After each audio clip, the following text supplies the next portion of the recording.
What does a liar do when he's dead, ladies and gentlemen? Welcome back to the Millionth show. My name is James, and I'm joined exclusively from the gutters of Gotham by Henry. How are you doing, mate? I am very, very excited to review this film. I mean, it's like, it's what it's all been building up to. It really And has. It really has. We're on the 15th episode of this show. We started this back in, what was it, June? And yeah, it's literally all been building up to this. This is like what started it all. The Batman, ladies and yeah, gentlemen. So um I've really been looking forward to talking about this film. Obviously, came out earlier this year, beginning of March. I saw it in the cinemas twice, and you did as well, right? yeah, I saw this only once in the cinema, like the day it came out, but I kind of held off on it, so I could kind of almost like enjoy it again for the first time, which I did this week. And actually, unintentionally, I did also see Batman Begins earlier this week as well, because Oh I yeah. realized there's a lot of similarities between this and that. Um, and it was in a way a lot of the kind of jump scares and surprises got me again this time as well because I hadn't seen it in so long. So Mhm. I was able to enjoy that quite a lot. I mean, I know that you've seen this like somewhat four times, I think. I watched it last night. It was the fifth time I've seen it. I saw it twice in the cinema. One of which, the first time I saw it, actually, I saw it in 4K. Sorry, not 4K, in 4D. It's the first 4D. film, first and only film, yeah, I've seen in 4D. So that means I was sat in a seat which is like moving around.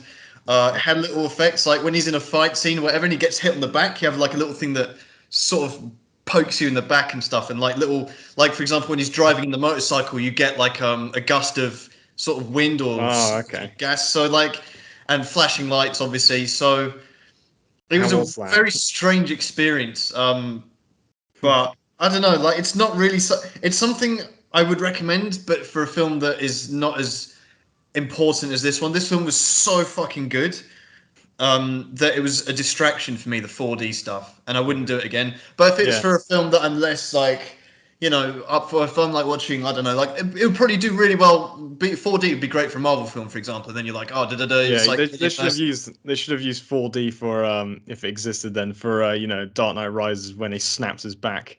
Oh, Get a yeah, just chiropractor everything. right in. Yeah, like, um, yeah. So yeah, I mean, and with as well, yeah, what you say it reminded me. But this film, is a film that just had so many callbacks and nods to some of my favorite films that have ever been released. This film, I mean, the biggest comparisons that people draw is Seven, Yeah, that's which for is sure. my favorite film, in my opinion, the best film of all time.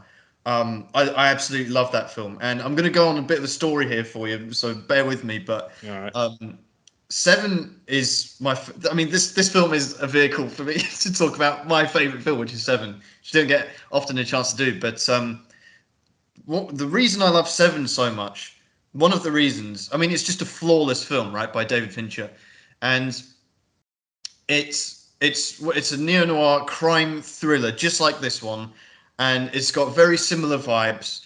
And the thing about Seven, and which is something I don't think I ever really experienced again until I watched The Batman, was knowing absolutely nothing about the film going into it.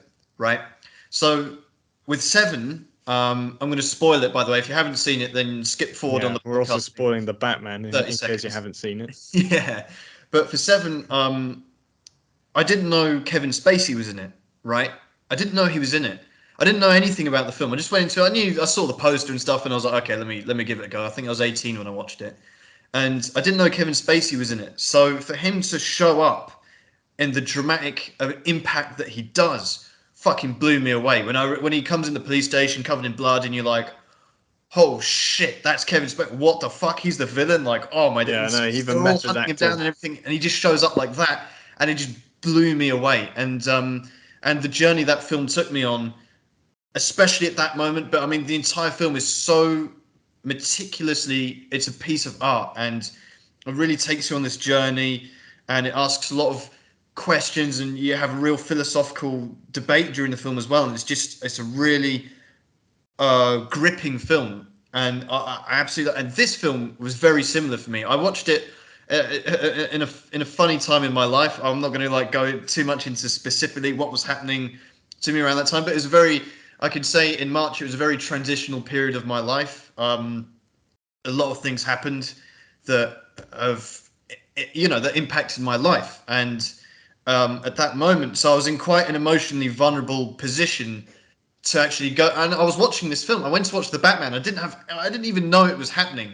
I just kind of thought, oh, there's a new Batman film. Let me go watch it. I didn't know who was in it. I didn't know who directed it. I knew fucking nothing. I didn't watch a trailer. I knew nothing about this film. And this is where it hit. So it reminded me so much of Seven, not just because of its theme, but also because it's a film I knew nothing about going into it, and it really changed. Watching Seven changed the way I watched every film after it, because I realized how bullshit trailers are and stuff, and I hate trailers. They give away the film. I don't want to know anything about film, or as little as possible before actually watching it. That's how I get the best experience out of a really good film. It does cost you sometimes when you go into a film knowing nothing about it and it's a shit film and you waste Yeah, your time, that's which true. you probably could have done by doing a little bit of research. But I think it's worth it when you get a film like this, or like Seven, or like um, I don't know. There are other examples, Prisoners, whatever. A lot of films that and then you just really get to enjoy it. So, for example, with this film, I didn't know Paul Dano was in it. So, Mm. but obviously, I'd seen Prisoners and I'd seen There Will Be Blood, which I think are his two most famous performances, right?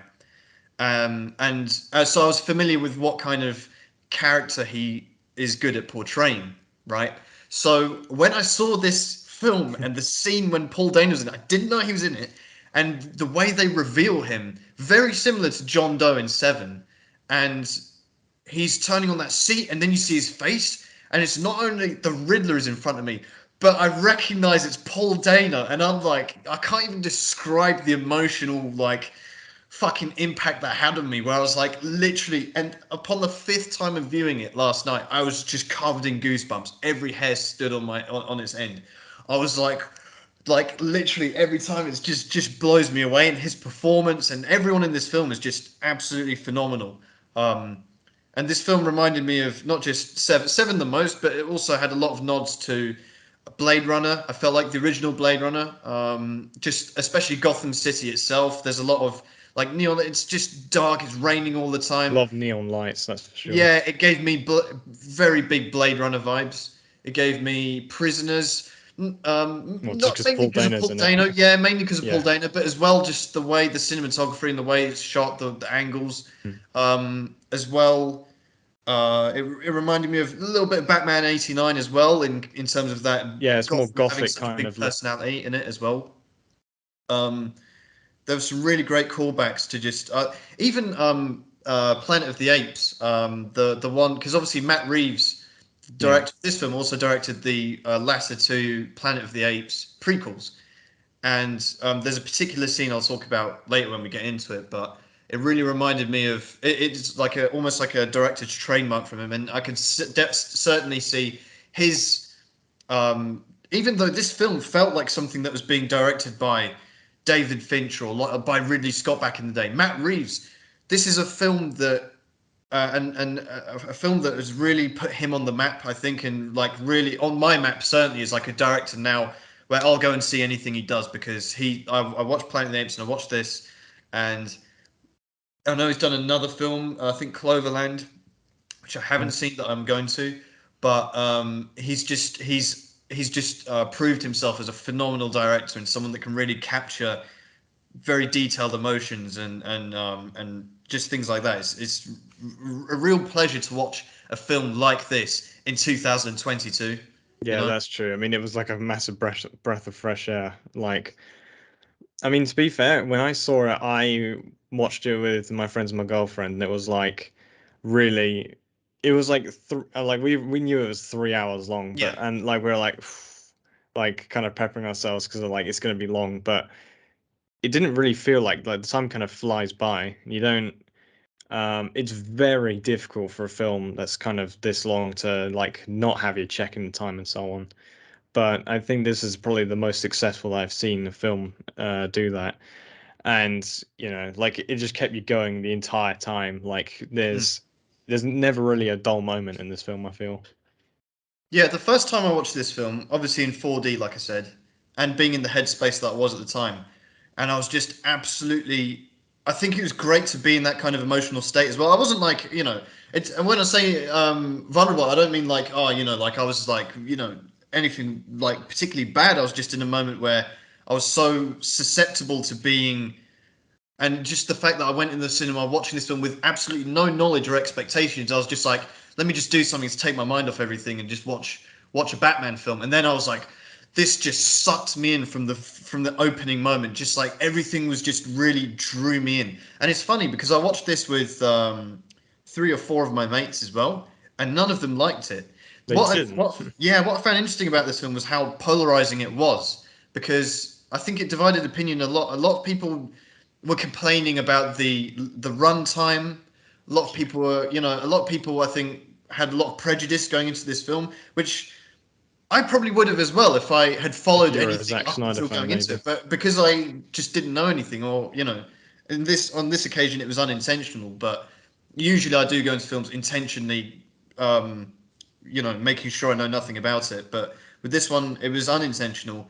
And I think if I had gone in there and I knew some of the things, I wouldn't have had probably the same experience with it. I don't think. Um, so, and what just fascinates me about this film is how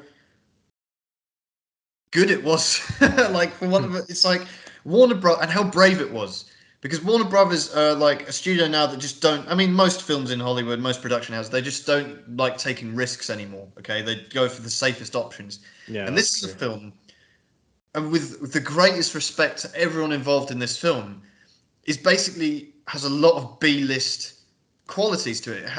It's not like an elite director, an elite cast, or an elite composer. It's not like Chris Nolan, Christian Bale, Tom Hardy, Morgan Freeman, Michael Caine, Gary Oldman, Ben Affleck.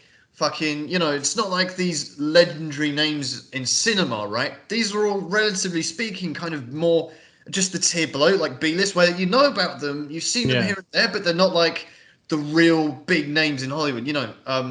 Matt Yeah, Reeves, yeah. Robert Pattinson, Paul Dano, Zoe Kravitz, what's his name, Jeffrey Wright.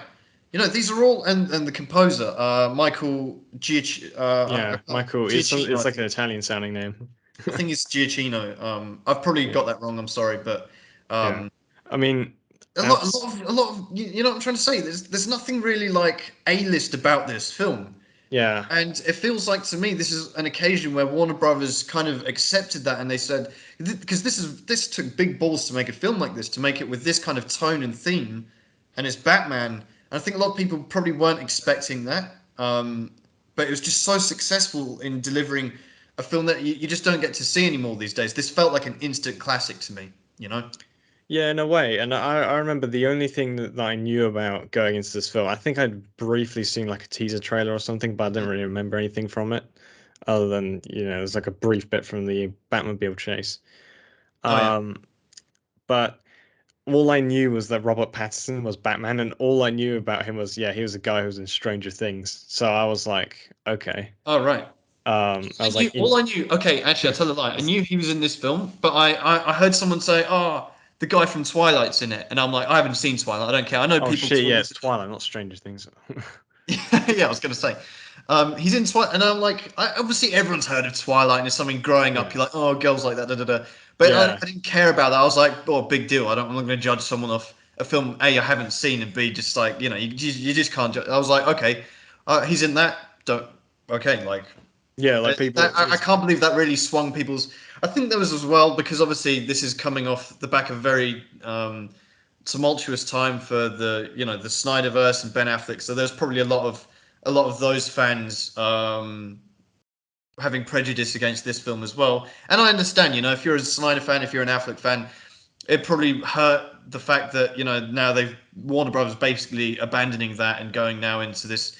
Although it's happening simultaneously, it's yeah, happening it's really concurrently, weird. so Like, it's a bit confusing. like, But I wanted to. I'm glad I just checked my notes as well. I've got a really interesting fan theory I wanted to share with you and the viewers as well, the you listeners. do. The fact that there's a fan theory that in Seven the city that they're in, because they never actually reveal what city it is. It's always kept like an undisclosed location. There's no giveaway for where that city is. And there's a fan theory I saw where that was Gotham 20 years ago. So this is like, or 30 years ago. So this is like in the same universe as Seven, you know?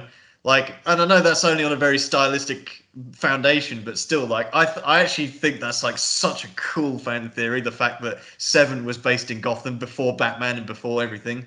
And doesn't that fit for you in a way? Like, I Well, can't yeah, help. there's a whole theme of it's constantly raining, so maybe it is. Who Yeah, knows? it's the thing. Just there's so much rain and smoke and fog. You know, it's Yeah, like but it's because again, the this rain is makes like everything look cooler, innit? just Like like all Tim the Burton's. lights and everything. Yeah, Tim Burton's '89. Just like what the strongest image I get is actually Blade Runner. Los Angeles in Blade Runner, not 2049, but obviously the original. Yeah, Um, all that because yeah, it's like very very very strong crowded. vibes of that film, and obviously most of all Seven. And I have so much admiration and respect for everyone involved in this film. How they actually just they really took a very gutsy decision to go and okay, we're gonna make Batman. We're gonna do another Batman reboot, but we're gonna make it so different and so unique. This is a young Batman, which we saw it in Batman Begins, but it Yeah, wasn't really the focus. This is like really Batman in his second year, right? I think Gordon says it a couple of times, and it's like he's just starting out, and it's just going down this. It's revisited and not even revisited. I think it's the first time we've really seen a detective Batman, because at the end of the yeah, day, that is Batman. DC is Detective Comics, and Batman is the greatest detective in the world, right? That's how he's dubbed, and you never really see evidence of that in any other Batman film. You do get little bits and bobs here and there from other incarnations of Batman, but this is like a full exploration of that very crucial side of Batman's character, where you're actually seeing him go full detective mode. Um, so I think that's fantastic. And I love the casting in this film. I have to say, the casting is just flawless. Everyone in this film feels perfect for their role, especially, for example, Jeffrey Wright as yeah, exactly. James Gordon. Amazing, just off the back of obviously because he's like always the buddy cop, like I'm certain I think most people are familiar with him for being Felix Leiter in Yeah, with Daniel Craig's James yeah, Bond, right? in 3 films. Yeah, Is it three or is it four? yeah, Yeah, he's in 'cause Casino Royale, Quantum and No Time to okay, Die. yeah, No Time to Die. And so you're already familiar with him in that kind of a role, and he's fantastic, and he's brilliant. And I can't fathom like the genius of someone going, okay, let's cast him as Jim Gordon. How well that works. Like it's quite an out of the box choice, but I love him. I love his Jim Gordon. It's really perfect for this Batman, for this universe. And Yeah, I love their dynamic. yeah, he Just just hits it off just right. yeah, Like, everything they do together is just. I love their dialogue, their relationship, and it's so deep. And what I like about this film is it doesn't do so much exposition. It doesn't show you really like this is a film that I think this is the first film since I can't remember since one of the '90s films, one of the Schumacher ones, where they don't show Batman's parents dying. yeah, Bruce Wayne's parents finally. dying. You don't get any pearls. They finally. What a So shame. We we don't get to don't see, need that. pearls bouncing everywhere. No pearls. We get a Batman. We don't need and this is what I like. The Matt Reeves, the creators of this film, respect the audience. They don't fucking ram it down our throats with like, oh, we need to show you the 10th depiction of the same story that you've already seen so many times. Like and there's nothing really creative you can do with that. But Bruce Thomas and Martha Wayne being shot down an alley, and I like that they just didn't bother with that. They just thought, okay, we know you know this, so we're going to leave it there, and we're going to actually just tell the rest of the story. Like I really appreciate that. I deeply appreciate they didn't need to go. There was nothing on the nose about this film at all. Everything was it respected its audience. I think, and to be fair, this is coming off the back of Snyderverse, which is very on the nose and very like aggressive and like very. This is the thing. It was just going in such a Marvel route. It's so obvious they're trying to do like a Marvel thing, and then they just had the guts to go, no, actually. And I wonder if Joker influenced this as well, Yeah, maybe. that's what I was gonna say. This feels like there. I didn't really notice it the first time, but Mm. upon the second viewing, I noticed there's a few parts and scenes in this which reminded me heavily of Joker. I was like, Really? yeah, I'll get to that later because they're like kind of in Okay. the sort of like middle third of this film, I think. Um, but yeah, that it just definitely gave me some sort of like Joker vibes, you could say. Hmm. Yeah, Yeah, yeah, fair, fair. I mean, this film pretty much falls into the like literally me subcategory of films as well, doesn't it? I mean, when you think yeah, of just because it's oh, got that's like another film, Drive, right? You've got Drive as well. It gives you little vibes from that. anything When with you think of Ryan those kind of Gosling, films, Taxi Driver, Drive, La La Land. I guess you've also got why do they all escape me now? Fucking, you know what I mean? Those kind of Yeah, films where it's like, the loner kind of pretty much incel almost like vibes. I mean, Batman, Bruce Wayne is basically an incel in this film, right? As well. It's like he's recluse. still Well, he's a so, recluse more than yeah, anything. so consumed in grief. He still hasn't gotten over his parents' death, for example. He's like, you can see he's so full of like, he's full of sadness and just and pain and hurt, Robert Pattinson does such a good job of portraying that throughout the film. Obviously, I don't like to put much stock by awards and Oscars and stuff because fuck the Academy, to be honest. But and I don't expect this film to be acknowledged much at all, unfortunately. But the Oscar nominations will be in the next couple of months, and it would restore my faith a little bit in the Academy Awards if they did like nominate the fuck out of this film, man. There's no reason this film couldn't win or at least be nominated for best director, best cinematography, best music, best leading actor, best picture, best supporting actor. Fucking, I don't care, man. Like this film is just so fucking good. I don't, and it just excels in every department. And this is from, because everyone goes on about the Chris Nolan trilogy, and I think one really great thing about this film, I think a real testament to how good it is the first thing people did after coming out of this film is start debating, oh, it's not better than The Dark Knight, oh, it's not better than Christopher Nolan's trilogy. Yeah, And you're like, well, the fact that you're already comparing one film to a whole trilogy actually says a lot, you yeah, know? that's true. It's like I mean, you're already, if you want to go down that route, you're actually going to compare this film to Batman Begins, and I think yeah, that's what I was thinking. Batman That's Begins is why I very thought it was good, but I appropriate to think see this it. is. It depends what kind of film you like. I feel like the Chris Nolan trilogy is a very catch-all, generic Batman, not in a bad way, but just in that it's a crowd It's pleaser, there right? for everyone, kind of. Yeah, anyone can watch and enjoy that film. This film is very specific angle, which I think appeals to more of a specific audience. So that's why I think a lot of people perhaps didn't enjoy this film so much. For me, the stage of life I'm at and the kind of films that I already like and enjoy, this film was just really just pushed every button for me. And also the fact that as well, this film basically is the reason this podcast is happening, to be honest, because I, before this film, like I said, I wasn't in touch with films. I went through a phase when I was about 14, 15, a little bit later as well, but particularly during that age where I watched so many, I went through a massive phase of watching like every film. And then between the ages of about 18 and 22, I watch films, but not that often. I'd just be a very casual thing, and I'd go and I'd still enjoy them. I'd go back to my favorites and stuff. But since I watched this film just roped me right back into not just Batman, but also cinema in general. It just made me fall back in love with films again. Made me go back and watch classics and now I'm like, the last few months, as you know, Henry, Yeah, I've been really back into my films and stuff, and it's something that I've really enjoyed. And that is all thanks to this film. Literally, the Batman and me wanting to like, do this podcast with you and everything. This is literally this film inspired everything. You know what I mean? yeah, So it had like a very profound impact on me. I don't think I've maybe ever seen a film that really changed. I don't want to say it changed my life, but like yeah.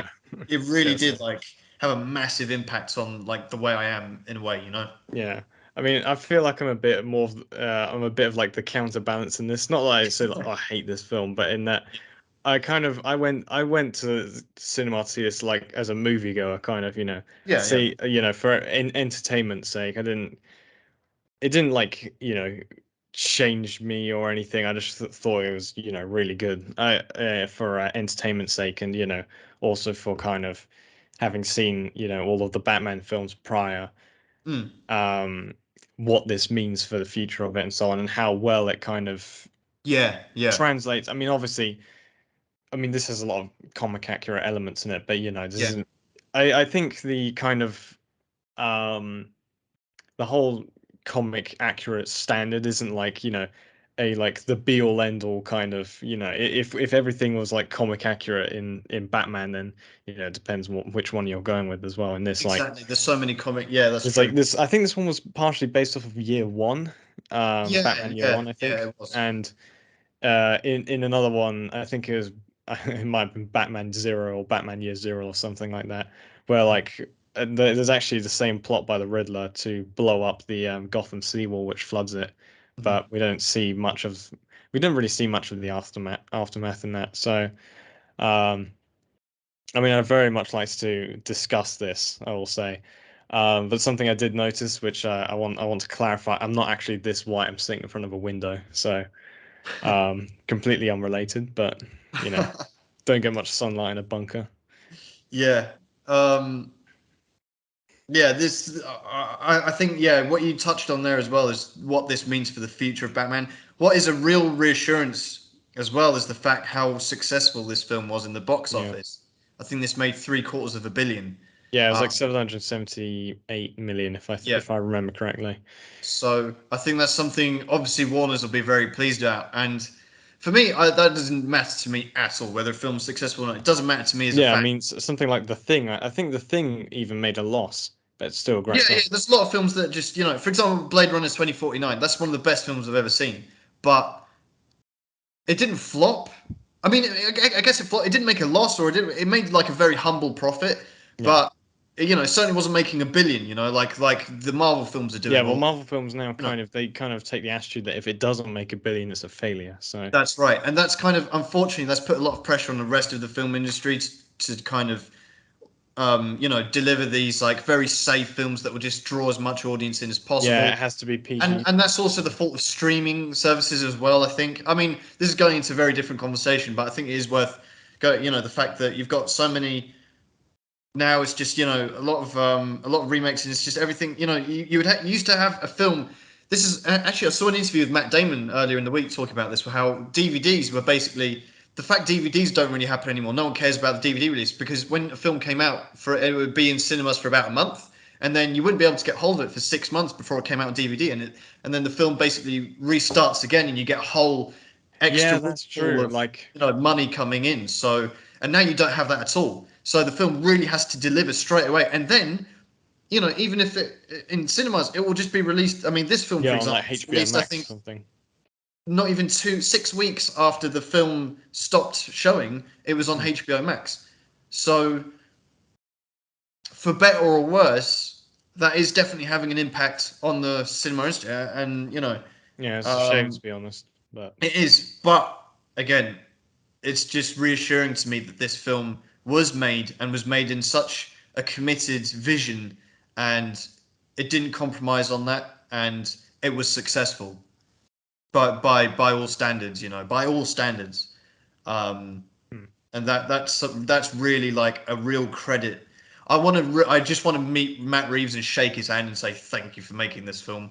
um yeah, I'm so pleased. And what you touched on earlier with the comic accuracy, you're right. This film, I was reading the trivia page, and there's just so many nods that I wasn't even aware of that it does to comics. And I think this has got to be the most comic accurate Batman film since Tim Burton's Batman. Yeah, I think maybe. has to be. So very very grateful for that as a fan. And I really hope that Warner Brothers just don't fuck this up. This has such great potential to become a trilogy, or more than that. I don't know really what direction they're going to head down with this. I don't really want to know either because again, I don't want to. It is very tempting now to be roped into the news Yeah, is all the what's happening with theories, the the sequel, leaks. Yeah. because that has been announced. But and they do drop a couple of things at the end of this film to keep you hooked on for a sequel. But um I think even if some disaster happened and there wasn't one, this still works so well as a standalone film as Yeah, well. I mean, this film was And actually yeah, very close to being kind of developed as an entirely standalone film. Um, I mean, but then you see kind of near the end of it, there's like, it for the most part is essentially standalone, but then, at mhm. the end it teases kind of Yeah, potential yeah, yeah, sequel and so on and so forth, which is almost like kind of a law that you have to go by probably in Warner Bros. By now. So, yeah. oh well. I mean, I'm not Um, complaining if we get a sequel, yeah, yeah, yeah. I think the ceiling for this is so high now that there's a very I'm just almost afraid that they would fuck it Yeah. up. So I'm like, maybe I don't even want a sequel Yeah, out of it's like fear that it's they like fuck it Matt up. Reeves is in the same shoes as Christopher Nolan after he finished Yeah, Batman Begins. It's yeah, like, where do yeah, I go now? yeah. As long as they keep together the same core of people, as long as you get Matt Reeves, Robert Pattinson, who I think are already confirmed, but as long as we get Jim Gordon, Jeffrey Wright back, I Mm. think that core just needs to stay together, and they just need to just go down. Just don't. I don't know. We'll see. We'll see what Yeah, we'll happens. We'll talk see in about like it I at don't the end know as well, 5 years because I or think whatever. if you're ready, we can go into the story now Yeah, of this definitely ready for 3 hour that. film. And then, ladies and gentlemen, we have to rank everything as well at the end. And I mean everything. I've got a fun fact for you, Henry. Yeah. Did you know this is the first film to have Catwoman, Penguin, Joker, and Riddler in it since Oh, Batman you're right. 66? I didn't realize that. This is secretly a remake of the Batman 66 film. Yeah, low key is, man. So we're gonna have to rank all of them, and like actually within every single category we've done, this we have to rank everything except Batwing. There's no Batwing in this. Yeah, Um, unfortunately. but yeah, well, this is going to be, ladies and gentlemen, you're going to have to strap in. This is one, but this is, oh, mate. Okay, let's get into it then. So, the film opens with well, a huge title card which just fills the screen with Batman, Yeah. much like Joker, but anyway. Yeah, that's what I thought. Um, and we get to hear Ave Maria, the song which is a constant theme literally Yeah. throughout this film. I And we mean get the that first, sorry. that is quite ironic actually. Well, it's not ironic, but that song that has like a lot of history. Mhm. Most people probably know, but it was kind of almost trademarked by the Catholic Church, and Oh, they forbid people from transcribing it basically. So like you were not allowed to write it down as like sheet music to be shared around. But someone was such a good musician that they kind of basically transcribed it by ear, and oh. that's how it ended up essentially becoming public domain in the 12th century or whenever. So who would have thought the Catholic Church's stringency might have prevented this film's soundtrack from being the way it is? I never knew that. That is fascinating. That's fascinating. Is there anything else? I know there are Ave Maria appears in other, but It like appears in a lot of stuff, but that's um, amazing. I I never knew couldn't tell that. you that. Wow.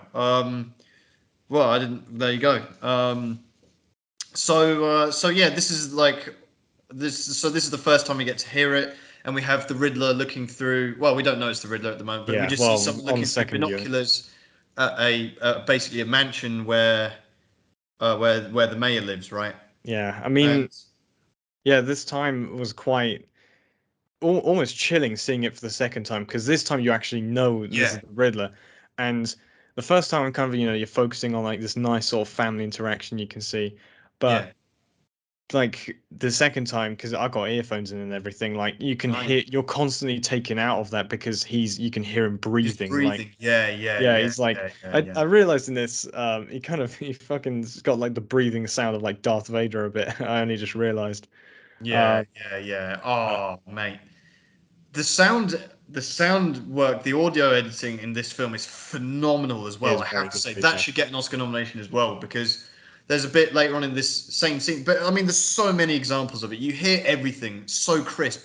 Like for example, the when he kills when he's got the Tucker, the carpet Yeah, tool, right? the carpet tool. And when he throws it and you hear it like hit the floor, I don't know. There's just something. The sound is so authentic and it's so like impactful. The way it's filmed, oh, it's amazing. But the Riddler. Okay, now here's another fan theory for you. Yeah, Already, 30 seconds into the film, yeah. Go you on. know the kid, the mayor's son, who's got like the ninja suit on, and Is that a obviously it reference goes to on. like Red Hood or something? Oh yeah, it could be Robin. Yeah. Robin in the sequel. Yeah, that's what I was thinking. I mean, But yeah. anyway, oh, a funny thing as well. Obviously, this film takes place on Halloween, which it's about to be in real life at Yeah, this which moment. they didn't release it during Halloween, which is interesting.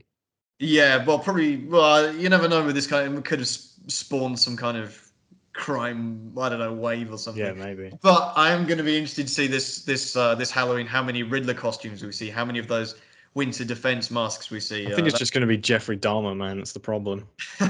Ah, yeah, you're right. Yeah, you're right. Well, we'll see. We'll see if there's anyone creative out there. But anyway, so what I love about this film, and you see it in this very first scene, is how much time it takes. There's nothing rushed about this film. We basically stood there for a minute watching the mayor watch TV, watch himself on TV. Yeah, he's kind That of like was absorbed in this political like Yeah, campaign almost to yeah, the and point. it's just yeah, exactly. It's doing a bit of exposition there, so you can see where Gotham's at. Yeah, There's it's an like extension Gotham's going on. going underwater. Yeah. You know, So we not a get a real little bit of quote, but context going on there, but what I like is it instantly puts you in a film where it's just letting the scenes, letting everything breathe, and that's yeah, I something you mean, just don't get in films these days. Just everything's allowed to just go at its own pace, and it really immerses you in from the very first minute of the film. You're just like, okay, this is a film that's going to take its time and you're going to really be absorbed in the atmosphere, in the ambience. yeah. So, I mean, what I would say as well with this scene is I kind of on the second viewing, I kind of you almost are in the mayor the mayor's shoes at this point a bit because mm, he's kind of you kind of completely forget because you don't hear him breathing through like this binocular vision. mhm, You're actually seeing it from the mayor's perspective where he's just watching TV. His debate that he had and yeah, like he's so absorbed in this sort of like politics and everything. The what's going on in Gotham, and you are too to an extent. But as soon as he walks away to grab a drink or something, like yeah, I didn't realize this for the first time because I stopped to write something that I looked at the poor screen. And I was like, "Fuck!" yeah, Like yeah. the TV's like illuminating like Paul Dano stood Oh, there. Like that scared it's the shit out of fucking me twice. yeah, man. I'm getting goosebumps literally just thinking about it, let alone like watching. It's just Yeah, so it's like that image is fucking. burned into my head, man. You're immediately like this is oh, that's the other film. I can't believe I forgot to mention it. The other film that this took a huge influence from, another David Finch film, Zodiac. Um, Very very similar kind of film. Like very obviously the Riddler himself has a lot, like a very strong influence from Zodiac, the Zodiac Killer. Yeah, The film itself and the fact that Zodiac Killer is obviously a real person as well, and it's really fascinating to me. Not only is this obviously because Batman's all fictional and everything, but if this was to happen absolutely. in real, what this film feels so fucking real as well. This feels like this could be happening on the other side, in America or something. This feels like a very real place. I don't think I've ever seen a Batman film that feels this authentic. It feels like Yeah. you could go out into the streets and you would see like this kind. It feels so close to home as well. That's where it's really successful. Yeah, I think Very that's what helps. grounded. I think that's what Very helps it gritty. sell its kind of horror element as well, because Yes. Yeah. 100%. it really like the fact that this is like this guy is so like he's like absorbed in his sort of like political life and so on and so forth, and you can see that as well. But then he's like not even aware that he's in literal mortal danger. Like someone snuck Yeah. into his like room, Yeah. like completely silently, and he stood like fucking right behind him. Yeah. And the Riddler's costume is literally like terrifying. It is like Yeah. stuff of nightmares, and it's so unique as well because like I've never seen a costume like that. He's wearing like this dark green, like trench coat It's like almost. almost like a green hazmat suit in a way. Yeah, yeah, but it's like it's got this. The mask is so fucking. I don't know where they found this Yeah, mask. they've got like it's got I like think Paul kind of Dano breathing himself holes might in have it as found it or well. something. And I know he went through about 100 different pairs of glasses to get the ones that he wanted, but even God, I then, didn't know he's that. wearing them over the mask as well. But this mask has Yeah. got like this. The mouth bit is just this like with these holes on it, so it's actually like a real like horror movie character, like Yeah, literally it really is. you've like Leatherface kind of shit, from Texas Chainsaw Massacre or whoever you want. Yeah, it's It's nothing it's like like. a horror movie character. Like it really looks fucking terrifying. Yes, it's a huge departure from like, the previous ones, Previous Jim Riddlers. Carrey and, Frank Yeah. Ocean's one. Yeah. It's just like, but obviously they go on to explain the Riddler's origin story in this film, and they go, but like it feels so authentic as well. It feels like this could be someone that exists, and it could be someone Mm. that was inspired by the Zodiac killer that saw the film and went, yeah, I want to, um, it's just so unsettling. And anyway, he's here behind the mayor, and even he's just stood there watching it happen, right? And the thing is that it didn't occur to me until this viewing, the fifth viewing of this film, was the fact that um, obviously you go on to learn about the Riddler's origin story, and the fact that for him, he's in a building opposite, watching everything go on with binoculars, right? And he's looking into this mansion. This is probably the most expensive, biggest house he's possibly ever been in, apart from a government building, right? Maybe, So yeah. he's in this probably like very luxurious setting, and he's probably stood there the way this is how some people live.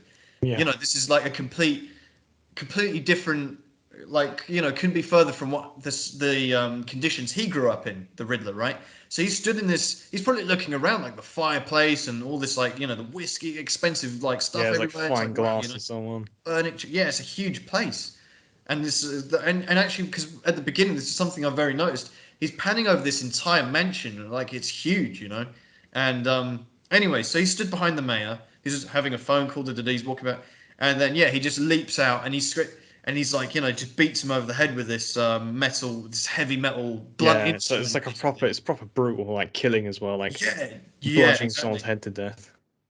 I get the impression that this is the Riddler's first ever kill as well. Yeah, because it's not very clean as well, is it? It's a clumsy, yeah, and he's breathing very heavily. I mean, you would do. I mean, this is, obviously you would like, but Yeah. it's not something you really get to see in many films. But he's like, and he screams as well. He's not screams, but he's like, there's a lot of emotion from him in this first kill as well. And he's like, really, this is basically the first step in his plan, effectively as well. I mean, you assume by this point he's probably parked the vans that we find out about later on, etc. as well. But this is like the first actual time of him drawing blood and like taking down his first victim, because he's got a lineup of people he wants to expose and kill, and this is the first one. Hmm. Yeah, I Um, mean, it's not exactly a small target, the mayor, but right, and yeah, that's a funny one as well, because the mayor, you're seeing him, and the mayor is someone that is you would think is going to play a big, but he's literally this is it. This is the last time you see him. first So kill, yeah. yeah, you see him for all of about a minute on screen. So that was Yeah, interesting. yeah, it reminds me again like the Dark Knight Rises. They just blow up the mayor. You see in 20 seconds, and then he's like, hot ash. Yeah. So so that's the first scene. Then we get this is just orgasmic, man. The Batman, You get the full on rain here. you get the fucking rain beating down on the bat signal. You get the theme song, and you get Robert Pattinson's narration, Bruce Wayne's Yeah, narration. Now, I can't even describe like how fucking amazing all of those yeah. It's elements like are. I mean, let's narration. You talk about. think, I want to talk about the soundtrack for a minute here, okay? yeah, pretty cool. The theme song, It's like not just the horror Batman theme, theme man. song. This is a theme. This is a soundtrack that I listen to probably on a weekly basis. If not, the music in this film is phenomenal. It's so fucking amazing. Like every character has his own sort of theme song, and the theme songs are all amazing, and they have so much like they convey so much you know, within the actual sounds they make. It's like the Batman theme song, obviously, it's a bit more like later on, but like this is the more like it feels like detective kind of like, and this is by a composer that I'm not so familiar with, right? This isn't Hans Zimmer. It's not like Howard Shore, someone like that. This is Yeah, they finally let Hans Zimmer have a rest. yeah, He's this like is just been like playing on the organ for the last 10 years straight. yeah, man.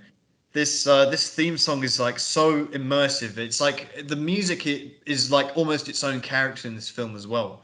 Yeah, And this is where you get the first kind of real go at hearing it. And throughout the film, this should definitely be like something that gets lots of awards, hopefully the Academy and everything. yeah. I Um, mean, with the Superb score, yeah, amazing. with the Batman theme itself in this Yeah, particular point, I think it's like Can't Hunt on Halloween Night. Um, and it's I mean it's this film's Batman theme, but also it's got like string elements in it that's like it's literally from a horror film, like you're about to like see someone get killed almost. 100%. There, Um, there are a which lot is of people. like Sorry, go on. yeah, which is like the thing I find interesting in this because it's like Batman's. I mean, obviously, this is his second year. He's like not he's not like he doesn't say he's Batman. He's vengeance. Yeah, And he's kind of like he's not something obviously not someone to be messed with. He's like a more of like a horror figure than anything. yeah, And he like the fact that also he says like the bat signal's not just like a signal, it's like a warning as well, and like the yeah, theme certainly like goes along with that too. yeah, yeah. Fear um is a tool. yeah, exactly. He's Yeah, like yeah. It's amazing. I mean, there's so much to dissect from even this first like 10 minutes. So basically, what we get to see from now until, we're basically seeing Gotham, seeing Batman. We get just a glimpse of Jim Gordon, Jeffrey Wright, next to the bat symbol. And I just love they went down this direction because we've never had this before. We never had a Bruce Wayne narration, basically. yeah, I And we mean don't get it it's much. very We only dodgy get it having a at the narration in beginning. general, but this Yeah, we actually done only well. yeah, What was yeah, the that's true. last film? We, Was we it only get like it at the beginning and at the end of this film, which is also very impactful and effective. But I think it's such a clever way of bringing you into the world, giving a bit of exposition, and giving you a real insight into where Bruce Wayne's psyche is, where he's actually at in life and what he's going through in this stage of his, being a vigilante. hmm, Um, and he's talking about, yeah, we have a signal now. We get to see various crimes being carried out in Gotham. It's yeah, Halloween as well, so you get this crowd. It's fucking chucking it down with rain. This is like pure Blade Runner yeah, you've now. got the guy with the watermelon like mask. Well, that's actually I think that's because in this film you have a drug called drops, right? Yeah. And that's an actual drop. That's like a big drop head mask, I Oh believe. yeah. Yeah, the first two or three times I saw it, I thought it was just some weird pumpkin green thing. I don't know what it was, but then I Yeah. realized actually it's a drop head Yeah, because mask, like this basically. is one of the things that I noticed as well. Like the, I mean, this feels like kind of it takes a lot of some of the elements from the Chris Nolan films and develops it a bit more in the way that he he's not just like he discusses in Batman Begins that he can become like a symbol, Yeah, like something that means more than just being a person. But here it's like it like this is the first time kind of that you really see like the criminals in like a dark setting, they're spray painting or whatever, or like robbing, and they see the signal and they think like they like turn around, they look everywhere and all the dark corners yeah, all over the place, and they think yeah, he's there but he's not, which is and like and and, shows the sort of and like literally, terror that he instills in people. yeah, and as they're doing that, you hear him narrating like, they think I'm in the shadows, but I am the shadows. I can't be everywhere in one place, but like it's so fucking good, and it just puts you right exactly like as if you're on the streets of Gotham yourself. You're literally there, and you're so immersed. It's so effective. The writing in this is absolutely superb, and the delivery as well. It's unless you're Morgan Freeman, narration can be very Tricky, very difficult to, tricky. yeah, it can it's Like very easy if to you get that cast your mind wrong. back to Catwoman, the film with Halle Yeah, Berry, yeah, you think of Peter probably Parker wondering how and he ended up Spider-Man, you here. think of Harrison Ford's infamous voiceover in Blade Runner, which was literally removed in director's cut. So you know it's a very risky, but this is maybe, apart from Morgan Freeman, the best narration I've heard in a film. When I really think of how impactful it is and how useful it is, they really actually make it like a very important thing, that it's not something superfluous. It's not something that is kind of just there for added Yeah, for the effect. And sake of it, yeah, it's actually crucial, and um it's very good at just getting you inside that world yeah. and making Well, it very immersive. but how did you feel about the actual entrance of Batman in this? Well, this is the thing. So we see three crimes going on. We get to see the Drophead robbing a corner shop. We see some vandals with graffiti cans. The Yeah. spray paint broke on the pillars of. I think they were Yeah, going and you to think, finish. you think It was each meant to of be these broken. times that he's going to be there, but he's not. Yeah, that's right. And then we see a third crime going on, which is on a train, a metro. Um, Joker style, maybe. yeah. You're right. Actually, I didn't put those two together. You're right. I can't. I I was mean, thinking more of the even they're Batman like got like Begins sort of metro. like big smiles on their faces, you know. No, I was thinking more of the Batman Begins metro. But you're right. I didn't. For some reason, I didn't put those two together. But what I really like about this particular train is it's fucking filthy. It's covered in graffiti. It's Yeah. old. And it's like, it really does put you in. It's like, yeah, this is relatable. There's fucking This is shitty Gotham as public we know it. You transport. know, it's not like crispy clean New York. Well, Yeah, yeah. crispy clean New York in films, not New York in real life. But Yeah, it's very like it just puts you in this like shitty, daily commute, and there's a bunch of hooligans on the train, basically a bunch of thugs. It's actually a whole gang. Obviously, it's yeah, Halloween as well, so you're given that kind of almost like a cop out for it going. Okay, this yeah, would this look guy's strange, clearly a but criminal, because it's but it's Halloween, Halloween. you can get away with it. So that's very cleverly done, and you've just got this bloke on the train who's just coming back from work, and he's there, and he's just like it is like a character. He's just a beaten down civilian, who has to like this is part of his life. He's um, and anyway, these kids, these thugs, they're like watching some fight on like and this is it's so relatable. They've got a phone, they're watching some fight happening in the park. Probably somewhere else in town. It's like Yeah, look what we did. We got this sucker. Whatever. And then there's a guy there who's not. And what I love is that it's never actually explained. It's just you have to put these things together. So there's a guy that has. They're all wearing this makeup. yeah, and then you've got the guy One who's of the got 50% of it. So yeah. very. Oh, I'm torn between two things. Two-Face origin story, maybe. Is it a two-faced origin Is story? this the That's what return of that's Tommy awesome. Lee Jones's cinematic? Is this a Two-Face, Henry? Is this potential? Maybe. Could Yeah, this? Would you be this was Harvey surprised if in the Dent's Batman kid. sequel this was Two-Face? Yeah. Who knows? I Who would. knows? Yeah, I'd be like, What if? What if? Because obviously just they go on to meet Batman here. What if this encounter makes him clean up and he becomes like politician to Harvey Dent? Who knows? Who knows? maybe. I mean, yeah, that reminds me of like future things people suggested, like with this.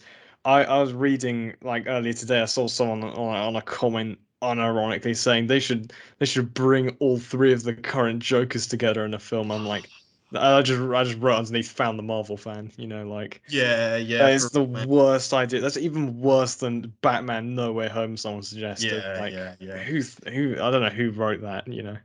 This is one thing that this is one thing about this film as well. This film just gives the finger to all these like Yeah, it's like superhero completely films severs that itself. yeah, the direction that all superhero films are going in now. It's just this film is like just like a complete departure from that. And this is something, this kind of tone of film is something that a Marvel film can never achieve. This dark, really dark, like there's almost no relief in this film. There are little moments of humor in it, obviously, Yeah, but very, very brief humor. yeah, exactly. It's never like there's no escape. It's a dark, depressing film, and it's very like there's no escape from it, and that really just immerses you in it. Yeah. So anyway, so Yeah, they chase this guy out of the train. yeah, the He's like, train gang, they help spot me. this guy, Yeah. and they're like, yeah, this is your chance to earn the other half of your face paint. um, Yeah, exactly. He so ran out of, spray paint or whatever. Yeah. So they're like, oh, and by the way, while this is all happening as well, before we get to the climax of this scene, we have I have to comment on it because we have Batman. You see him just like only little glimpses, like very big close-ups of him applying his eye makeup, Yeah, that's true. and you Yeah, see and his you see it's mask all in there. red as well. Like you It's get to in see like red the light. towel It's and so everything. fucking sick, man. Um, as he's talking about it and stuff. You see his Drifter outfit as well. That's what it's been dubbed. I don't know where Drifter's come from, but it's Yeah, obviously he's he's got got the like hood and the hat and everything, and he's like in the middle of this crowd walking through. He's got probably the bat suit in his bag. It's like it's so fucking cool, man. Anyway, um, I really wonder though, like if it's got like it's effectively bulletproof and he keeps it in his bag. I don't know. well, we're about to talk about his bat suit. Yeah. I do want to I don't know if I'll forget to mention it later on, so I'm going to do it now with his eye makeup. I fucking finally, after how Yeah, many years finally of we've Batman got films have we that. had? 60 years, 50 years. Um, Well, and ever since now we have the first '66. Batman. Yeah, we have the first Batman who addresses the eye makeup, and they do it in such like Actually, no. it's such an authentic way. And it's like, why were they? And it makes you think, why were they so afraid to address this before? Because there's nothing weird, or I mean, a lot of people, to be fair, were put off by like, oh, emo Batman or whatever. But Yeah, no, this maybe. is what Christian Bale would have done. This is what Michael Keaton would have done. They all would have to apply some kind of makeup. You don't just take the mask off and it magically disappears. And I Yeah, I love that mean, they incorporate that into this Bruce Wayne, and it just fits with his character so well. You see this like sweaty, grease, just this amateur job at just putting some like black soot in his eyes, basically, just so he can so it fits the mask and it works with his character. It's yeah, so I effective. think it's only because it specifically works with Robert Pattinson in this way, like in the character that he's going for. I mean, I will say the only Batman previously that wasn't a traitor to, you know, this eye makeup was Adam West because he never True, used any. So true. Good point. Um, so anyway, I just really wanted to just make a point of appreciating the fact that they did that. Anyway, yeah, yeah, so they pin down this random guy on the train. Well, they've come off the train now. The guy's trying to yeah, run away, but they will get him, and they're like, "Yeah, go on, fucking show him how it's yeah. done." Knock him Like, out, knock they his push ass this little out. two-faced guy to go and fucking I don't know, like it's really cruel, man. And this kid, you can see he doesn't want to do it. He's like very reluctant. He's like just like doesn't want to hit the guy, this innocent bystander. But it's like Yeah, okay, exactly. um, but it just shows that this is where Gotham's at. And anyway, and then we hear like a fucking tank, like actually Yeah, like just the footsteps is what you hear first. footsteps. Oh, it's and you get the fucking music just Yeah, it's coming, like and he's like very slowly coming out as it's well. so fucking good. And it's not Ninja Batman where he just appears or something. This is like a Batman who's announcing himself and he's like really putting the fear of fucking God into these criminals where he's just bang, bang, bang. He's just like literally like a fucking tank, like stepping out and just soaked in rain this whole scene. And Yeah, he's exactly. there and he fucking comes out to the theme song and he's stepping out of the shadows and they're all like turning, looking at him, Yeah, man. like one of them legit pulls out a machete like as well. Fucking machete, yeah. And they're like, Yeah, I oh, mean one of the things I will say that I have to give so much credit for, well, this isn't like, going crazy about it, but the fact that they actually when this first goon comes up to him, yeah. they actually pause the theme, right? Essentially, they give it a break, and you just get to see and hear him just beat the shit Yeah, out of him. Like even when he's down, just gives him like a couple of like good punches, for good yeah, measure. yeah, yeah. But it's like completely, and then it resumes the theme. So it's like And obviously you he really goes, feel every one of those punches. and obviously you get the classic trope. You get, oh, who the fuck are you? Whatever he Yeah, says, he's like, I'm vengeance. yeah. He Which, asks him first, then he beats shit out of him, and he says, "I'm vengeance." yeah, Yeah.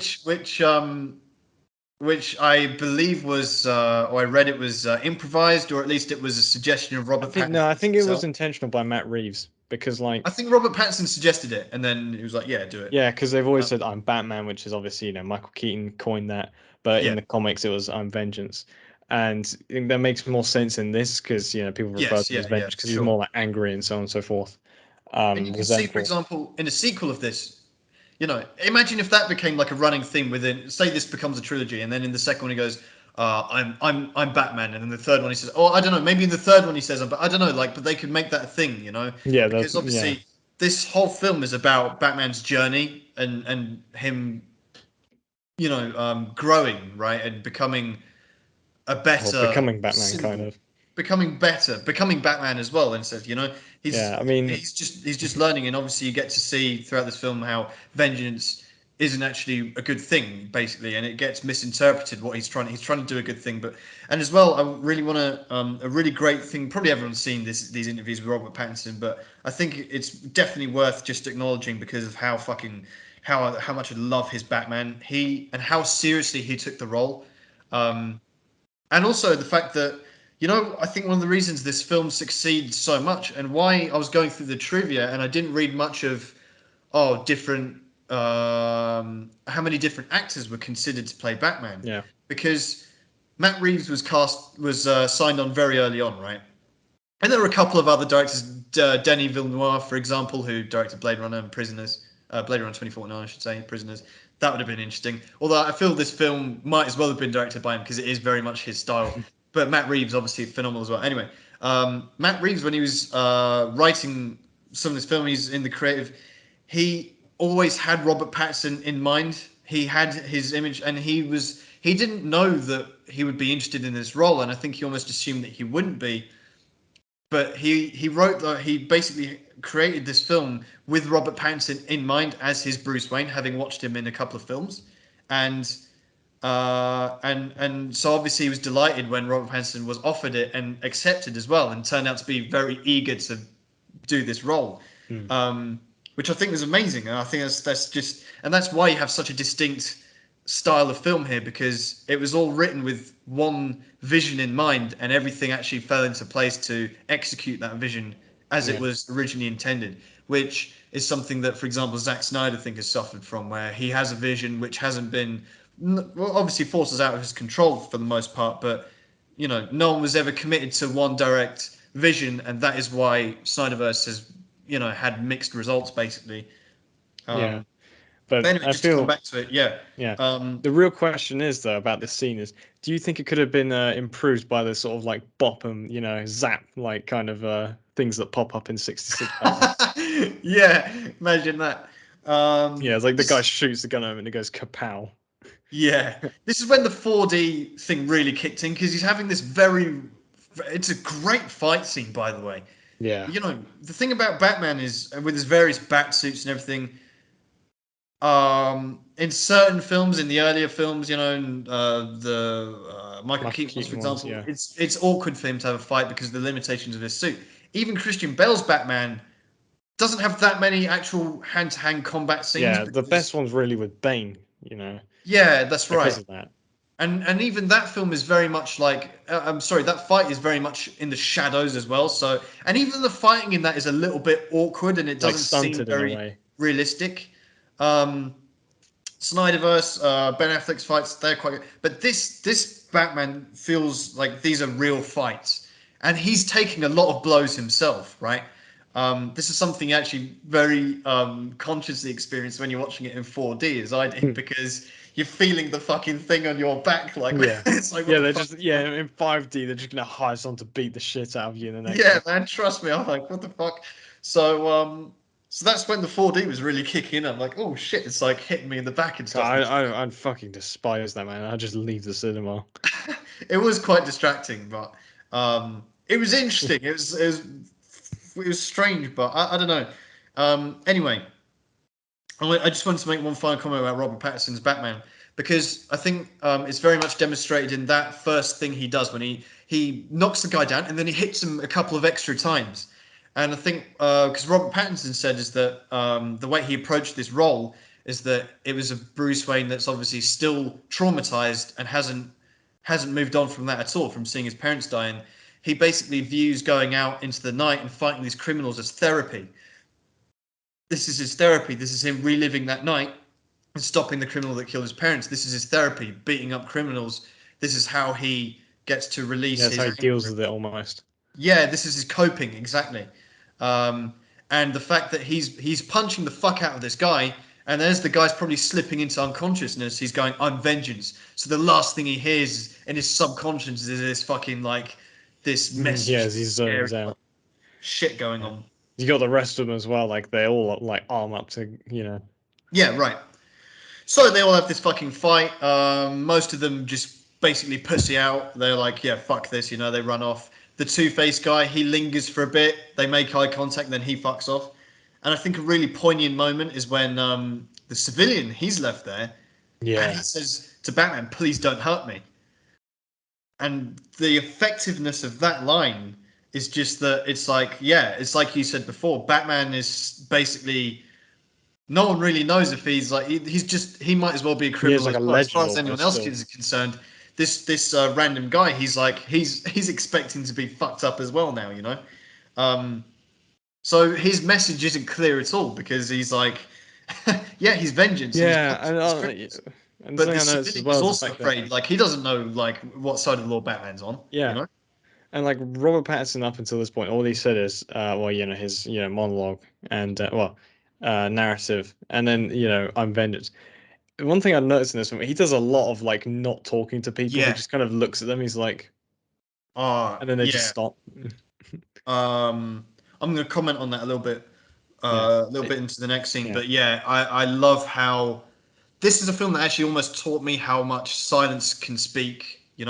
Um, there's so many moments where, and this is the thing, the trap that Batman's fallen into a lot over the past few years is making where it's like, quips oh, maybe. he has to have some sort of James Bond-esque comeback or quippy Yeah, where he line or always makes a something, quip. Yeah, punchline, which is great if you're Ben Affleck. That fucking works, whatever. yeah, it But I does. love how effective Robert Pattinson is in his silence.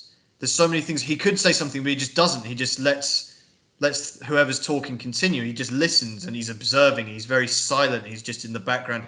He is Yeah. Sigma Batman, basically. He's Well, and just there are very much. certain times, especially where he doesn't, where like someone will like question him or something, Yeah, and but he he just just kind of just with a look he kind of answers it. You can kind yeah, of it's like exactly. like telepathic almost. The Yeah, audience knows what he's saying, and the other guy kind of gets it as well. yeah, I don't know how they do it, but it just is. It works kind of.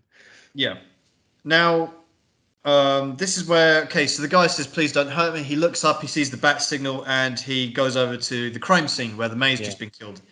Now, this is like yeah, this is my favorite fucking thing that Matt Reeves does. Okay, and I recognized it straight away from the third Planet of the Apes films.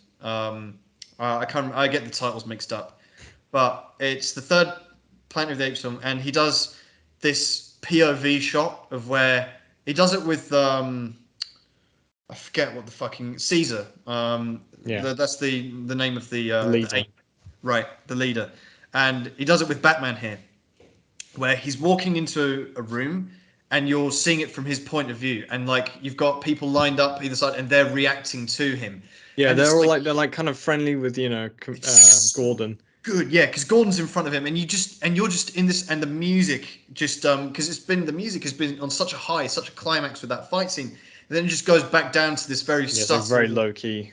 Oh, it's beautifully done. It's beautifully fucking done. And he's walking through this corridor, this hallway of like police officers seeing Gordon and then looking at Batman and reacting to him. Yeah, they're And kind of because you're in the disgusted by him. POV, you're feeling like Batman. You're seeing these people react to you, and you're like, and they're very uncomfortable. They're unsure. They're frightened. They're Yeah, you like, got something like you goddamn freak yeah, and so on and so forth.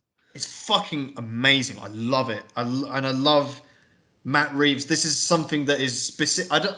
I'm sure it has been done in films before, but this is. I only really remember Matt Reeves doing it in Planet of the Apes and in this film. That very specific shot and how effective it is. I think actually in Planet of the Apes, all the apes bow. The apes that you see are bowing down to Caesar. But either It's way, like the it's opposite almost. yeah, yeah, yeah. It is actually. It's so fucking effective. I love it. Anyway, Yeah. Get um, the actual crime scene, which is like it's got like some proper horror sort of like well, feeling to it. before we just get to, I do Oh want yeah. to comment on the final Portrait. police officer Martinez, Oh yeah. he's like I think the closest we get to comic relief in this film. Yeah, kind Um, of. his character is great as well.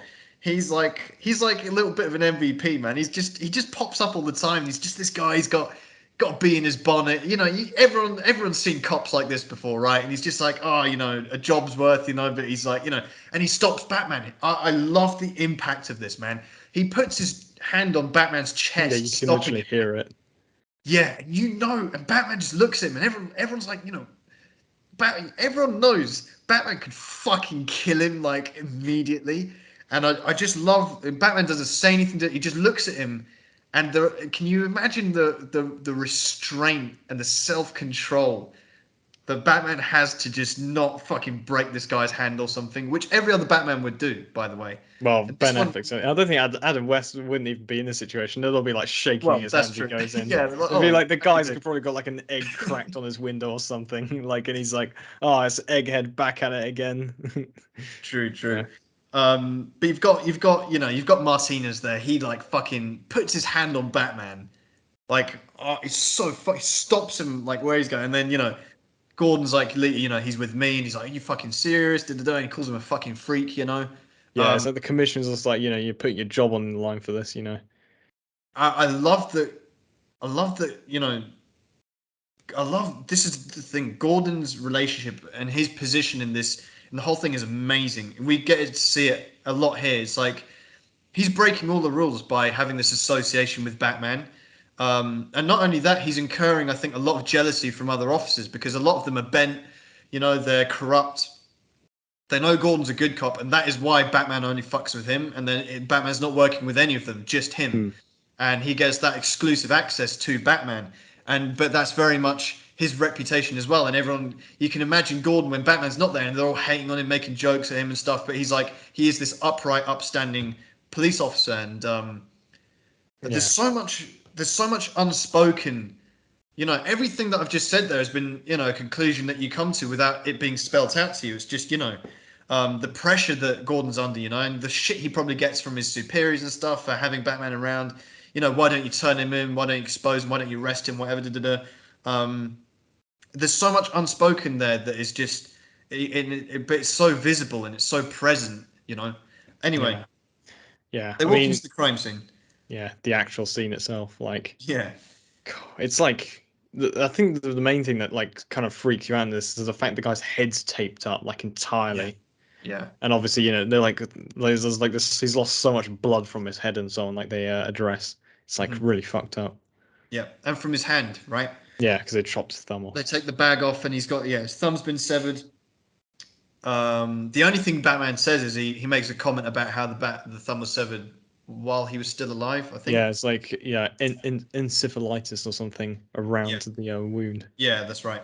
Um, and I love you see the forensics guy react to Batman, and he's just like he sees him, he's uncomfortable. He's like, oh, "Excuse me, get out of my way, whatever." But he's like, he's just doesn't even want to. He's just very uncomfortable, and it's just brilliant. It's the interactions with Batman are so good, and it's so intimate. You feel like you're in the room with them. Anyway, and then they find a Little card. this. Yeah, I love it, man. I Yeah, I love love how like they're like this. Is whimsical how. cards you get in a shop, kind of Yeah, yeah, yeah, yeah. It's like you got this from what's the shop called, man? The card chain. factory. Yeah. There's like loads of them, isn't it? Yeah. It's like a birthday card, like a Yeah, Christmas. It's so yeah, fucking. it's like, And yeah. And the it's just question's this like, is like almost childlike thing, but they're obviously custom made and they're made by the Riddler, and then they contain riddles, and it's just yeah, so fucking old school and classic. Like yeah. this So, is how. even Jim Carrey's one did that. Well, true. Yeah, that's true. Actually, yeah, you're right. I forgot Just the about that. one nice detail I actually liked about his. That's true. You've got, and this is also harkening back to Zodiac, where although obviously he communicates through newspapers, Hmm. but anyway, he's got their a card. I love even the handwriting. The attention to Hmm. detail in this film is what really makes it. Devil's in the detail, and this film, the handwriting itself is very specific. Anyway, and you get Batman gets the first riddle, and these are all genuinely good riddles. Yeah, This is exactly. the first, I and mean, then, I mean, we've come a very long way from what's a turkey do when he flies upside down and that sort of thing. oh fucking hell, yeah, Just, yeah, yeah. fucking writing, with a Got missile in the sky, that. Well, someone right, I'm slipping on a banana, rushing people. Yeah, it's like, what's weighs 6 ounces and sits in a tree and is very dangerous? Sparrow with a machine gun, Yeah, obviously. we have come a very long way. Anyway, It's like, our what's a first dead riddle for man do? Batman You know? is what does a liar do when he's dead? Yeah, So they're all kind of thinking about that one, and then the commissioner walks in and he goes, what the fuck is he doing here? yeah, He does a little bit of expo. He's like, Gordon, we go way back, but you're crossing the line here. Get rid of him. Don't want to see him here. Um, it's giving him shit basically for being friends with Batman. And then Batman goes, he just interrupts him and goes, he lies still. yeah. What does a lie do when he's dead? He lies still. And it's like, oh shit, it's a good riddle. It Even is a though very it's good. like, There it's are kind very of good like, riddles in this that I really like. yeah, yeah, yeah. But They're really yeah, fucked anyway, up as well, like always something related to death and so on. that's right, that's right. And you've got on the walls and stuff, you've got all the newspapers and the red graffiti and stuff, lies. Yeah, no more lies and so on and so forth. Brilliant, That's it's like kind brilliant. of his whole mantra. And you've got the commissioner going, it's just, and he goes, yeah, what's he doing here? And then Gordon holds up the envelope which says to the Batman, which I love, to the Batman. It's just fucking great. I don't know that I love the whole thing as well. I love the fact that it's the Batman. This whole film, it's not Yeah. Batman, and that's how it was. I think originally intended back in the comics. It's always the Batman. And what I like is it also in the other sense of how the English language works, it just makes this stand out of There's almost like a you've seen other title. Batmans, but this is the Batman. Like, this is the definitive. Like puts that fucking little extra bit in there. Do Yeah, you know? I it's like like that. what James Gunn did when he called his film The Suicide Squad, almost like a power move, kind of. Yeah, definitely. um, yeah, it is a bit of a power move. But anyway, so he goes, yeah. Anyway, so it's to the Batman, and then Commissioner's first thing is just straight away like he's got the agenda. He's like, oh, he's an accessory to the crime. How do you Yeah. know he's not involved? Da, da, da, da, da, And anyway, so tells him to get the fuck out of here. Um, I love the little things like Batman. He looks at something, he sees a little bit of blood on the floor, and then the The forensics forensics person girl, rushes over, photographer, yeah. yeah, just like, oh, he looked at that. I need to make sure I get that down, as well. Anyway, so Batman's effectively escorted out of the crime scene, but before he makes eye contact with the son of the mayor, the kid, Yeah, the one who, yeah. I mean, his dad's literally dead. and you get something in the way starts playing. Now, this is just fucking iconic, and we've had a lot of very iffy uses of licensed music in Yeah, Batman films. can't possibly think of which films you're thinking of. Yeah, I mean, let's leave that there. But and I always think it's quite a risky thing having licensed music in films. I don't think it very often works. But this, something in the way, in this film, the way it's utilized, the mood that it conveys, and the fact that it's at the beginning and at the end of this film, and has completely different feels, completely different vibes when it plays. But in this moment, it just perfectly captures the whole emotion of the scene and enhances it. And this is right up there for me, the best uses of any licensed music in any film. Right up there with Fight Club, for example. At the end of that one, you've got "Where Is My Mind," or another example would be um, in The Bourne Identity when you've got "Extreme Ways." I just think those are some examples that leap to mind for me of where licensed music just works so fucking well in a film. And this is right up there, I think, in some of the best I've ever heard of just Yeah, I'd like to give a honorable mention to Baby Blue in Breaking Bad, but okay. yeah. Haven't seen it yet, but yeah. Um, I think they're so effective in this film. Anyway, so while you've got that playing, this is the moment I wanted to comment upon. This is why Robert Pattinson deserves a fucking Oscar for this performance, or at least a nomination. His the acting he does with his eyes when he makes eye contact with this kid, Yeah. and nothing, not a single word is spoken, but it just lingers on the shot of both of them looking at each other, and there's so much. It's so powerful, the emotion there. Yeah, especially when Batman's they revisit basically it later. Yeah, Batman's basically looking at himself. This kid's just seen his dad Yeah, fucking because he brutally discovered him as murdered. well. He's like, yeah, it's like they see the Discovered him. little Yeah, that's footprints. It's right. You like, hear Gordon say, "Yeah, the kid found him." It's like fucked up. The murder itself didn't happen in front of him, but he was the one to discover him, and it's like that's the almost trauma. worse, kind of. Yeah, um, and Batman's basically seeing himself, and it's like it's just so. And I love how long that shot lingers on Batman's reaction to it, and he's just made eye contact with this kid, and the acting from Robert Pattinson without saying anything, without Mm. even moving his face. You can't see his fucking face because of his mask. You just see Yeah, his eyes, and there's so much acting done with his eyes in this entire film. I don't think I've ever seen a better display of eye acting. Viola Um, Davis maybe. I just think because obviously the thing is when you're playing Batman, you're limited by a fucking massive mask on your face.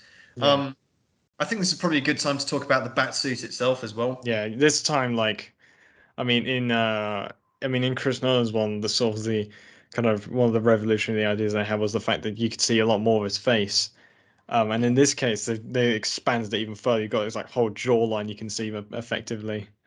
Um, Yes, yeah. The mask itself is completely opened up. In previous Batmans, you had the mask hole the mouth hole was so small, especially Christian Bale's one. It's like almost like so his lips like, do you know what I mean? Like fucking puffed out. Now when you've got a jawline like Robert Pattinson, you don't want to hide that behind a mask. Yeah, But exactly. what I love about his cowl is it's actually very similar to the Adam West cowl, right? Yeah, in a Very way, similar. and the You see fact the you can, stitching, the nose piece, the ears, yeah, you can very very similar. much see it's leather. You know. Yeah, yeah, it's a very similar cowl to Adam West's one. Obviously, it's jet black in this, um, and it's got plenty of space for his mouth and his jawline, which is fucking. Oh, you could cut cheese with that, couldn't you? Yeah, probably. um, but and his whole The cape and everything. yeah, the cape. I love the collar. You know, Yeah, that's what I felt. I it's saw very myself like, different look, you know, but seeing that a lot. his bat suit looks really comfortable. But it's very utilitarian as well. Even the bat symbol itself we see later Yeah, on it's a is batarang. it's a tool. It's batarang. It's like a knife. It's like Do you reckon he like spreads his like, butter on his toast like that? maybe he's got a utility belt which he uses. He deploys a lot in this film. Very classic Batman Mm. tropes, which they not only acknowledge and but they use to the full extent. In previous Batman incarnations, he had the belt. But it wasn't very. Didn't seem like he needed it. In this Yeah, film, well, he he could have uses. used. He's got all these different gadgets which he pulls out in the right, and it's like it's never done in like a cringe fashion like Adam West, but it's still there, and it's bulky, it's not symmetrical, it's not aesthetically pleasing. The trousers he's wearing, but everything there is like it's very utilitarian. It's not done for aesthetics. It feels very comfortable. Well, And I that's mean, that's the payoff you get with his action scenes. He's able to move around a lot. It's very flexible. He could actually. I read Robert Pattinson could actually do somersaults in this suit. That's how yeah, flexible it was. And you can imagine Michael Keaton trying to do that. yeah, exactly. I So mean, to be fair, I wouldn't be impressed until I see the return of the shark repellent bat spray, personally. But yeah, do you reckon he's got that like at the back of his belt, maybe, who just in knows? Who case knows? We'll, he we'll meets have King to find Shark in out. this universe, maybe? But I love his bat suit. It's fucking perfect. I love, like I said again, the collar for me. It's so different and it's so like original. I believe they did do it in a comic before, but I just love. It just looks like a It's really just nice to see how his yeah. cape kind of tucks in, you know. Yeah, yeah, yeah, exactly. It feels like really, really nice, like relaxed sort of batsuit. And he's just wearing these like combat boots and these trousers. His suit itself is obviously bulletproof, as we've already seen. Yeah. Um, and got all the bells and whistles. We see a lot of them as we go on throughout the film. But I'm going to be interested to see where well, obviously we're going to rank all of these elements Yeah, at the end. exactly. But I think it's just worth a moment there to dwell on it. Anyway, Yeah, they finally get him out of the room. so we have something in the way going on. We have another sort of montage almost where Batman he's driving through the city on his motorbike. Hmm. He goes to the Batcave. We get to see a bit more of Gotham. Oh We get yeah, to that see. shot of him going into the Batcave is You so like that? fucking cool, man. It's like I love the fact it kind of got that abandoned train Yeah. station look, and all the Well, it floodlights and is literally everything. an abandoned train station, isn't it? Yeah, So, it's just I really like it, like Wayne Terminal and so on. and I it's mean, below you Wayne have Tower that as you have well, that right? set on your shelf, don't you? I do. Yeah, right here. I've got the Lego Batman, the Batman sets, which I'm very fond of. I love them, man. Yeah, I went yeah. full In fucking before, fanboy for this film, man. To be yeah. fair. Stay tuned for our Lego review of Batman sets. You know. Yeah, I love it, man. I love the Batman. The Lego as well. Yeah, like literally got me back into Lego. They got me buying fucking Lego sets this film, Yeah, man. exactly. I mean, Um, I wouldn't. I mean, I wouldn't. I don't blame you. Honestly, I would have them if I could. But so fucking cool, man. Anyway, so yeah, you've got the Batcave there. It's a very different kind of Batcave. It's not in a literal cave this time. It's like I say, abandoned train station. yeah, you do Presumably, get a lot of bats flying around though. yep. I kind of assumed this is below Wayne Tower, but I guess maybe it's not. I Yeah, don't know. maybe it's like, I think it well, must be because Alfred comes down, right? yeah, because it has like, I'm pretty sure, I don't know if it says actually, I mean, I know it just says on the Lego set, but it's like Wayne Terminus or something like that. Yeah, yeah, yeah. So perhaps this is like a an abandoned part of like, or a decommissioned part of the old railway system, maybe. It has to be, yeah. Um, Yeah. but anyway, Actually, I don't know why you'd have a train station directly under Wayne Tower, but you know. Well, so anyway, yeah, we get to see him writing in his diary. So Hmm. the narration turns out to be him writing in a journal, which is also fucking amazing. So it's not just narration for the sake of it. Again, Yeah. it's actually something he's doing. He's actually writing it down with paper and pen, which I love as well. I don't know if Yeah, and that's he's something actually got inspired me surprisingly to do neat that. writing, I will say. Like Yeah, yeah, yeah. in contrast to the Riddler, who was very messy Yeah, this is the handwriting. thing. This is really, I don't know, like, it just shows the duality between Batman and the Riddler. And this is something as well that Tim Burton was trying to achieve with Michael Keaton and Jack Nicholson's Joker, right? The duality between the hero, the protagonist, and the Yeah, it's like they're antagonist. similar in a lot of ways, but also Yeah. there are things that set them apart quite, obviously. So anyway, so he's writing down his the account of his day. He's like, oh, I'm a nocturnal animal. I Yeah, need to daily force diary. myself to remember. He's got these contact Yeah, lenses. So fucking cool, man. The technology, the gadget, man. yeah, it really It's, shows like kind of they probably couldn't have imagined. I mean, obviously, Batman's, especially in the Chris Nolan trilogy and a bit in the Zack Snyder one, which is a bit it's further fetched. You've kind of got this like modern tech that's kind of meant to be somewhat grounded, mhm, in like big air quotes. yeah, Um, but in this one, 15 years, no, 17 years on from Batman Begins, it's kind of like what can be imagined as possible-ish in the future, like more maybe with the highest, tech, yeah, greatest minds of Wayne Enterprises. This, probably could be a thing maybe in the future or something like that, which is quite cool. Like, he's got all the video recording of his like mhm, um him in the like investigation room, which is like which also answers the question as to why he's not yeah. really bothered that he's getting escorted out there. He's just looking at everything so he can look at it Yeah. later. That's right. Um, and one thing I also really liked in this as well that they bring back to that is the fact that Alfred sees he sees the part of the video where he's just lingering on Yeah. looking at the kid, like he is also like relating to him, Mhm, which is mhm. quite good. But also, like, what do you think of Alfred in this? Like, because this is the first time we get to see him. Well, yeah, so this Alfred is played by Andy Serkis, who obviously has a relationship, long-standing partnership with Matt Reeves, because Yeah, obviously Andy Serkis was Caesar in the Planet of yeah, the well, Apes, and so obviously he's been brought into this role. This Alfred wasn't one of the parts of the film that excelled for me, if I'm honest. yeah. I would probably agree. It's not bad by any No, like he's not a standard, bad but Alfred at all. He's not. Doesn't stand out to me though either. He's just yeah, like he does his bit. He doesn't do anything wrong. He doesn't do anything yeah, except. It's interesting what his character does, but again, doesn't actually have that much to do. So yeah. He's not really much in the film, to be honest. I mean, if I had yeah, to like I mean describe him, they almost fucking kill him off halfway through, yeah, right? So yeah, I thought they might do. He's yeah, kind of like to me. He's like if you got someone who's like 80% trying to do kind of, the typical Alfred, what Michael Caine did and so yeah, on, but he just doesn't kind of have the look. With like 20% of it is like he's like trying to have some sort of banter back and forth, like with Jeremy Irons one, but it's not quite either of them, if that makes sense. yeah, But there's yeah, only so much that he can do, really. Like yeah. if I was cast as fucking Alfred after Michael Caine, I'd be like fuck, like you just can't do it.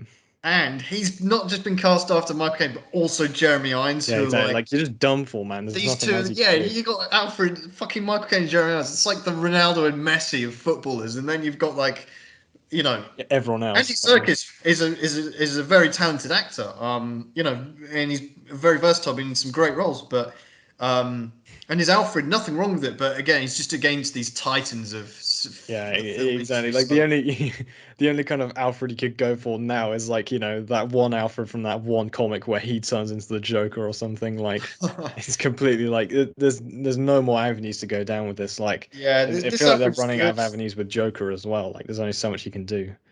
Yeah, this Alfred is good. He has it's an interesting moment we find him in as well because obviously this is where he's got quite a strange an estranged relationship with Bruce Wayne as well. Bruce Wayne is a complete arsehole to him, right?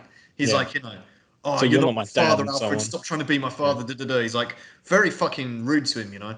A little bit like Christian Bale was to Alfred at the beginning at Batman Begins, right? Yeah. at a similar stage of his life, right, in his 20s, like Bruce Wayne is here. So, Yeah. he's being a dick to him for no reason. Alfred's just trying to, do the Yeah. best he can by him. He whips Uh, out the old your father's legacy card, oh yeah, we've got as or well. like your family's legacy, but Yeah, and Bruce Wayne said, "This is my family's legacy. This is, I am doing it." Da, da, da. Um, we also get to see as well he's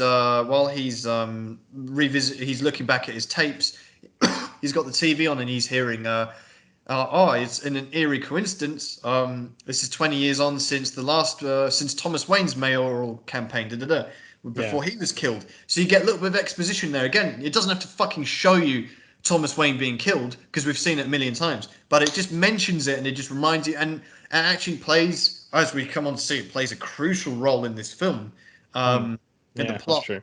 But we just get that first mention of it, and it just brings you there, and you're like, oh shit. And then Alfred comes, and like you say, I think that's so, again, just really powerful moment when, Bruce Wayne, he fucks off to have a shower after being a dick to Alfred, and then Alfred looks up and he sees the kid who's just lost his dad, and he goes, and he just looks down, and he's just got this weary look of pain on his face.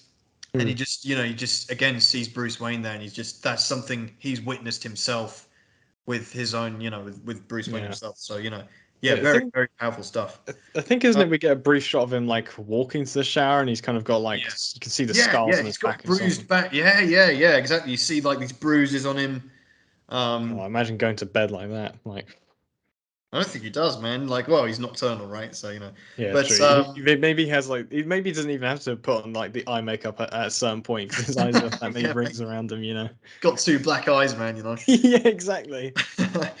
um, He never, yeah, he never talks because then he gets to show how many teeth he's lost. yeah, yeah, man. So anyway, so he has a shower and he goes down to see Alfred. Alfred's offers him some berries. Yeah, fresh Good berries, may breakfast I there. say. Fresh berries, no less. Alfred's just been down the market for him. Yeah, And which is then like you 25, see, Bruce apparently. was, oh, what are you up to there? And he's like, oh, I'm just reminiscing about my days in the circus. Now, I really like this. This is where Andy Serkis is very good because he brings an Alfred to you where he has this kind of and no one really knows. There's no clear origin story in Alfred. He is quite a mysterious character, but there's like a whole theory that he was a former MI6 agent, possibly even a James Bond, right? Maybe. And anyway, Yeah. and Big. Yeah. and we get to learn later on that Alfred basically he taught Bruce Wayne how to fight, which I think is really cool. Not trained him, but taught him how to fight. Yeah. It Um, wasn't Liam Neeson this time. no, yeah, that's right.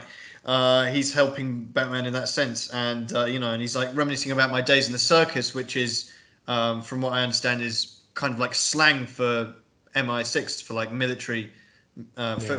for military intelligence, Yeah. right? Maybe So, that's it specifically because he's called Andy Circus.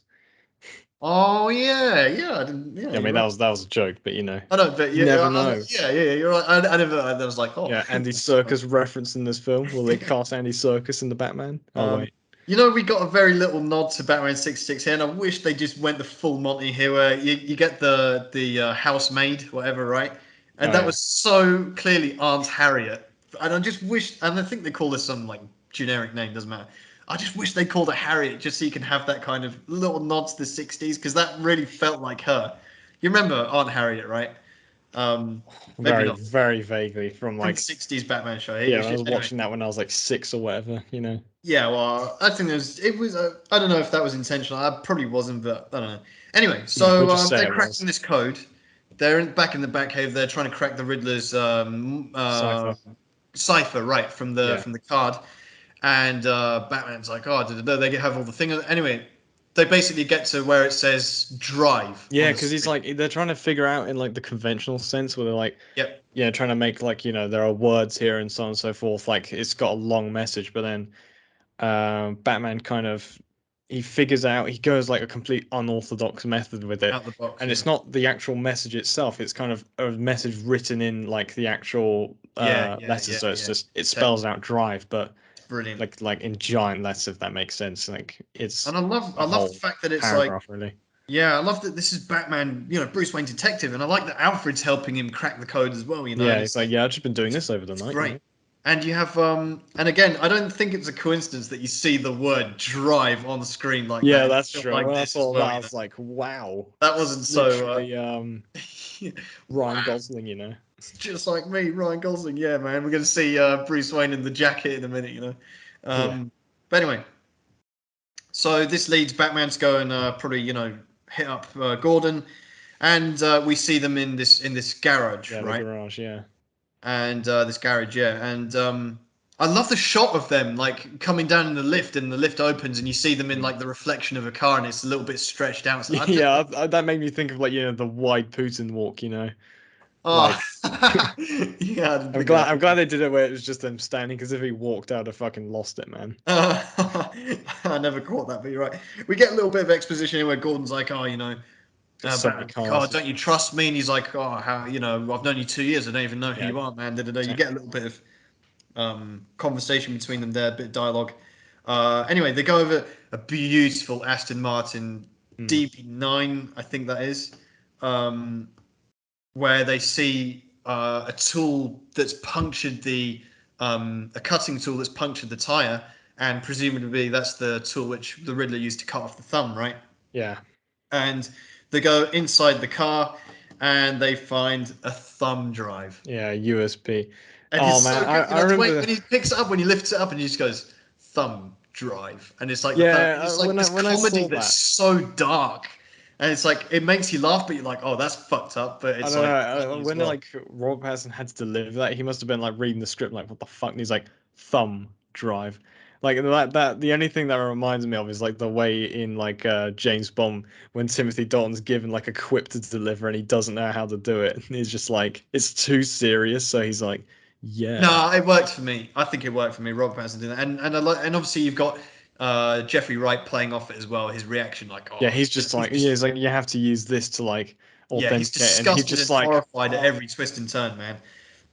Um, yeah. because The yeah, they thing. plug in this USB into his laptop, and then he has to like hold the severed thumb to Yeah, it's like, wow, unlock this it. would be really damaging for the mayor. Sure hope it's Right, not right. So they see a sensitive. bunch of compromising photos of him with an escort. Whatever, he's having an affair. It's like, oh, Well, family values, yeah, blah blah blah. He's a liar. He's not who he says he is. That's the let's see whole the penguin. thing of this film, right? So, and they see in the background of these pictures, there's the penguin. So they're Hmm. like, oh, okay, so this from the Iceberg Lounge. We need to go there, and this is, the detective story continues, right? Oh, and they have a great moment where he goes, oh, and all the photos get emailed off to the press, Yeah, and exactly. then and Yeah, from his Gordon's like, account, oh, mind you. yeah, yeah, yeah, and Gordon goes, it's I'm the getting Iceberg fired Lounge. today. He goes, we'll never get in there without a warrant. And then you go Batman, he just goes, yeah. Yeah, Like, exactly. I was just like, I what's it gonna love take for that. I that? love that. His delivery is so fucking good, man. It's just these monosyllabic words, but he's just like, yeah. That won't stop me. And that's exactly what we get. So then we get to the nightclub, Iceberg Lounge, where Still he, chucking it down. he Yeah, it's like this shows might up be at in the the UK. doorstep. Who knows? Yeah, he shows up at the doorstep, and then there's these twins, these bodyguards, whatever, and they're like, "Oh, you get fucking great. This might be my Yeah, signature line good line. nomination." It's like, "Oh, you're gonna get some blood on that suit, man." Yeah, he's Might be. good. Like yeah, it's like, you better like fuck off, or that little suit's gonna be all full of blood. And he's like, mine are yours. Love it, love it. That might Such a be the good line. most Like, signal it's line. such a Yeah. threat as well. He's like, yeah, fuck you. Yeah, it's so fucking. Oh, it's so good. Yeah, It he like just really fits this the best character. part is that It's he great. just he just one punch man's both of them, like, just bang bang, Yeah, and he just just goes in. sparks them out. Yeah, man. And then we get this whole nightclub fight scene with the lights. It's a lot of red. Yeah, this is good So shit. Like fucking cool. the music and that. Any Yeah. excuse to have any fight in like a setting where there's strobe lights and music. Yeah, yeah, Like yeah. although Bass. Yeah, exactly. Like like he EDM. hits Yeah, someone with like exactly. a baseball bat just straight up in this as well. Yeah. Like although like there is someone with like a rifle or a shotgun at some point who's shooting him. Yeah. And this is one criticism I had when like it's one of those moments that happens a lot of Batman films where it's like where a guy could very easily, because he takes like 5 years to grapple hook him, and he's this guy's aiming at his face, like he could have easily blown his face off there. Like I don't know. But it's like saying The Dark Knight Rises, for example. Like I really like that film, but I'm not gonna. I mean, there are moments like that in it where you're like, oh, but it doesn't really like it doesn't ruin the I film. didn't get that feels really nitpicky for me. I don't I know, know it's like nitpicky, but because they are in this. You got to remember this. It's the context as well. It's like in this nightclub. they probably couldn't see properly. Yeah, like surrounded by these sweaty, drugged up people, man. Like off their nut on EDM and shit, man. It's like but whatever. Yeah, that's a Um, good point, actually. yeah. I'll drop nitpick for that. Anyway, so he's in the middle of this fucking fight, and then Penguin comes and breaks it up, and Yeah, he does this, this introduction. He's like this very like suave, club owner, like, oh, take it easy. yeah, Da, it's da, like da. I'm ours, man. Yeah, I'm ours. Colin Short for Farrell's what? Penguin, man. Um, Now this is a whole thing in and of itself. This penguin for me is like an interesting one. It's a gangster penguin where he's like a mob boss. Well, he's not a boss at this point, but he's still up high up on the Yeah, he's like ladder. a mob. Yeah, he's like the Jack Napier of this almost. Oh yeah, you're right. He is, isn't he? Yeah, fucking hell. But yeah, he's there. He's like he's on the ladder to being the top dog. Yeah, he's on his road to success. He's on his grind He's on the set. grind set, man. Yeah, He's a club owner, and yeah. I mean, he has a that lot of goes to his balls off. as well in this. I won't Sorry, lie. Like, huh? what did you say? He's like the penguin is. He's got like fucking balls, man. Like he's just straight up dealing drugs under Batman's nose, Yeah, like in front of man. him. That's right. He like conducts a drug deal in front of Batman. He doesn't give a shit, man. Um, but as well, I think obviously I think if anything's likely to get an Oscar nod from this film, it will be the makeup because of the Yeah, prosthetics that Colin Farrell was wearing. And he said, he's got like scars and and Colin shit. Farrell himself is like pretty slim, average built sort of Irish guy, right? And he just is absolutely in the strongest sense of the Completely word, transformed. unrecognizable in this film. To the point where, after he got his prosthetics put on, he went to Starbucks and he got a cut. He got people obviously looking at him in his penguin costume, but no one recognized that he was Colin Farrell. So that's when he was like, "Yeah, this is effective." Yeah, Um, it's like it's like the inverse of like when someone's like a completely CGI character in that case. Like you've got these like very good practical effects versus like it's not yeah, bad if someone's an entirely CGI character, but it's like the difference in kind of the effort that went into it. I that's mean, right. obviously it's hard to animate, but it kind of feels like more satisfying if it's just like these like very real prosthetics that kind of just look so good almost. And Colin Farrell's Penguin is such a good example of that. Yeah, and what he's also an example of is just staying true to the comic Penguin as well, where it's he's got all the trademark things, but Not the umbrella. not in a comic. Yeah, he doesn't. He does have an umbrella, actually, later on. He's missing the cigar. That was a studio intervention thing because it's like, keeping it, like family friendly, Family friendly. let's This say. film. Right. But, I think, because obviously he's wearing a suit, he's very dapper, and he's got Yeah, the, he very much is. but he's got the prosthetic nose, just like Burgess Meredith and Danny DeVito.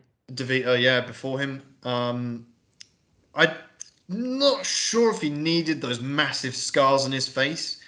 Obviously, that's like a bit of show not tell. Like, he's been in Yeah, some he's been in a scratches, few fights. right? But I don't think that was a little bit too much. But yeah, I'm getting Almost, one could say almost on the nose.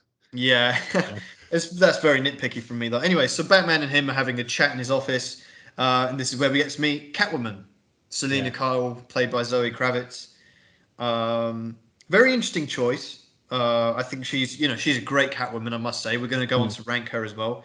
What I like is the fact that Zoe Kravitz and Robert Pattinson are very good friends in real life. I think they've known each other for about 10 years, and obviously they have a romantic relationship.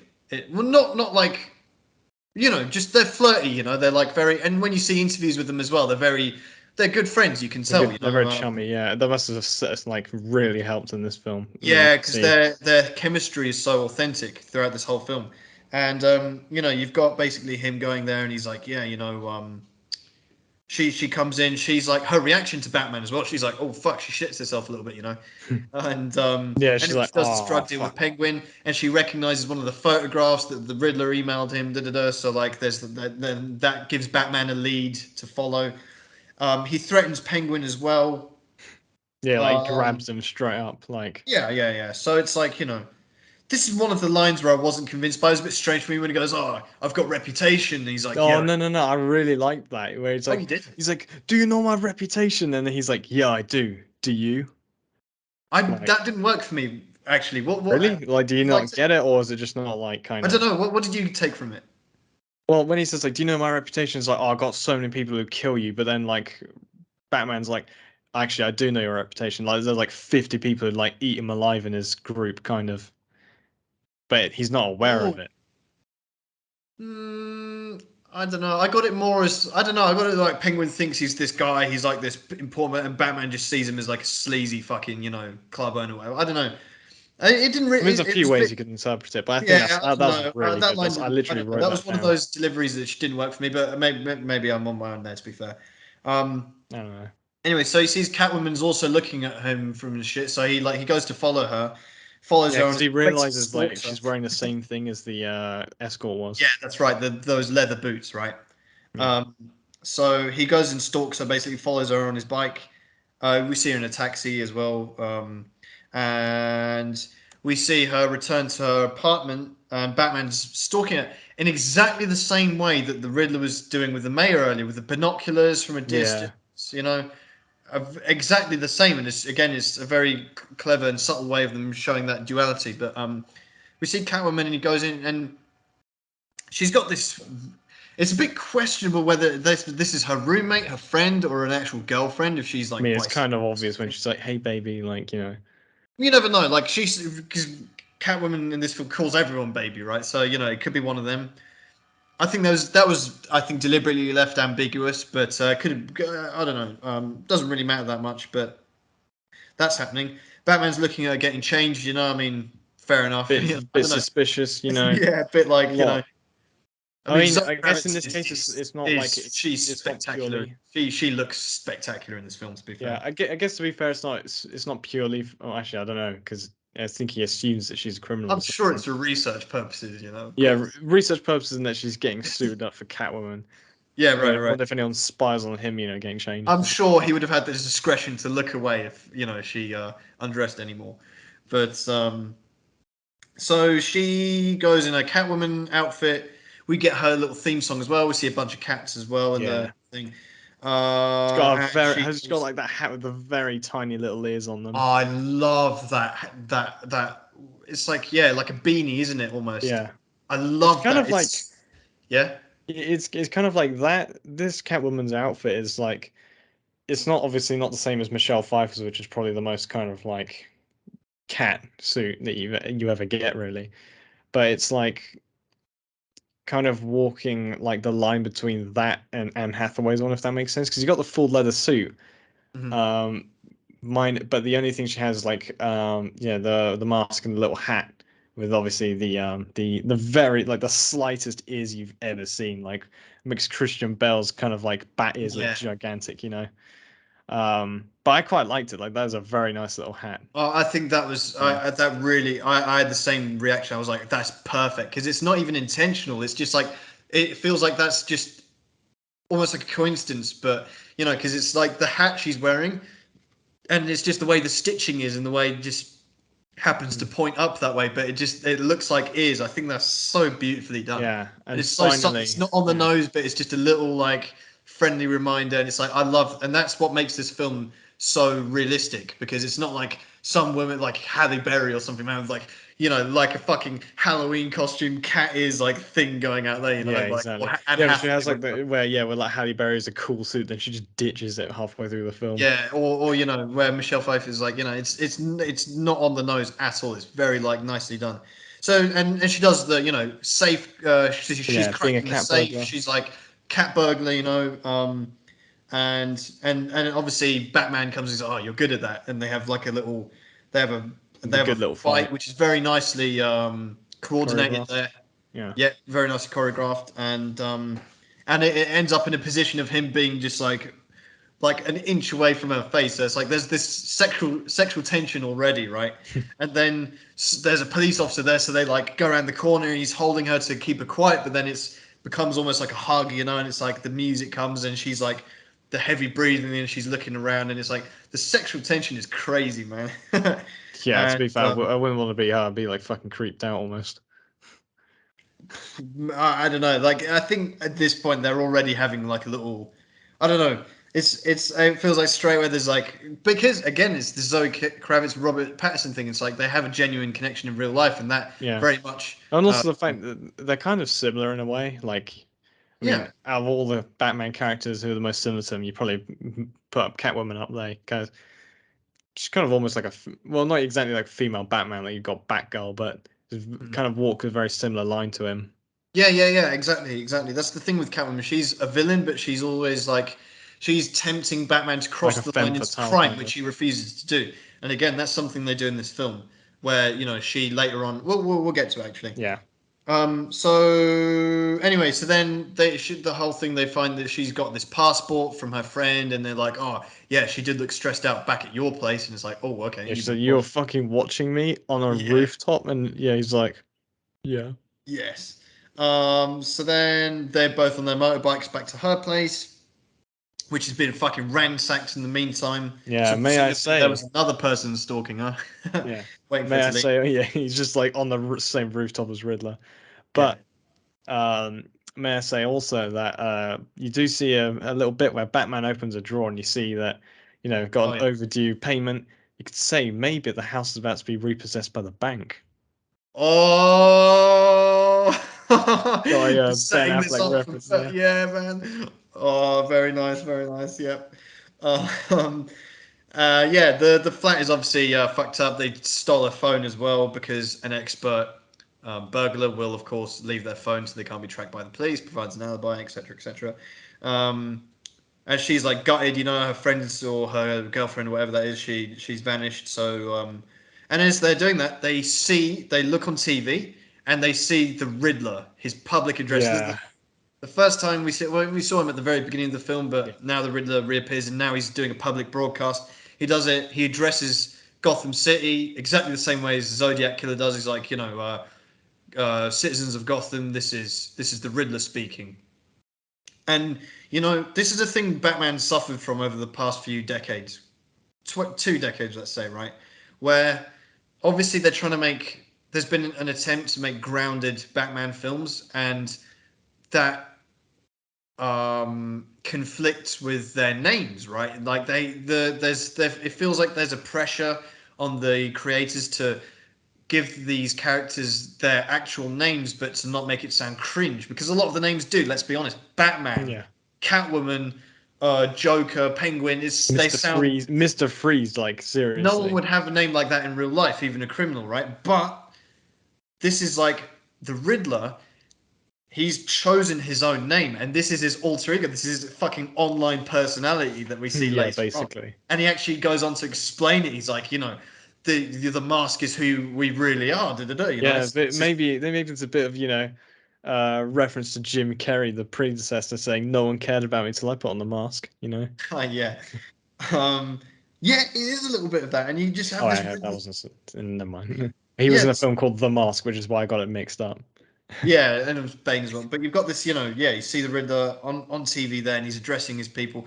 Oh, and this is where you see fucking. Oh, this is so fucking good. They like this. You just have a fucking scene out of Saw here, Yeah, man. literally a saw trap, man. Like this Yeah, guy's he's got got the rats. commissioner. I'll be honest, I didn't have a fucking clue who was in that Saw trap Yeah, until the like first time I saw it, I was like, huh? very confusing. But I think they could have made that a little bit more clear. But I think the horror element is enough to like you don't really care either way, Yeah, man. it's like I don't know why I thought this. The first time I saw it, I thought he was in like some piranha fish thing that was like gonna eat him alive, but it turned out it was rats instead. So Fucking rat trap, man. Like something straight out of Saw, which yeah, is that's what fucked up. also you know. I fucking love those films as well. To be fair, Yeah, he's like and so. It reminds me almost of like the little Heath Ledger videos kind of yeah, from The Dark Knight, yeah. and They're like but so. This it's is what like I love dialed about up almost. because he's like he screams into the mic and shit. Yeah. He's like, And goodbye. yeah, that's right. And you just see this guy's clearly, psychotic, right?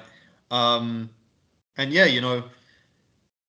again, it's just one of those elements that they just with that very simple scene, they just make so many nods to so many iconic classics. Right in that just little address to the TV, you've got the Joker, Heath Ledger's Joker, you've got the Zodiac Killer, you've got fucking Saw, Jigsaw. So you've got like a combination of just these fucking amazing things put into one fucking moment there. Love it. So they're watching this on TV. Batman has a line, you got a lot of cats. I've got a thing about strays. It's like this little. They're like, okay, this is obviously a partnership that's gonna manifest later on. So then we're back with Batman and Gordon. They're in the morgue. In the morgue, yeah. And they're having so they established that the commissioner was killed with rat poison, or they discovered rat poison in the system. That's right. So this is like a running theme, obviously, with this whole trap. The rat. It turns out, Gordon's shocked to find out that this commissioner, he was a bent copper, basically, and I mean, the thing as well that I really liked in this, I only realized this time, is the fact that when Batman's kind of like like, oh well, he was a bent cop, and then he's like Commissioner Gordon, he's like kind of like he's almost like saying, like, are you saying he kind of had it coming to him almost, he deserved it, yeah. Like, which is like the first sort of like thing that reminded me of Joker in this, kind of the fact that in a way he's like kind of like the Riddler is like trying to be some sort of idol almost. But the thing that I also realized in this is the fact that up until this point, really, with the Riddler, he's not actually too different from Batman in a way, because he's getting rid of corrupt people, probably getting rid of more problematic people than Batman even. Yeah. But I mean, for the reasons he's doing to it's like, oh, it's burning down the city almost. But and he kills them obviously, but it's not. It's like a form of like being a vigilante, which is not quite the same. But he is essentially just being an online vigilante, just killing like the people he deems to be the people who need to die or need to be put in prison and so on and so forth. But he's going to like more extreme measures, so on. But like Batman's not too far off at this point from going down that route. 100%, 100%, and this is basically, and this again reminds me of John Doe from Seven, where he's like, he's killing off these politicians. Oh, not politicians. Well, he does kill the mayor, right, in the city as well, John Doe, or not the mayor. I think a lawyer actually, or something like someone that. who's important, basically. And and he's like, and when he's explaining that to fucking Morgan Freeman and Brad Pitt's characters, it's like, I bet you were secretly thanking me for that one, and it's like, yeah, you've got these people he's bringing down, a corrupt scum that are destroying people's lives, but obviously, they're untouchable, right? And it's like, well, yeah, like, obviously what you're doing is illegal, but no one's really saying, it's like you secretly deep down you're like, yeah, man, like they had it coming, they deserve it. And Batman says it again later on to Catwoman. He says it about her friend. He's like, well, that's what happened. She crossed the line. Like he's pretty much justifying it. Like he's like, yeah, well, and you're right. They have a similar attitude, Batman and Riddler. They both want vengeance. That's the whole point of the film, right? Yeah, which is why he realizes vengeance is bad. Yeah, exactly. So he's looking at the rat trap. He finds another card in it to the Batman. And it's basically telling him to bring the rat into the light. So they're trying to work out who this rat is. Bring El Rata a ladder or something. Yeah. So they become fixated on like trying to work out who the rat is. For the whole film, really. Yeah. And then basically, I think they established that the penguin is the rat. Yeah, right? So because it's like also it could be translated as a stool pigeon. So yeah, with Alfred. Yeah, a bird with wings, a penguin. Right. So they go, okay, so he decides, okay, we're going to go into the back into the Iceberg Lounge. Oh, earlier on, actually, this is a funny thing. When he was in Catwoman's flat and she's like, yeah, level, what's the club within the club? Level 44 below. 44 below, yeah. Yeah, the club within the club. Yeah.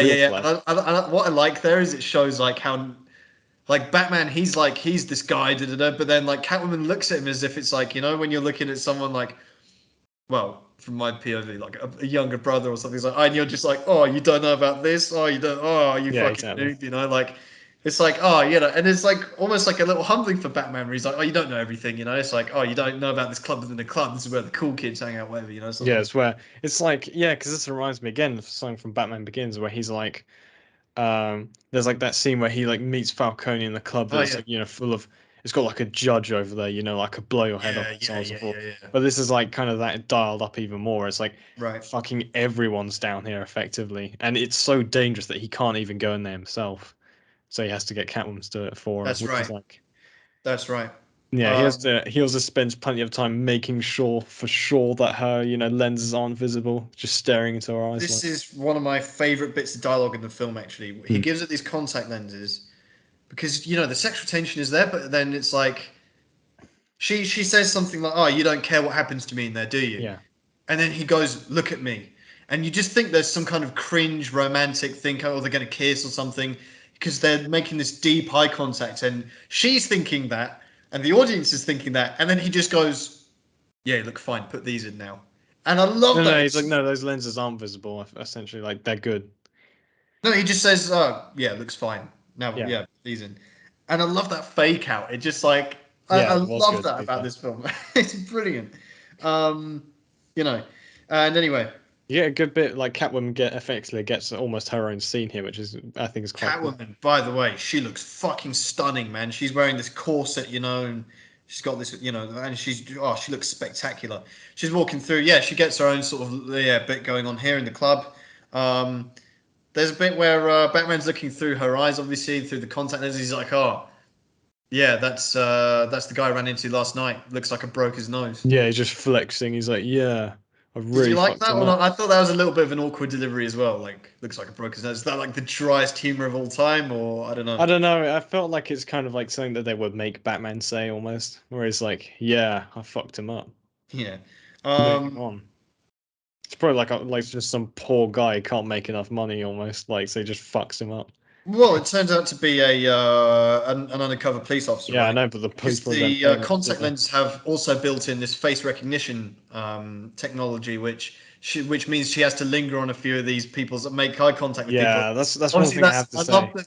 Yeah, it's so problematic for her because obviously they'll think she's flirty or she's like that gives Yeah. them the signal to come and talk to her or buy her a drink or something. It's just I love the dynamic that creates Yeah, there. because She's like so. if you're yeah, because like I mean obviously I'm a bloke, right? But Yeah. if you're like if you're a woman watching this, I can imagine like this is probably like the worst case scenario Yeah, yeah, yeah, ever. yeah, yeah. Being stuck here is like one of the most dangerous places ever. Like probably they get like 50 of them killed a day or whatever, and you've And got to deal Batman with makes all that the shit. observation as well. He's like, "Oh, these guys have got a problem with eye contact," and he's like, "Yeah, it feels great, doesn't it?" Or something like Yeah, that. So, exactly.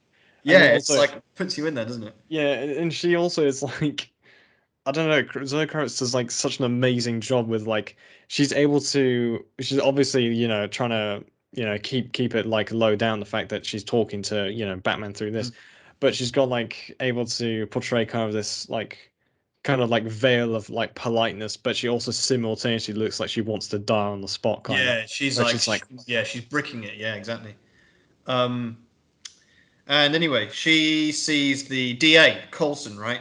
And he's like, "Oh, turn around." And she's like, "Oh, if I turn around, yeah, he's if I gonna turn come up around, to yeah, me." And then he's like, "Do it anyway." And then she's like, "Oh, great." And this guy, like, Coulson's such a beta male, man. He's like the he was like archetype, man. hi there, yeah, Yeah, oh, how you doing, madam?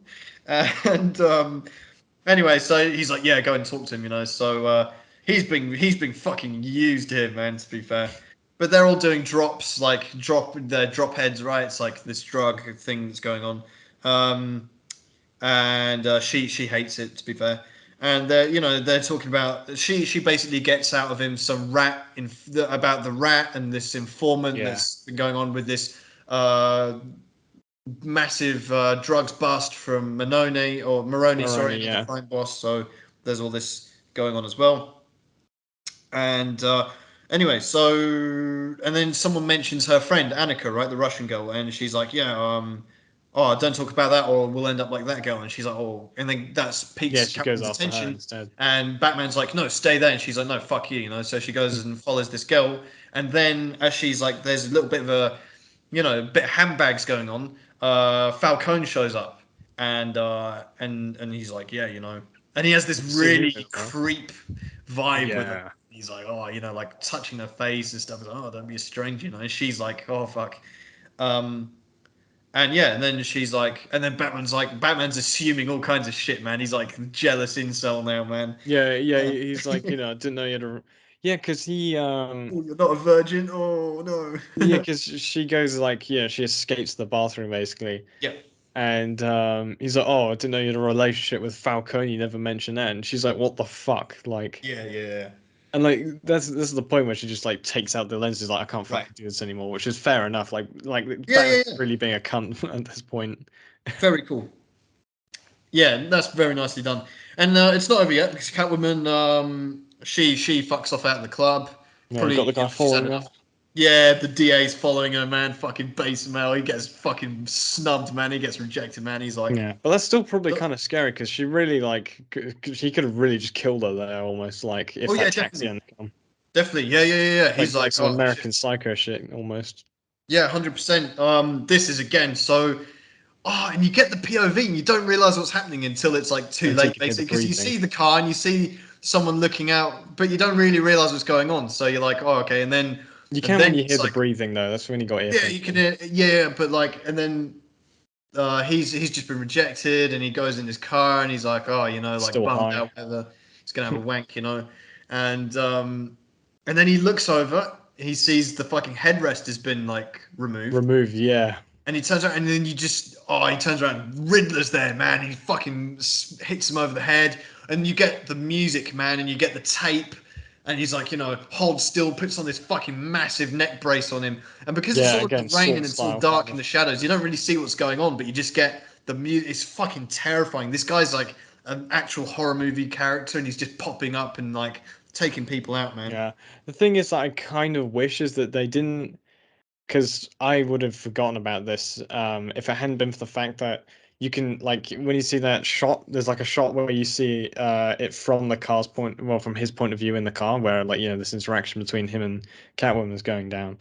but you already know Riddler's there because of this shot and the breathing and so on and so forth. I feel it would have been more effective if they kind of didn't have that and like it just immediately like the only first Mhm. thing you see where it's suspicious where this guy gets in the car and you're wondering like why isn't it gone to the next scene yet and he sees that the thing's headrest been removed and Yeah, then he gets hit. like a It's jump just so scare. sudden. But I think they kind of feel like maybe they don't want to make it so horror-esque where because they've already done like a jump scare with them, maybe doing it again might be like too much, you know.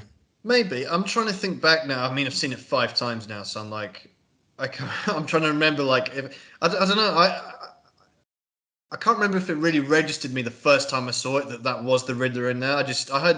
I think maybe I can't remember at this moment if you see him moving or whatever. Like, I know you hear him breathing, but it's not enough. So you like it really registers with you because you're so focused on what's just happened with Batman and Catwoman and Falcone and fucking Yeah, you all the almost shit. forget about the Riddler. Yeah, yeah, Yeah. yeah. But anyway, so that happens. Then we see Batman and Gordon on the rooftop. They're having a chat, about the Riddler and everything. He's like, yeah, I've got this source that the DA's bent now, and he could be the rat, blah blah blah. And then we get back to the Batcave. So Bruce Wayne, he's like fucking full incel man. He's like watching back the tape of Catwoman, like just has the bit on loop where it's like, oh, you had a relationship with him, and he's like, just torturing himself watching that bit over and over again, Yeah, it's man. like, Like, oh, I really bungled it. yeah, I fumbled it, man. I could have fixed it, like all this shit. Yeah. But he's wearing his suit, right? And Yeah, but Alfred is comes this up. the time where he takes off the cowl and then you see the makeup? I think. I feel this is the It same. might be, but I don't think so because he's in the full suit. He's about to go to the funeral, right? Because Alfred comes down and says, "Oh, Bruce Wayne's going to make a public appearance. You Oh need yeah, your yeah, you're right, you're right. yeah." And he's like, "Oh, what about your cufflinks, mate?" And he's like, "Oh, fuck the cufflinks, man." He's like, "Oh, you need to keep up appearances. You're still a Wayne, And he's like, "What about you? You a Wayne?" And Yeah, because he's got he's the like, cufflinks with W on "Yeah." them. And he's a dick to him, He's like, "Oh, what about you, Alfred? You a Wayne?" He's like, "Your father gave these to me." He's like, Yeah, "Oh, it's like just pull out the Thomas Wayne card, wins every time. yeah, man." It's your Um, father did this. You Humbles need to it, do it man. too. Yeah. Well, Bruce Wayne is being a dick to him, man. He deserves a bit of like, Yeah, it kind of, it's almost reminds me like completely unrelated in like Only Fools and Horses, where Dell always pulls out like, when Ronnie's on her deathbed, she said this and this and this, and Ronnie's like, oh yeah. maybe, yeah. Anyway, so now we get the funeral scene. This is great. Yeah, Um, I've got to say, it's so good, especially with it's the Ave you Maria know and so on. we don't get. I think this is pretty much this is the main bit certainly of where we see Robert Pattinson as Bruce Wayne. Hmm. Most of this film, he's Batman in it actually. Whereas this is where we get to see Bruce Wayne make a public appearance. Right? He's in his um he's in his car. He's driving his own car. He doesn't have a chauffeur or anything. Yeah, that's Um, something I noticed as well. Yeah. yep. He's driving past these protesters, Riddler protesters, which is Hmm. great. That's again tapping into the whole Joker vibe and Yeah. various other, La Casa Papel, all this Yeah, shit. like a It's like, billion kind of ones. yeah. He gets out of his car and he's clearly very uncomfortable, like in this public. He is an introvert. He's like this emo Bruce Wayne. This is where it all comes Yeah, from. he has no kind of. People like, oh, he's don't like his haircut. That's the whole point. That's the whole character. He's this introverted fucking guy that is like, you know, and full of anxiety and everything. Yeah, Uh, because it's like as Batman, he can kind of he doesn't yeah, have to care so much, whereas this is like he's almost like vulnerable, kind of. yeah, very vulnerable. And like everyone's, like, oh, Mr. Wayne. Everyone's cameras on him, and he's just there, and he's like, his body language is just shying away, and he's just like doesn't even want to like have any attention on himself at all. He struggles with the Wayne name, right? He's Yeah, just like he just wishes he could be anonymous there. He can't go as Batman. He has to go as Bruce Wayne. But he's just like, he just gets this unwanted attention, right? yeah. So anyway, I mean, yeah, yeah. he also meets with Falcone as well, like, on the Right, right, steps. right. Like, Yeah, he sees like this other car, and Penguin gets out, and then Falcon, and then he sees these legs, these leather boots, and he's like, you hear the music, and you think it's Catwoman again. It's another fake out, which is great. This film is full of these. yeah, because he approaches him, he Yeah, realizes it's not her, but he also gets stopped. yeah, He's yeah, like, yeah. yeah, come any closer, we're gonna fucking blow your head off or something. Yeah, they have this Well, not the fucking same, but confrontation. Yeah, exactly. And then he's like, Falcon's give like, us a whoa, whoa, wide whoa, berth whoa. here, man. You got the golden boy of the city here, and then he tells this interesting story about how he got a shot and he turned up at Thomas Wayne's doorstep, and they operated him on the table, Hmm. and he Yeah, saw the whole thing from above. I remember your face. yeah, And you don't think that meant something, and then Bruce Wayne just goes, means he took the Hippocratic oath. I love that so much. Yeah, It's like he couldn't. He couldn't have said that in any better way as saying like the Hippocratic Oath. For those who don't know, is like Hippocrates, like the guy who would just he would treat people regardless of who they are, criminal or whatnot.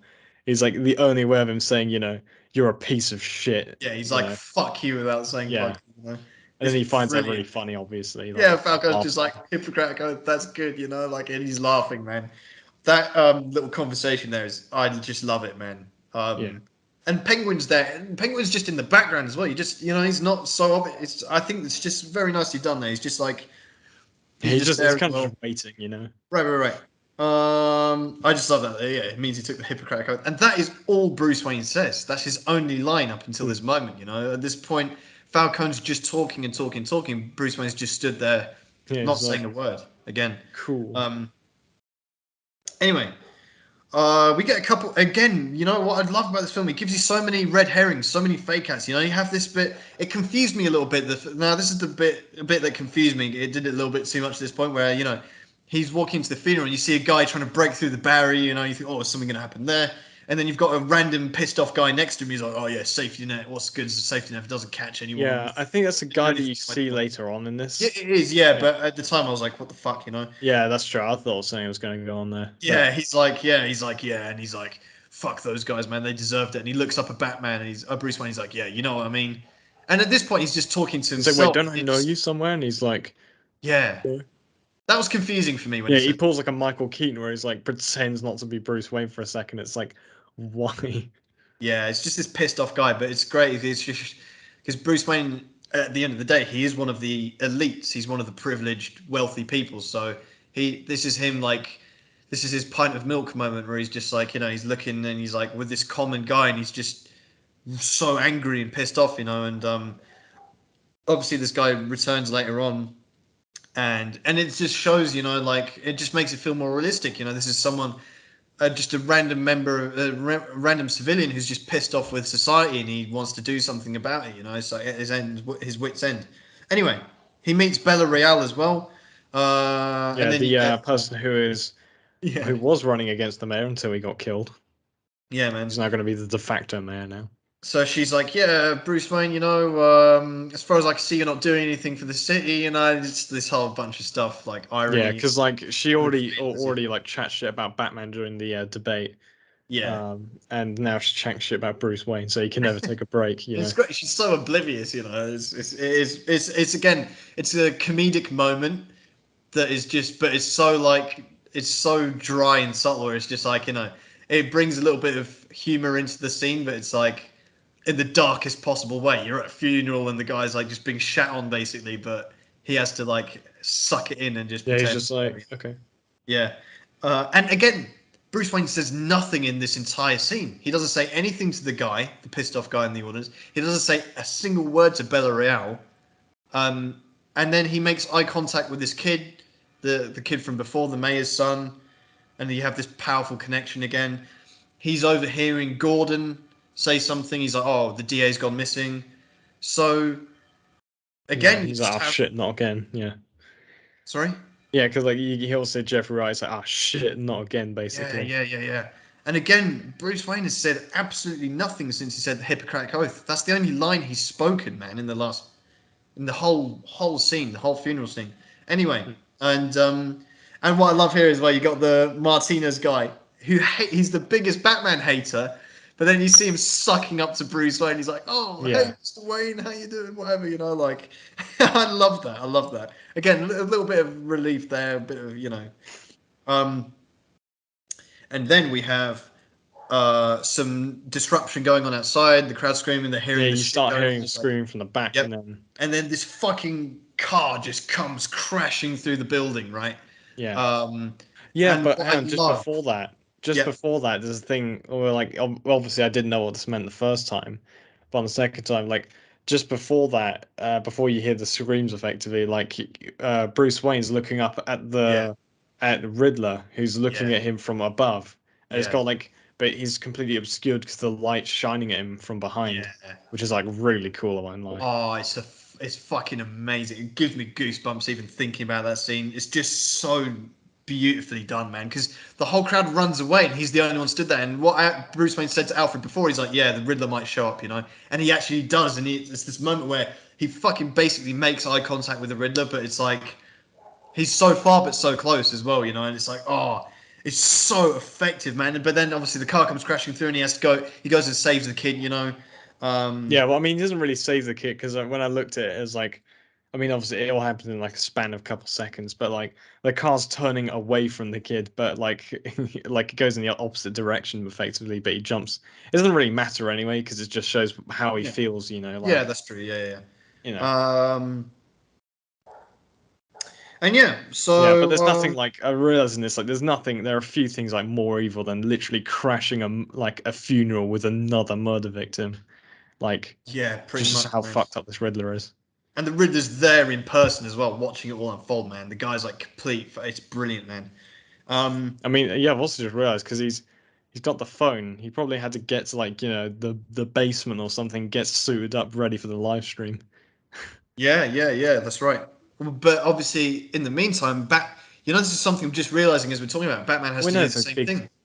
He has yeah, to do the because same thing. He has to get in his suit as well, so he can yeah, but answer. it's like there's a relatively large span of time difference between it, so that does explain it. Yeah, yeah, because the SWAT Yeah, team arrives and the bomb it's kind of disposal nighttime, and I everything. think, almost by that point.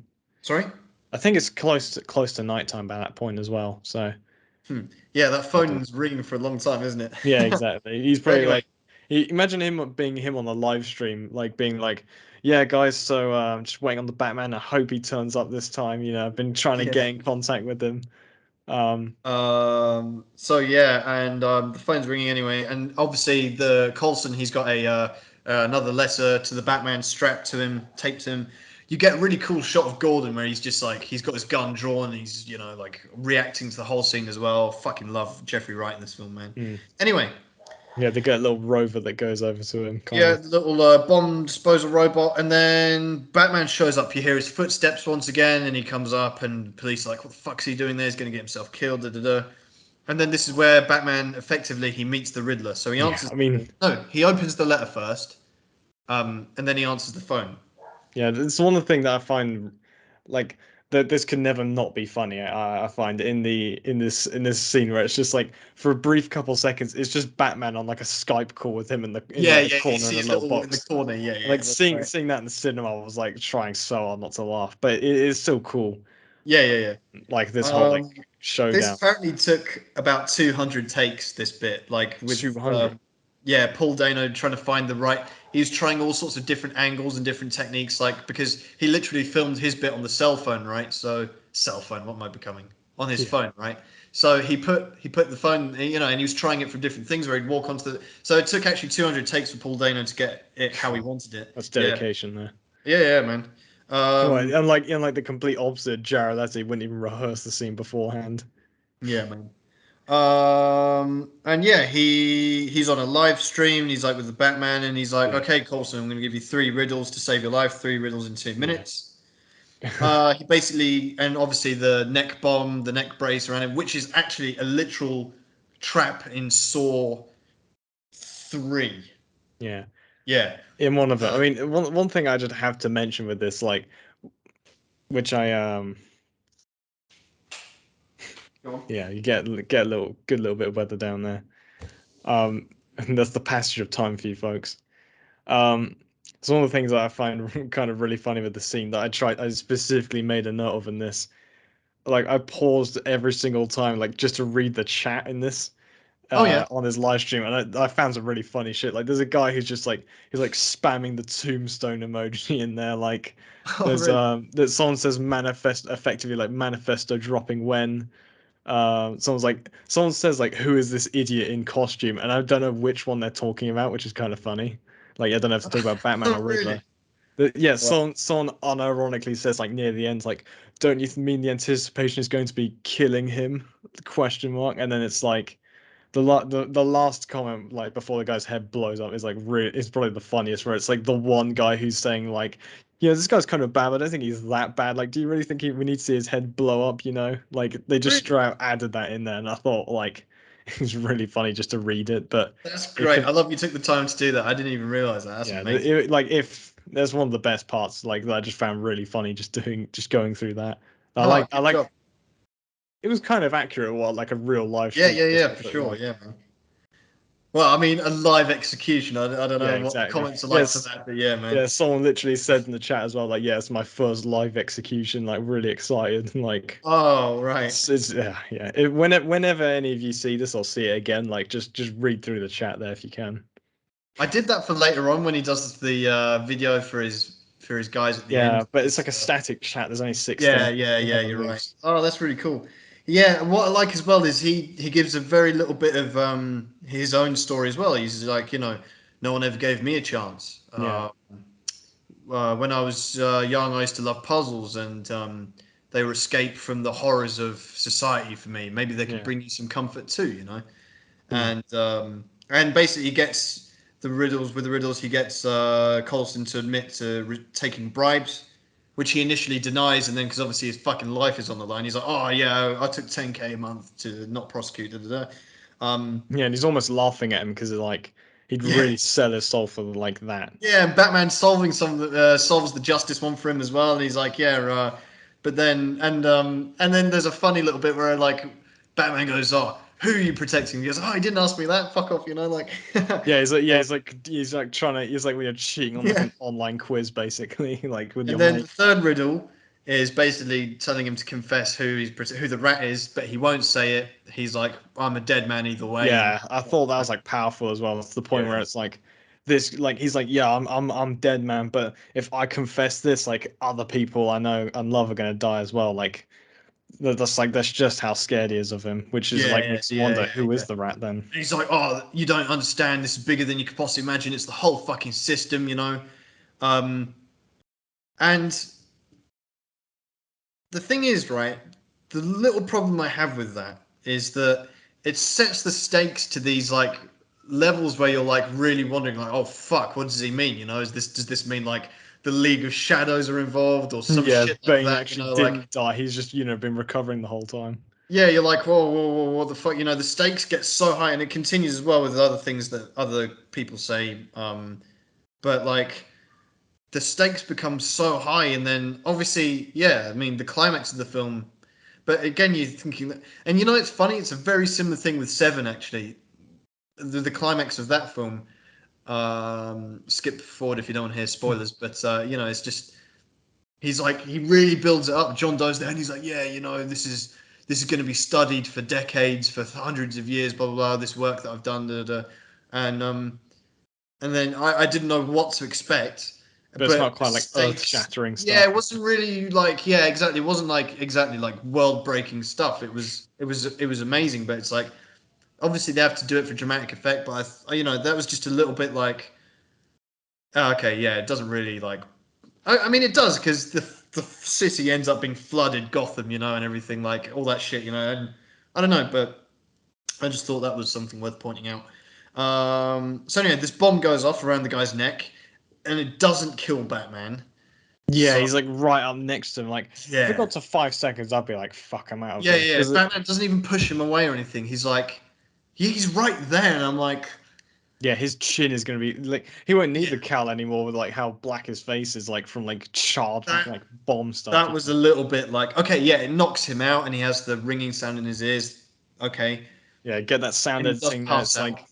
It's like Yeah. post 2020. Everyone realizes you're gonna be ringing your ears Yeah, after you yeah. Now fire you get it in every guns. film now. Yeah, Yeah, um, he passes out to be fair, but he's not. I think I just wanted to see him at least gain a little bit of distance from him, just to make that a little bit more yeah, realistic. exactly. Like it, Because this although film is so grounded that you just can't get away with little things like that, and that for me is just one of the very little like criticisms where I would just go, yeah, he just needs to be a bit further away. Like there was no yeah, need for him to be fucking basically kissing the bomb, you know, as it goes yeah, off. exactly.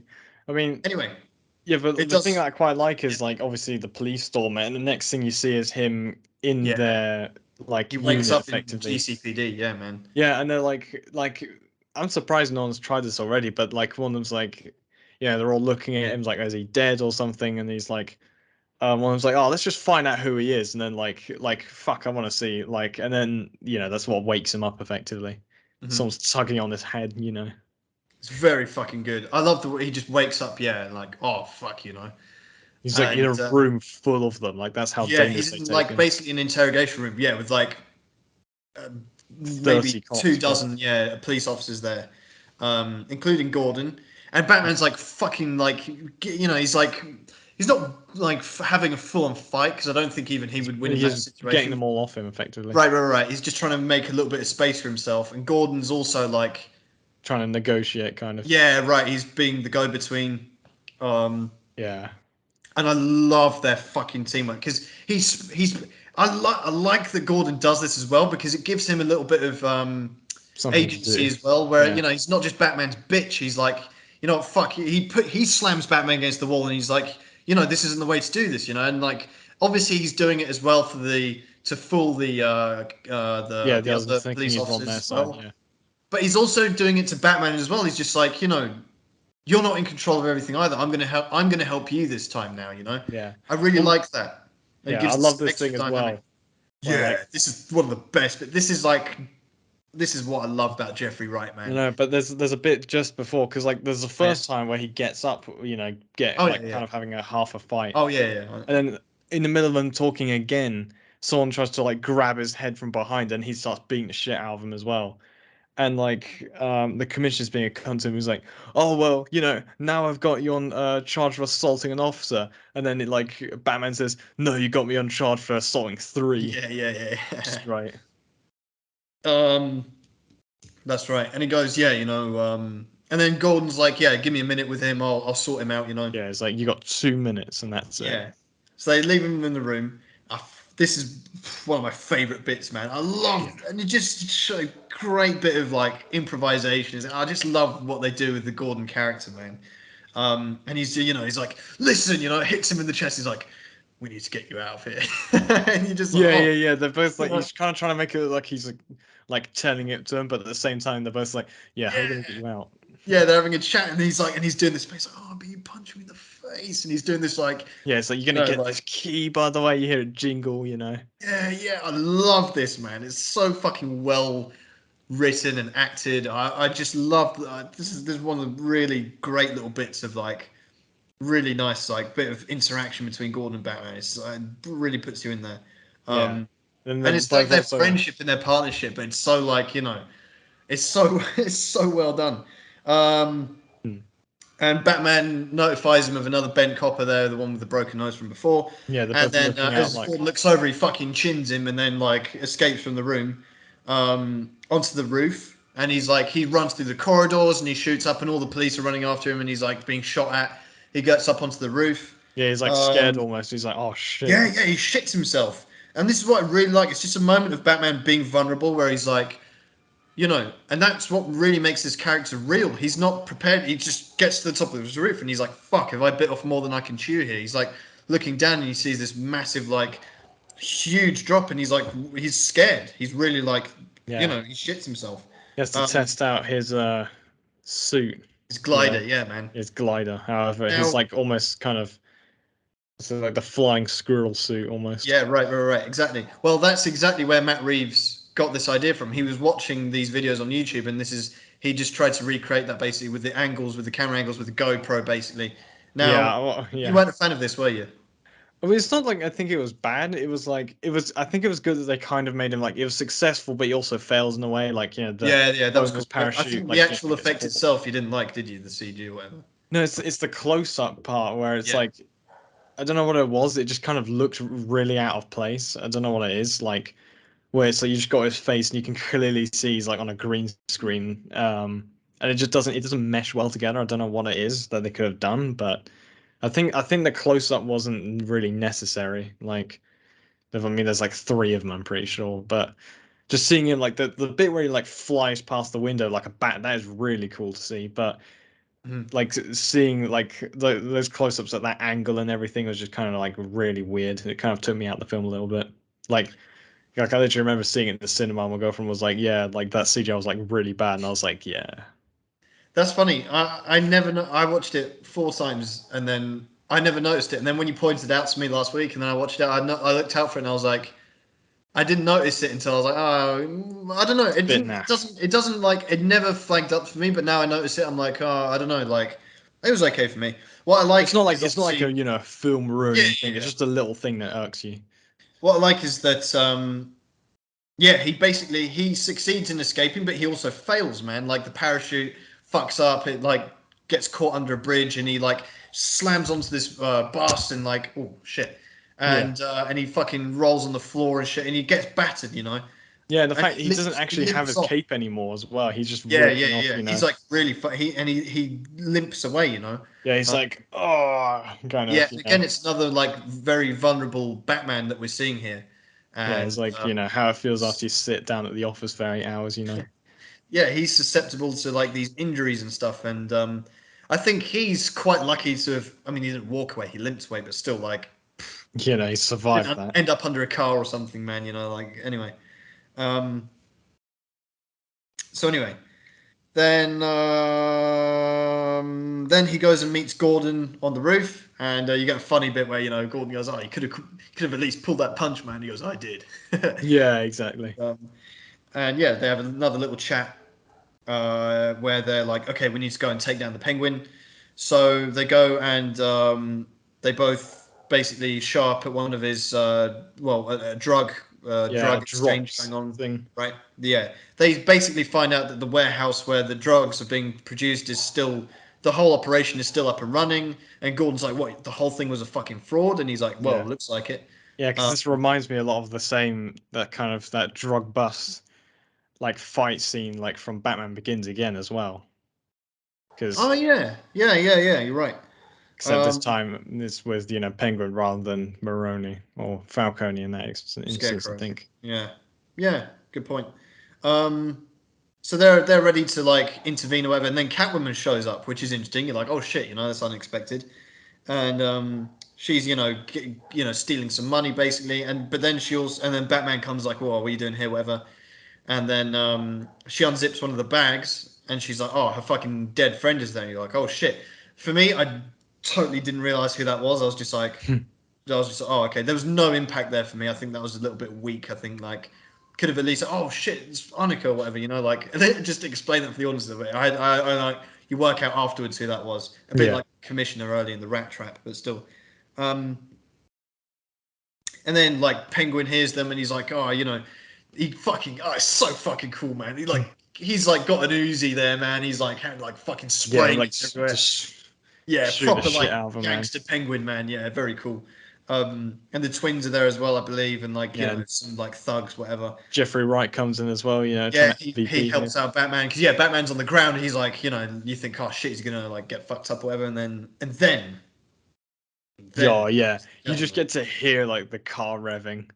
Like it makes this fucking noise from the engine or whatever. It's like he's booting up like the fucking whatever, like an antimatter rifle or something coming out of his car or whatever. yeah, man, we So get cool, man. the Batmobile now. It's like the proto Batmobile almost, like Yeah, I love this Batmobile. I because love you that. see it, they tease it a bit as well. Like you see it like Yeah, with a under the cloth over cloth it. and stuff. Yeah, man. This is a Batmobile that Bruce Wayne has built himself, which is Yeah, super cool. It's like basically a muscle car. It took inspiration from the 60s Batmobile. I've got both of them in Lego here, of course. Um, it's fucking and epic. I won't lie. I mean, it's fucking so cool. And it's just what I it's in love the is rain as it's well, which returned is to like this. Sorry? it's in the rain as well, which just enhances it, kind of all the Yeah, and colors and lights. yeah, exactly. You never see this Batmobile clearly at all. It's like just in basically this scene, and it's like in the shadows, and at nighttime it's in the rain. And I think what Matt Reeves said that he wanted to achieve with this is that it's basically like a horror character, horror villain. Well, a character in and of itself has this sound where it's just like it installs fear into people, and and that's how Batman uses it as well. And it does have that penguin. And I'm not sure if this is the first outing of the Batmobile. Um, because he is working on it. You see earlier shots like Yeah, he's it's probably he's probably like, yeah, I could park it over here, and I'm gonna sneak away, and I'm gonna start revving it, and yeah, everyone's gonna look this way, and it's gonna look super cool as I yeah, drive yeah. through. But I love this Batmobile. I love that it's a return again to like a realistic, grounded Batman, and a Batmobile. I don't think we've ever had a Batmobile this realistic. Yeah, because you've got like, None of the ironically, the Batmobiles before this 66 are one would like. have almost been realistic, like as a car, minus the 300 mile an hour kind of, right. I mean, like the Even with Danny that one, if you Elfman, saw that on the not Danny street, Elfman. you'd be like, "What the fuck?" It's like with the red paint and the traffic light on it, whatever it's got. Yeah, It's but it like, could have been like a functional one almost. oh yeah, it's functional, but As I in think, like the classic one from '89. That's like it's very cool. It's like the Batmobile, oh but yeah, like you can never drive that down the no, street, no. This especially not around is the corner. this is like the most practical Batmobile and the Yeah, most realistic one by far, I think, by a long margin. This is one that's very believable. yeah, and I And quite I like liked the it. fact that Bruce Wayne kind of built it himself as well. Yeah, I like it. This is like this Batmobile is kind of it's an actual car for starters. It's not a tank. It's not like Yeah, the it's got loads of weapons on it yeah, and it's not the gadgets and stuff. Tumbler. It's not like, even, Ben Affleck's one. It's not the ridiculously long 89 one, or, even the 66 one as it is. It's like the thing I like about it is the fact it's not a tank. It makes it all like armored. Is the fact that it's kind of it puts a lot more stakes on it. Him in this car is like, Mhm. it makes the car chase feel more real almost, you know, where it's not like, he can just plow through everything almost like, and it's just no consequences. Yeah, 100%. And obviously it's utilized in just a classic car chase. And now car chases are nothing we're new to. But what they do is, which is quite interesting, they make a very effective car chase and quite a long car chase as well, right? And without the absence of these, like gimmicks with like, gadget stuff. It's just, it's just a car chase, two guys, Penguin, Batman in their cars down the motorway, fucking shit up. Um, and it's like it's a cat and mouse thing as well. And Penguin thinks he's lost him, and then he's there, and he keeps showing up, and it's very cool. And the Batmobile is very intimidating as well. It's like it is like this horror Yeah, character, it's like like this it's got like this keeps it's got that roaring engine. right. And And obviously, and then Penguin, he gets stuck behind a truck, whatever, and he's like, he like improvises. And what I like is Penguin's, he's like full of it. He's like, oh, I've got to do this. It could kill me, but he's like, Yeah, he's let like me do it scared anyway. as He's like, shit. fuck it, let me do it, man. Like, let me somehow get rid of this guy. So he causes this massive traffic fucking Pileup. car crash, whatever, trucks, Yeah. everything's fucking exploding and shit. And he's like, yeah, I got you, which is improvised. He's like, I got you, I got Yeah, you. he's like, I got you, you freaking psycho. And then like, Yeah, man. yeah, like Very, Batman, I won't like, he gets like the most lucky fucking GTA ramp yeah. ever. Like, I wanted to ask you now, yeah. What was the more convenient ramp in a Batman film? The one in this or the one in The Dark Knight Rises? this, I think it's this because this is like an actual like crash that has occurred just in such a way as it lines up perfectly. Like, you know, I mean, in the Dark Knight Yeah, Rises, like, first there's a Dark Knight truck Rises, he going by, looks I over, he guess. sees it, shoots the two wires, and then drives up it. Like, that was the most ridiculous thing I've ever seen, man. I Yeah, think this was but at least like, yeah, this is one that you could kind of. I mean, both of them I'd let pass, but this one more so because it's just like it leads to the fucking yeah. Batmobile coming out of the fire, like in I a was gonna like a say ramp this has jump. a much. It has an actual payoff, which is fucking awesome, man. Because yeah, like I said, it just like flies out of the flames. I believe that was a practical effect as well. That wasn't CG. They actually Yeah, they did that actually stunt burned with a Robert real car. Pattinson alive for this. They actually did do a stunt with a real car for that. It rams into the Penguin's car. Yeah, I won't And lie though. Fucking yeah, Penguin's car like does like the fucking Aston Martin from Casino Royale flip. hell yeah. He is dead as fucking Yeah, there. I was gonna say, man, that really took me out of it. I'm like, he's unscathed, man. In fact, he's not even unconscious. He's still looking around, man. Like that was definitely shit, to be honest. Like It's that's still cool though. It's the point where it's like afterwards, it's like after the like adrenaline. It's like, yeah, that wouldn't happen, but I don't care.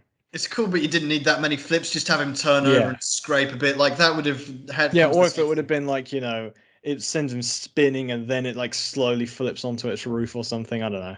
But oh well, Yeah, man. again, not Like a we deal didn't need breaker, that but many just spins, and because we've already seen everyone's seen Casino Royale, and James Bond is fucked up when he gets out of that car, man. yeah, exactly. Um, Well, he didn't even get out of it. He's just yeah, he's destroyed. dragged out, man, unconscious. So like, yeah. So we already know the effect of that, like as a movie-going audience. So I think Yeah, it's like the it's next just thing you these little see. things where I'm like you know, this is something I leveled at the Chris Nolan trilogy a lot. So I have to be fair. If you're going to make a very grounded Batman, which this is even more so than the Chris Nolan one, you have to you know, like give Yeah, play Penguin a by the couple rules. of like he can't come that clean. Oh, you either make the actual damage less or you give him some damage. Like you can't Yeah, have. exactly. Well, Anyway, yeah, what would you do if like the next scene was, Colin Farrell wakes up in the basement stripped and then, Batman's got the fucking rope. yeah, man. Yeah. um, Cock and ball torture debut in yeah, man. Batman. We've got, and this is another thing because the thing about this scene is it's fucking epic, right? It's But a like, lot of people die. yeah. It's like it's one of those really fucking epic scenes, like from a Batman film. But it's just because you now you have a shot, right, which is like Penguin. He's looking out from his car, and it's like everything's in an upside down perspective, and it's like the flames, and Batman's walking out from the Batmobile, and you got the music and shit, and it's very fucking cool, man. Um, and it just keeps, but then it It goes on too just long. kind of ruins it a little bit, where like he was walking up to it, and then you see him Yeah, just he this shot of looks him down. like It's bend like, down and like look through the, and I didn't need that. It just looks yeah, it's stupid. a bit silly looking. Didn't need that. And I have to call it out. I'm sorry, but that was just not needed. Yeah, I Um, mean, but then I mean, it does move on briefly to the next scene, but yeah. the one thing that I kind of another nitpick I have with this is the fact that ultimately finding the penguin and finding out he's not the rat kind of makes it, Batman's essentially hunted him down and unintentionally caused all these deaths for essentially nothing, like a dead lead. Well, yeah, but also no, because it does get him to advance onto the next bit. Penguin almost helps him, right? Where he's Yeah, like, because oh, he's like, oh, that's the worst Spanish I ever heard. Like, yeah, he's like, yeah, this is where he's going full Colin Farrell now. He's like, yeah, oh, what is this? Good cop, batshit cop. Yeah. Oh, and he's mocking them, man. He's like, oh, world's greatest detectives. Doesn't anyone know the difference between La and Al, Yeah, L and Ellen La? La. You know, Yeah, like because da, da, da. like He's uh, mocking them, man. yeah, Yeah. but the thing I like as well is like, Commissioner Gordon's not having any of his shit. He's like just like shows him like the picture of like, the Oh previous yeah. commissioner who'd been like eaten to death by rats or whatever, and he's like, stop what you're showing me here, like what the fuck, and then like Gordon just shouts him like, open your eyes, like he's just like, not letting him go with this like Yeah. fucking gore basically. Yeah. Yeah. For sure, man. It's a bit like me when I'm showing you one of my Telegram videos, man. Yeah, exactly. Yeah, fucking live leak shit, live execution.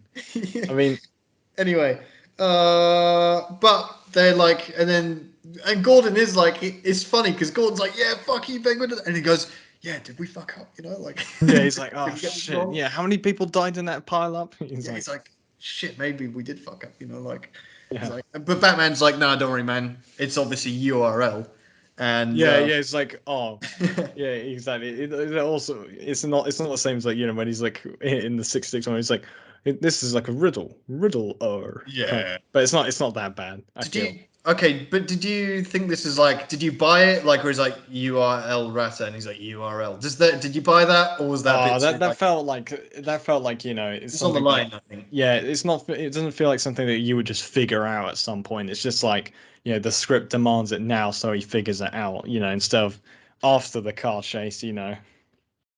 URL Rata. I Imagine if he think just it decides is. it's It is beforehand. clever Imagine, for sure. It is do you clever. reckon like there's imagine like a deleted scene where it's like he's revving up the car and he realizes, oh, URL, maybe I shouldn't do this. Fuck it, I need to, I got the car here, I need to chase him now. Yeah. Um. Anyway, so he goes, yeah, fucking. So they check out the URL. They go on the Yeah, website. but El yeah, Rata. No, it's just a, Rata Delata, which is a real website. Did you ever go on it, Henry? no, but there's something I want to Like, mention as well. A really, really subtle thing which I didn't realize until this time. You know how they've tied Penguin together, right? Like, yeah, and a he model. can't. Yeah, and then like he's like, "What the fuck, man? Why are you. Me here?" He's like, "I'm still here." But then as they're driving off, he's like trying to run after him, but he's waddling like a penguin. Yeah, I yeah, realized, yeah, yeah. oh Yeah. shit! Nice. Like, Yeah, yeah. I know. It's good, isn't it? So yeah. But did you know? Did you ever go on the actual nah, website that I think Batman you does? told me that that's like a real It's website, a and I real was like, website, yeah.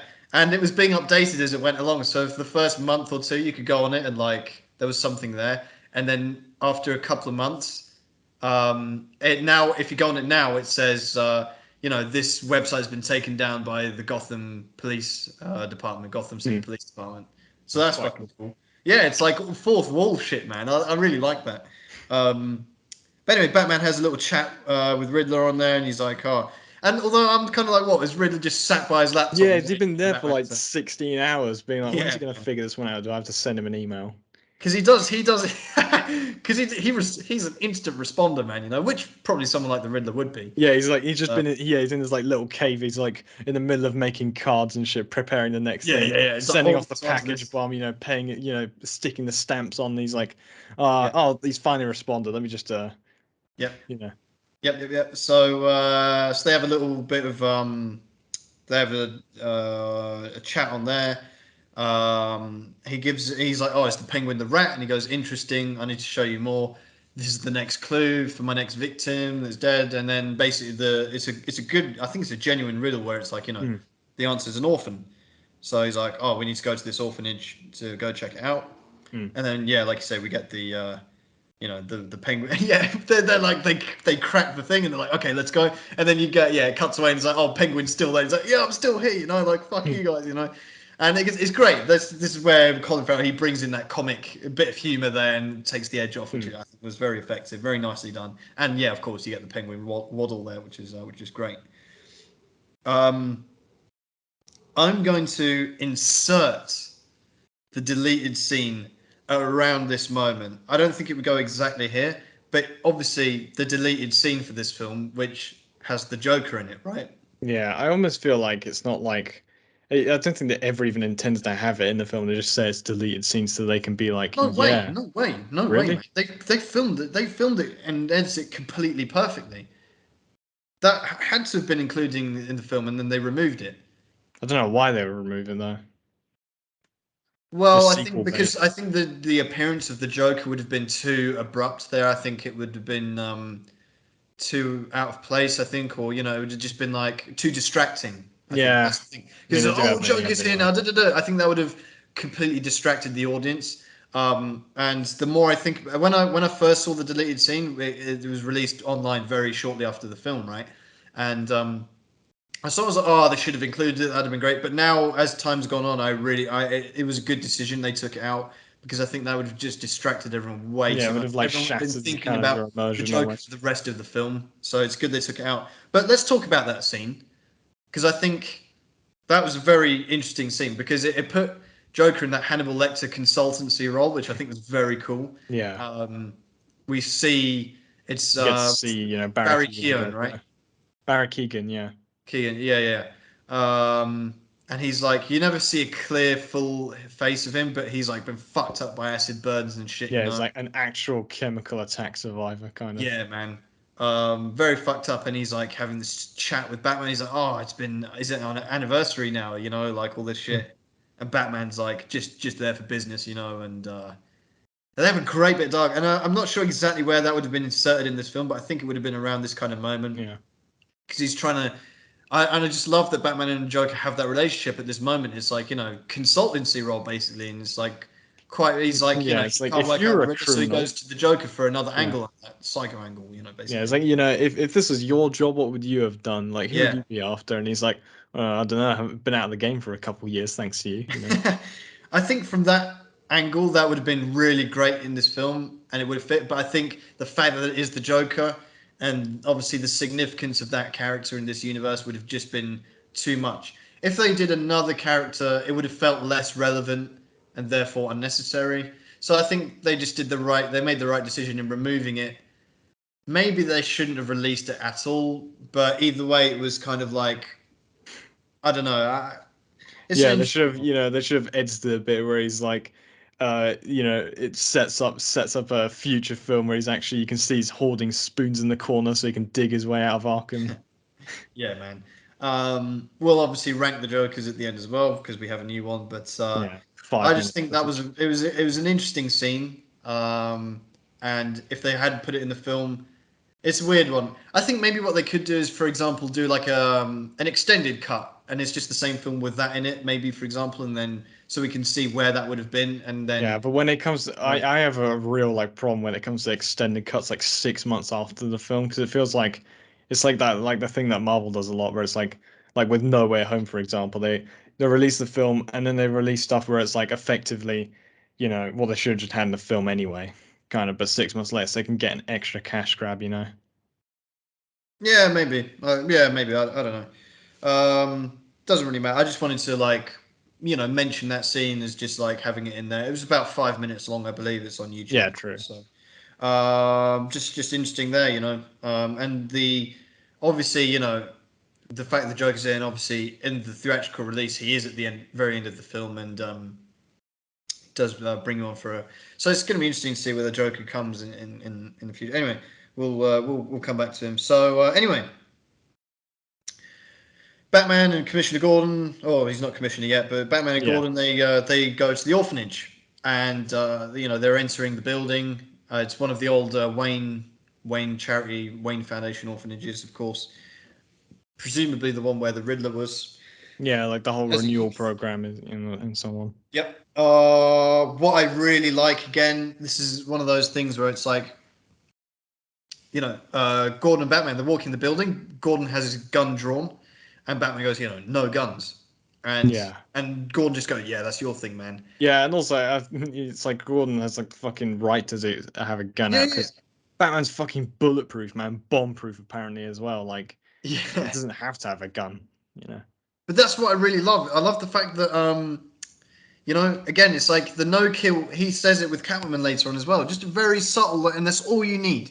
A couple lines, you just address it, and that's all you need. You don't need a fucking another whole exposition origin story. He just says I no mean, because guns. Chris That's all Nolan you need kind of to already know. did it. And he draws that line, and it's a line that he doesn't cross, which every other Batman does, where he doesn't say no guns and then proceeds to use a gun. Yeah. Or in Ben Affleck's Christian case. Bale, Michael Keaton, fucking everyone, cunts. Yeah, Uh, Adam West, you're Adam West, you fucking Yeah. fiend. Anyway, um, so he says that to Gordon. That's all the explanation you need. No guns, simple. And Gordon's like, yeah, that's your thing. Sit. And just like they took the time to mention it, acknowledge it, and move on. And you get a little jump scare here where you have the drop heads. They're like fucking, off their nut on this fucking shit Yeah. in this abandoned building. And then they go and watch the. So they go into this other room, like a theater almost, and they're watching Thomas Wayne's mayoral campaign speech. Yeah, Election where he's speech. bundled it together by saying, "I'm starting this $1 billion donation charity thing, with the Mhm. renewal fund, Yep. with where it's like not tied to any political stuff. So it's not like he's like, I want to get the money to people who need it fast, and then because of that, after he died, you know, and it's no oversight, then everyone just fucking grabs all the money they can and leaves." Right. And obviously the Riddler's putting this there so he's exposing him. He's going, yeah, this guy's a liar. The crimes of the father will be visited upon the son. And obviously only the first part of that riddle is on the wall. Yeah, it's the sins of the father. That's Yep. it. Yeah, the sins of the father. And Gordon and Bruce Wayne see it, or Batman sees it, and he's like, oh, fuck, that's me. And Yeah, Gordon he's like, and obviously then says, yeah, oh, that means Bruce Wayne's the next victim, and then he looks over and he's gone. He's Yep. like, fuck. And I like how they have that trope, but in a very relevant way. It's not like for the sake of it, like Christian Bale does sometimes or whatever. It's actually genuinely like Bruce Wayne. Batman is there. He's like, oh fuck, I'm Bruce Wayne. I need to get the fuck out. I need to get back. Like, and then obviously he's driving back, like pedal to the metal. Like getting back Yeah, to. yeah, you get to see Yep. him as well. Like you don't hear him, but you could just see from the outside he's like screaming like Alfred, but Yeah, like yeah, yeah, it's yeah. just you only see him screaming, Yep. not hear him. And this bit is amazing because obviously you cut to Alfred receiving a letter bomb basically, which says, Yeah, it's like through the fucking eyes of Ted Bruce Wayne Kaczynski. only. Alfred opens it anyway and pulls out a thing to the Batman.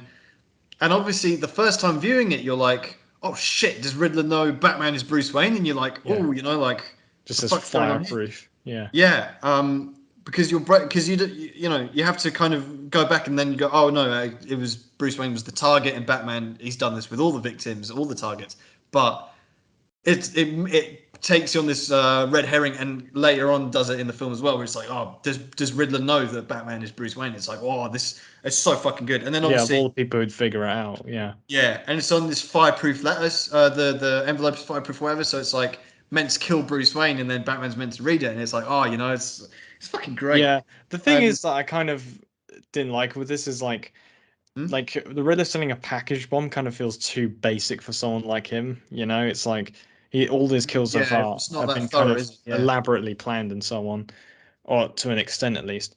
And I mean, the problem with him actually being there to try and kill Bruce Wayne in some sort of fashion would be the fact that either he'd have to like get away in some Mm. way, or they'd have to have the bit where he's stopped in custody early almost. Yeah. So Okay. they had only a few options to go with that. But I think it might have been. I think it would have been a bit more effective if it, or like horror-esque, if it was like him stalking like Bruce Wayne through like the mansion, for example.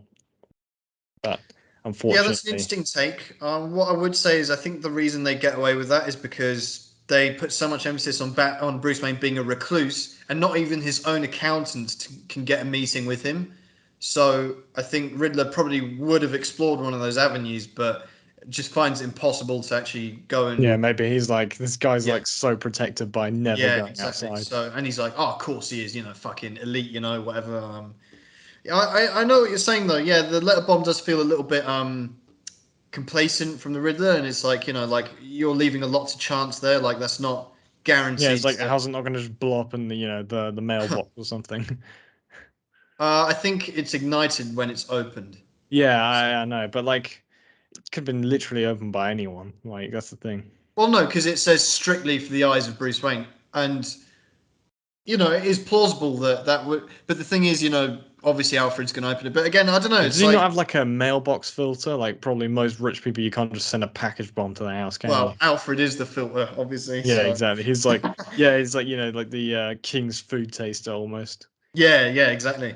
So Alfred, and then and Bruce Wayne's on the phone. He's like, "Oh, something terrible is going to happen," and then it's like, "Oh, It Harriet, already oh, has. but it already has," and you're like, "Oh shit!" And then he looks up and the building's on fire, and you're like, "Oh fuck!" And it's just very cleverly filmed the way like that all happened about an hour ago, whatever. Yeah, because you think he's rushing, and Yeah, then like it doesn't matter. Like he couldn't have even done it yeah. stop to Oh, start it's with. really like fucked up, man. And obviously,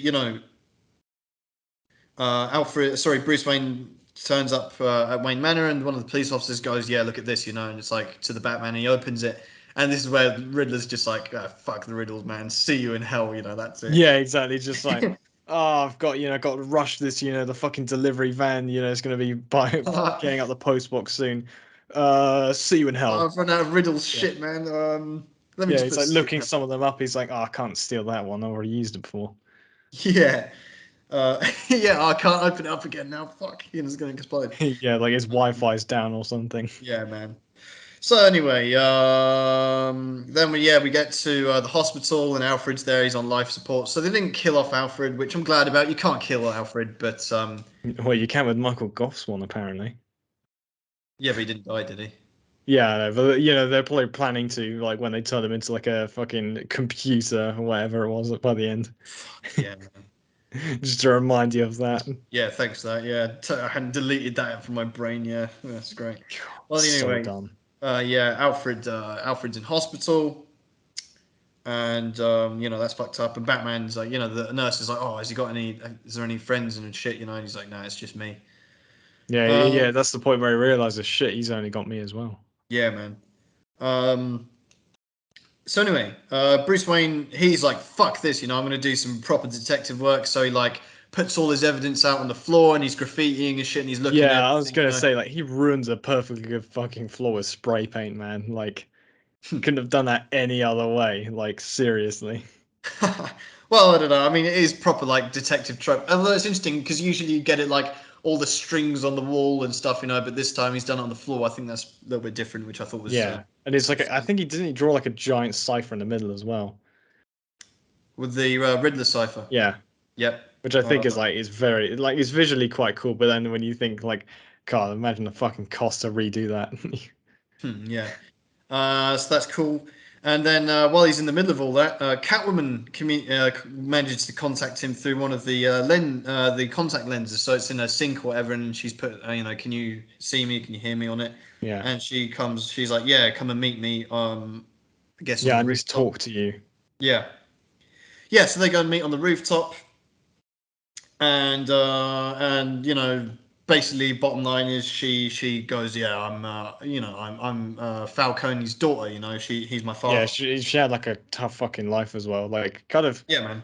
because he kind of assumes all this stuff, and Yeah, then he's kind of acting like a bit like a cunt, he's and then looking down she's on her. like, Yeah, that's yeah, she right. kind of sits him down like, oh, like you obviously grew up rich, man. Like a fucking, like she lays out her life story, and it's like, oh, she's got a pretty shit. Like imagine like because like her like dad effectively doesn't even know her to that point where it's like, and he's like a fucking mob boss. Like it's that bad.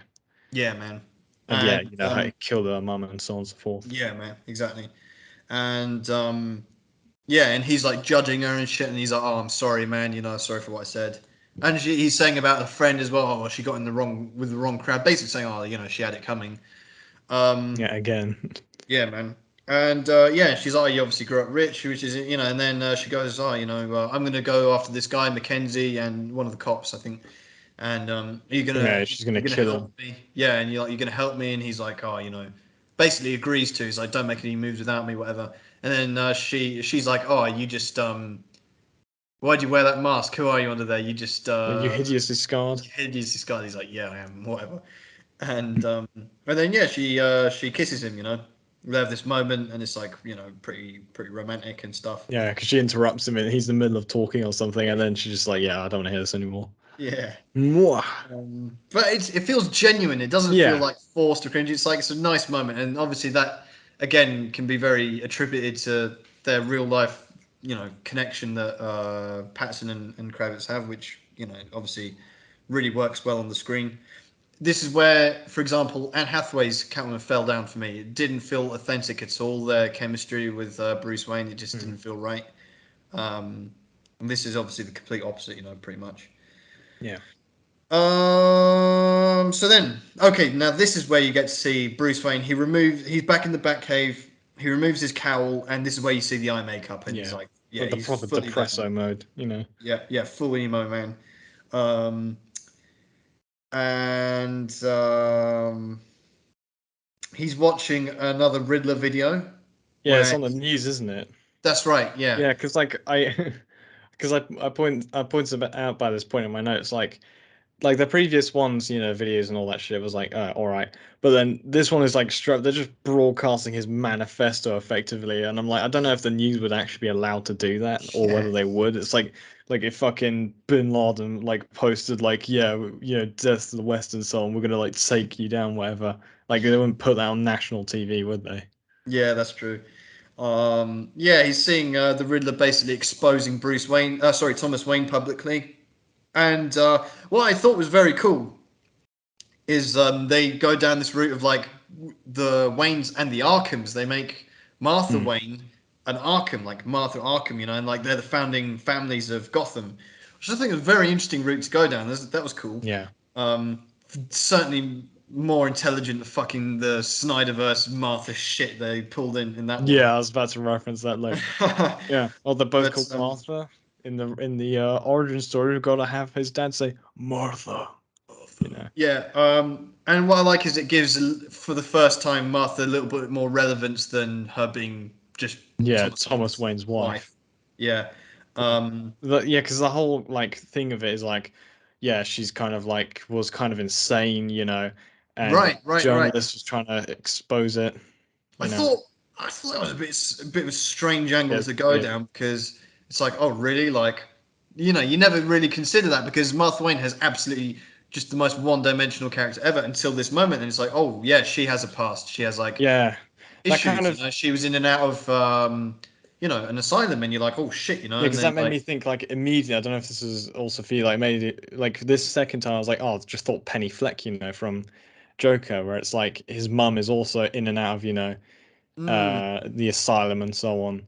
Um, and also this is like Bruce is just learning this for the first time, and he's kind of mm, like his world's been turned upside down effectively. He's like, mm, fuck. mm, Um, yeah, like his dad like paid to get someone killed because right, or he was worried about his political career kind of and right, his right, right, image. exactly. So yeah, the Riddler spins it because he's like, yeah, this journalist uncovered the whole thing, and then Thomas Wayne tried to buy him off and had it murdered. Yeah, So exactly. He delivers it in such a funny way. yeah. So Bruce Wayne's like, oh, that's fucked up. So he goes to go and Yeah, meet real quote. Falcone to like verify that this is true. Yeah, And this is the second second time he goes in time. the club, which I Yep, like. he enters the club as Bruce Wayne this time, and the twins are there, and they're like, "Yeah, you see, I told you, man. Like it's really him, exactly like they did with Batman earlier." Um, and yeah, so he goes to meet Falcone, who goes, "Yeah, man. Well, life's fucked up. Not everyone's who you think, and it's you thought your dad was a Boy Scout. Well, yeah, he came to me, and yeah, he said, yeah, Carmine, I want you to put the fear of God into this guy, and when fear isn't enough." He asked me to take care of it, and I did, and obviously it gives a very biased, one-sided view of Yeah, it. So very he vague makes, as well, conveniently. yeah, that's right. But it's very effective, and you do go like, oh shit, maybe. And this is what I really like, because with every other Batman film, Thomas Wayne is like this saint, and this is God, like, yeah. Apart from in Joker, where like he's played by Brett oh yeah, Cullen, he's like this sneering bastard. that's true. But in this film, he's very like he's got his hands dirty as well, as you would do as someone that with that kind of status. There's no such thing as a clean billionaire, right? Yeah. So, and this is very much, yeah, this makes it realistic. It's like, yeah, Bruce Wayne isn't a saint either. I mean, sorry, Thomas Wayne isn't a saint either. He got his hands dirty. He got involved in it. Now, you know, at this point, Bruce Wayne isn't aware of the full story, so he thinks, yeah, he Yeah. basically got Yeah, this guy like killed. intentionally got him killed. Yep. Yeah, Which whereas is it turns out, true to a yeah. degree To be fair, It's like that thing from John yeah, English Reborn where it's like I used to think it was entirely my fault, but then I realized it was only partially my fault. You know? yeah, true. um, so anyway, Bruce Wayne's like, oh shit, like that's fucked up. So he goes to hospital to go and verify all this with Alfred as well. Yeah, But in a and very this brutal is way. He's like the biggest dick to Alfred ever, man. He treats everyone with more respect than Alfred. He goes, yeah, but like he goes to this, Alfred. Alfred's just woken up from a coma, yeah. We know he's got no friends and family other than Bruce, so he's like really happy to see that someone's there waiting for him. yeah. And then the first thing goes, you lied to me my whole life. Yeah, because but this is the thing that also reminds me like I was on this sort of like you know Oh Joker train yeah. at this point. Like this is again like he's with well with his father figure in this Yeah, essentially you're right. like and he's like you just lied to me my whole life gonna get this pillow mate but then obviously he doesn't. It's like the Yeah. inverse of that where he actually finds out that wasn't the truth, well it wasn't the whole truth, and then he's like, oh okay, all right, well, now my plans have changed and I'm gonna not kill you and I'm gonna move on. Yeah, yeah, yeah. That Yeah, was that was an interesting sort of thing as well. Yeah, it was like yeah, yeah, he's they like have to like have like the little TV where like Bruce Wayne's being made fun of on TV for his funny haircut at the funeral or something, and then he finally snaps. yeah, man.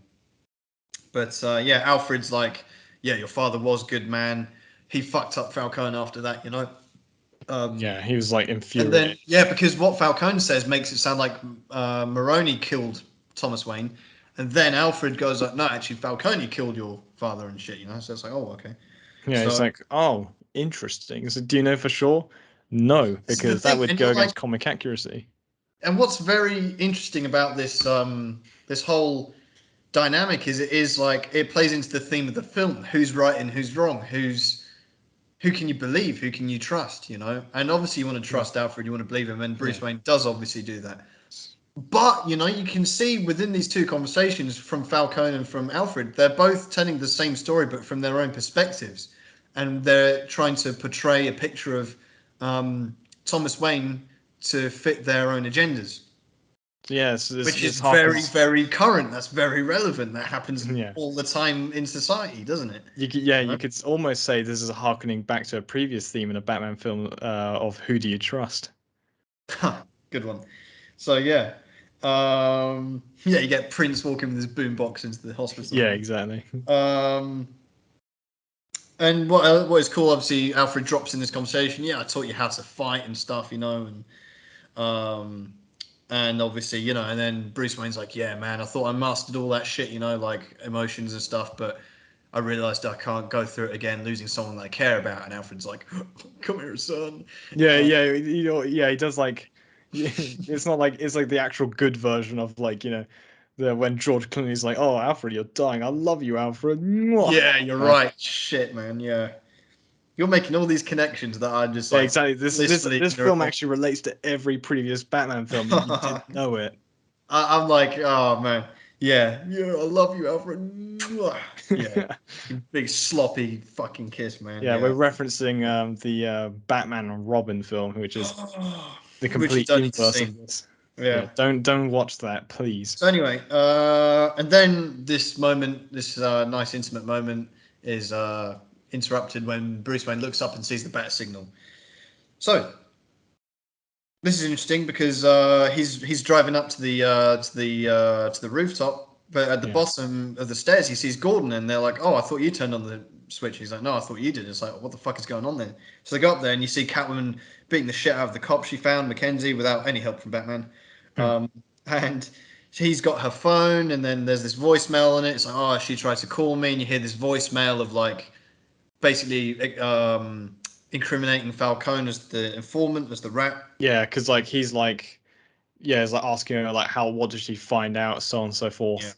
that's right. Um, and then like by that pillow talk, as the other lady put it, and they just like, he's like, yeah, you're gonna be fine. Yeah, we're gonna get you out of this. And then like you like have like really audible scream like when he's just strangling him, and then like Jeffrey Wright's like, fuck. Yeah. Um, and then the Mackenzie, that cop, he again like raised the stakes. He's like, yeah, it's the whole system.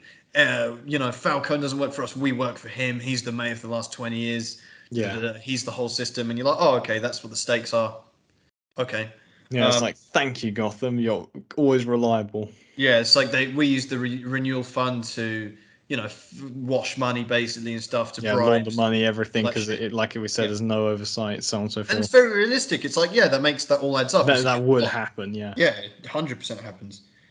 Um, it definitely happens. I'm not gonna like go any further than saying that, but anyway. Yeah, I don't like the government. Wow, so Um, brave.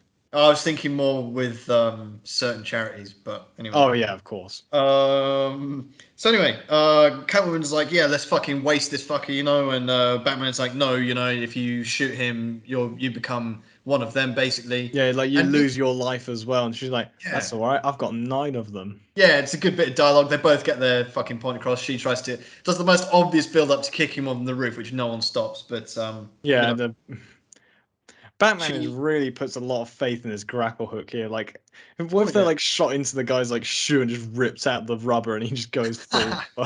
He's like, oh, well, well, I tried, kind of. well, he did that with Heath Ledger's Joker, right? So Yeah, again, like he's just so much faith in this grapple hook, man. clearly, Imagine what if and he then got like in between like the legs, and then he's just like holding him by a sack, like he's being lynched, yeah, midair, yeah. yeah, exactly. Like what the fuck? Well, anyway, he then uses it to pursue Catwoman and run down because he's like, shit, man. If she kills Falcone, well, then Yeah, then fucking we've lose our access to the Riddler. oh, yeah, that's right, exactly. So then Batman goes and runs after her, like literally runs down the building, which is pretty cool shot. Yeah, it's like some Mission Impossible shit. Yeah, and then Batman's racing to stop Catwoman killing Falcone. Yeah, She's like entered the club and she's like, yeah, I want to see you. Da, da, da. Oh, and you can see she's got the gun in her handbag and stuff. Meanwhile, Batman yeah. enters It's the his club for third the time third entering. time, but this Yeah, time as a drifter. So he enters the club 3 times in 3 different sort of personalities, as a yeah, true Sigma effectively. would. And Falcone. Falcone, he gets interrupted when Catwoman's about to kill him, and he's like, yeah, man, you want to see this on TV? And he sees like basically he's been exposed as the rat, so he's like, oh fuck. Yeah, and then like it also blows her cover as well in a way because it's like, oh, she can hear that her friend got killed by me. Yeah, and then Okay. Catwoman shows up and he's like, yeah, I forgot Yeah, the. just the villain monologue thing, like This where is she like just doesn't this shoot is him. probably the weakest part of the film, if I'm honest, because it's like It's like, hey Falcone has man. the exact same audience as the same reaction as the audience, where she's like, "Yeah, I'm uh, I'm Kyle's daughter, I'm your daughter," and he's like, "Okay," like Yeah, yeah. He's like, you know, all right. doesn't give a fuck, man. He's I he's never about to got it get put because on the it's heater like, for being a snitch, man, being a fucking grass, and then she's like, "Yeah, I'm your illicit child," and he's like, "Well, I don't give a fuck, yeah, man." he's Like, like, wow. Like I'm on national TV for like straight up murder. I don't have time to deal with this. yeah, man. And like, I never understood like because it's like that whole thing of it's like a trope where like someone is like, yeah, they want to savor this kill, so they go on forever Yeah, until they obviously can't kill them. Just shoot the cunt, all right? Like, come on, man. I think this Like, is probably the weakest part of the film as well because this is a bit where this kind of tangent starts to drag on a bit. We get it because Catwoman, Riddler, and Batman are all like orphans, and that's important, the loneliness and stuff. But this particular moment, it's great. I love Zoe Kravitz. I love the Catwoman and everything. But I think this was just a part of the film they could have trimmed down a bit. And then obviously she gets a fight scene here. Batman cuts the power, obviously, and stuff, and yeah, they almost unintentionally gets her killed, but yeah. So anyway, then her and Falcone are having a scrap basically, and they're having the upper hand. She Hmm. scratches him in the face and shit, and she's like, "Yeah, I gotta kill you, just like I killed your mom. You made me do this." Yeah, it's And like you think this doesn't hurt me, my own flesh and blood, where he's yeah, strangling her, and it's no, like, you clearly don't give a fuck, yeah, man. exactly. Like Can I just say, by the he's way, just his reaction Falcone, was like, okay. and every time you see Falcone in this film, he never takes his sunglasses off. Yeah, I didn't realize You that. I notice that? mean, it's just like he's in like permanent like cool guy mode. He's like, yeah, Maybe I he's don't blind. care. Like, he literally is in I don't give a shit mode. Like like through the whole film. Maybe he's blind. Maybe they're blind. Maybe, yeah, maybe that's why he's like he couldn't He's tell by the blind voice. to the He's like, I'm crime and seeing this corruption dwarf. going on around him. Yeah, yeah, Oh, it's almost like open yeah, your eyes. you know, it reminds me of like the fucking I forget where this joke is from, but it's like when she's like, oh yeah, I'm so and so's daughter. It's like that doesn't narrow it down at all. I've fucking got so many illicit children or Yeah, something man. like that. Um. Anyway, we get a cool thing as Batman's coming up to the room. We see him like a bunch of guards shoot him, and he's just Yeah, the muzzle naked. flash He's lit scene. up, yeah, by like gunshots, which is very fucking cool. We Yeah, did already see that in the Dark Knight Rises, but I'm not this is complaining on seeing better. that kind of thing again. Yeah, it's better, and it's like I'm never gonna get tired of that kind of shot Yeah. there. Um, so anyway, Batman saves Catwoman, and also like in more than one way because he saves her from being killed and then saves her from Saves her becoming. from killing. That's right. Very And clever. yeah, and then we get another like trademark Matt Reeves POV shot of Batman basically frog marching Falcone out of the out of Yeah. his own club. He's like, And oh yeah, you think you're gonna stop me? Like I'm gonna be out of prison in 2 minutes, you yeah, know? Falcone is like cool as a cucumber, man. He's like, yeah, Yeah, I love the thing. fuck He's you, like, Zorro. Yeah, yeah, he calls him Zorro, yep, classic, yep, reference to Martha Wayne and Bruce Wayne in the origin that's right, story that's where right. they were watching Zorro. He did, And he sees Gordon. And he's like, "Don't you know you boys in blue work for me?" And he's like, opens the door, and there's like bare police out there. And he's yeah, like, but he's like, "We don't I'll all work see you for you." when I get out of prison, Yeah, like, yeah. in He's 5 like, seconds. he doesn't. He's not intimidated at all. And he's like, "Yeah, I guess we don't all work for you," which is like very cool. Gordon has his moment there, like being an upstanding cop, and it's like, good for you, man. Yeah, Um, and then Penguin pops up out of nowhere. He's like, "Yeah, fuck you, fucking grass, you fucking rat." And he's like, "Oh, you're a big man, are you now, Oz?" And he's like, "Yeah, maybe I am." yeah, And he's yeah, like, because they're like having this back and forth, and then like he pulls out a fucking strap on him. He's about to shoot him, "Yeah, and yeah." then And then obviously he does get shot. yeah, he gets shot, but not by Penguin. He's Yeah, like, I "I love the didn't thing. shoot He's him." like, all these police are piling on him. He's like, "Yeah, it wasn't me. I didn't shoot him." Yeah, man. And then yeah, then it's like shit, man. He's like been assassinated. And then Batman is like seeing him there on the ground, and obviously Falcone Yeah, dies. yeah. He And then realizes like, oh, he brought him into the the light. rat, oh, I'm under this lamp, which happens to be outside Riddler's flat, and that's a bit convenient, I think. Like, Well, I mean, if Riddler has the flat near the club, which he well, he knows he's does, in, yeah, because that's where he took the photographs before of the mayor with that, yeah. So I guess iconic. it's not really that much of a stretch if you think like, I mean, he lives next to the club basically, so he's always going to be able to see when Falcone pops out, which he never does, but he like literally has to get Batman to get him out of there, That's true. You're right. You're right. That's which true. he points out later. That's true. That's true. You're right. That adds up. I just think it's a little bit convenient that he just, Falcone just, Was he watching there the whole day? Yeah, He's yeah, yeah, he like, was because he sniped him, right? yeah, I know, but like, do you reckon how long do you reckon he's waiting? Like, he's like, because he doesn't know who Bruce Wayne and Batman is. He didn't see Batman go in there because he's in the Drifter No, outfit. but he He's would have like, seen all the police show up, and then he'd have been oh like, yeah, that's true. That's really fucking obvious now I think about it. "Huh." So yeah, sorry, my dog. So anyway, now, now, Your now, favorite bit of now, the film? now, now, the film's really getting into its fucking swing now, man. So Batman goes into the Riddler's flat, and it's a proper pigsty, man. It's Yeah, like it's like the I mean it's sort of like Jim Carrey's Riddler's one. It's like the Riddler cave almost like Jim Carrey's Riddler, man. It's yeah. such a different world, isn't it? I know, but it's like This you got it's I mean this is more of like the horror themed one, you've got all the traps he's made. this flat is like a carbon copy of John Doe's flat in Seven. Like, couldn't be. I mean, we come back to it a little bit later. That's not the It's Yeah. not at the moment in the focus. It's just enough so Batman goes in, looks out the window, and sees like, oh, he's just left. Whatever, the police will show up, and then it's like, oh, mate. And then fucking one of them's like, yeah, he just went into this diner. He's in the cafe right now. Yeah, as from an eyewitness. So And they were now like, right, let's go down there. this is the image we have on screen. This is my favorite scene in the film. This is fucking awesome, man. The score at this moment, the way it's filmed, the shot is so. The fact is fucking Paul Dano's Riddler. I didn't have a clue. Um, and this scene is just. This is one of those scenes I go back on YouTube and I watch it like every now and then. It's just like, and it just gives me the chills every time, man, because the music, the police all like, running up to the cafe. Riddler's in there, and he's like, he turns on the seat.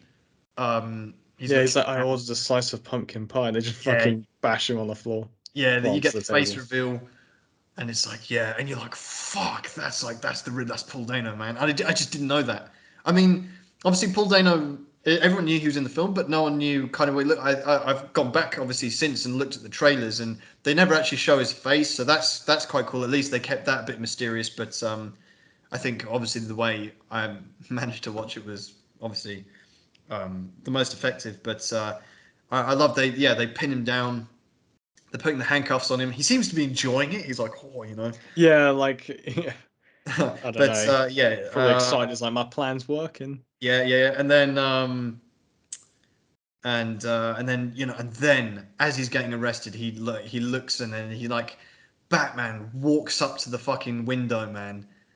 Oh, that is just the best Yeah, fucking. that's the bit that he's excited about. Oh, that is the frame, man. Where it's just Batman walking up to the window, making eye contact with the Riddler, and again, you just see this phenomenal eye acting from Robert Pattinson. He's just this such an intense stare, and then like the Riddler, his face is just this smile of satisfaction. He's seeing Yeah, back the flesh now. It's like everything's coming full Millhouse for him. It's just all yeah, working. because like Batman thinks like he's kind of like he's like yeah, I've got him now, but then Yeah, it's not over yet. yeah, There's still yeah. an hour left of the film, so Yeah.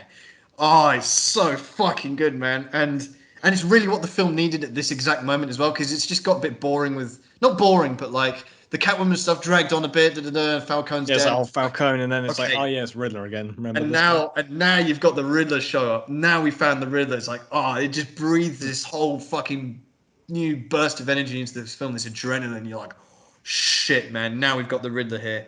Yeah, Uh, almost like one could say it's like the return of Ra's al Ghul at the end of Batman Begins. one could say.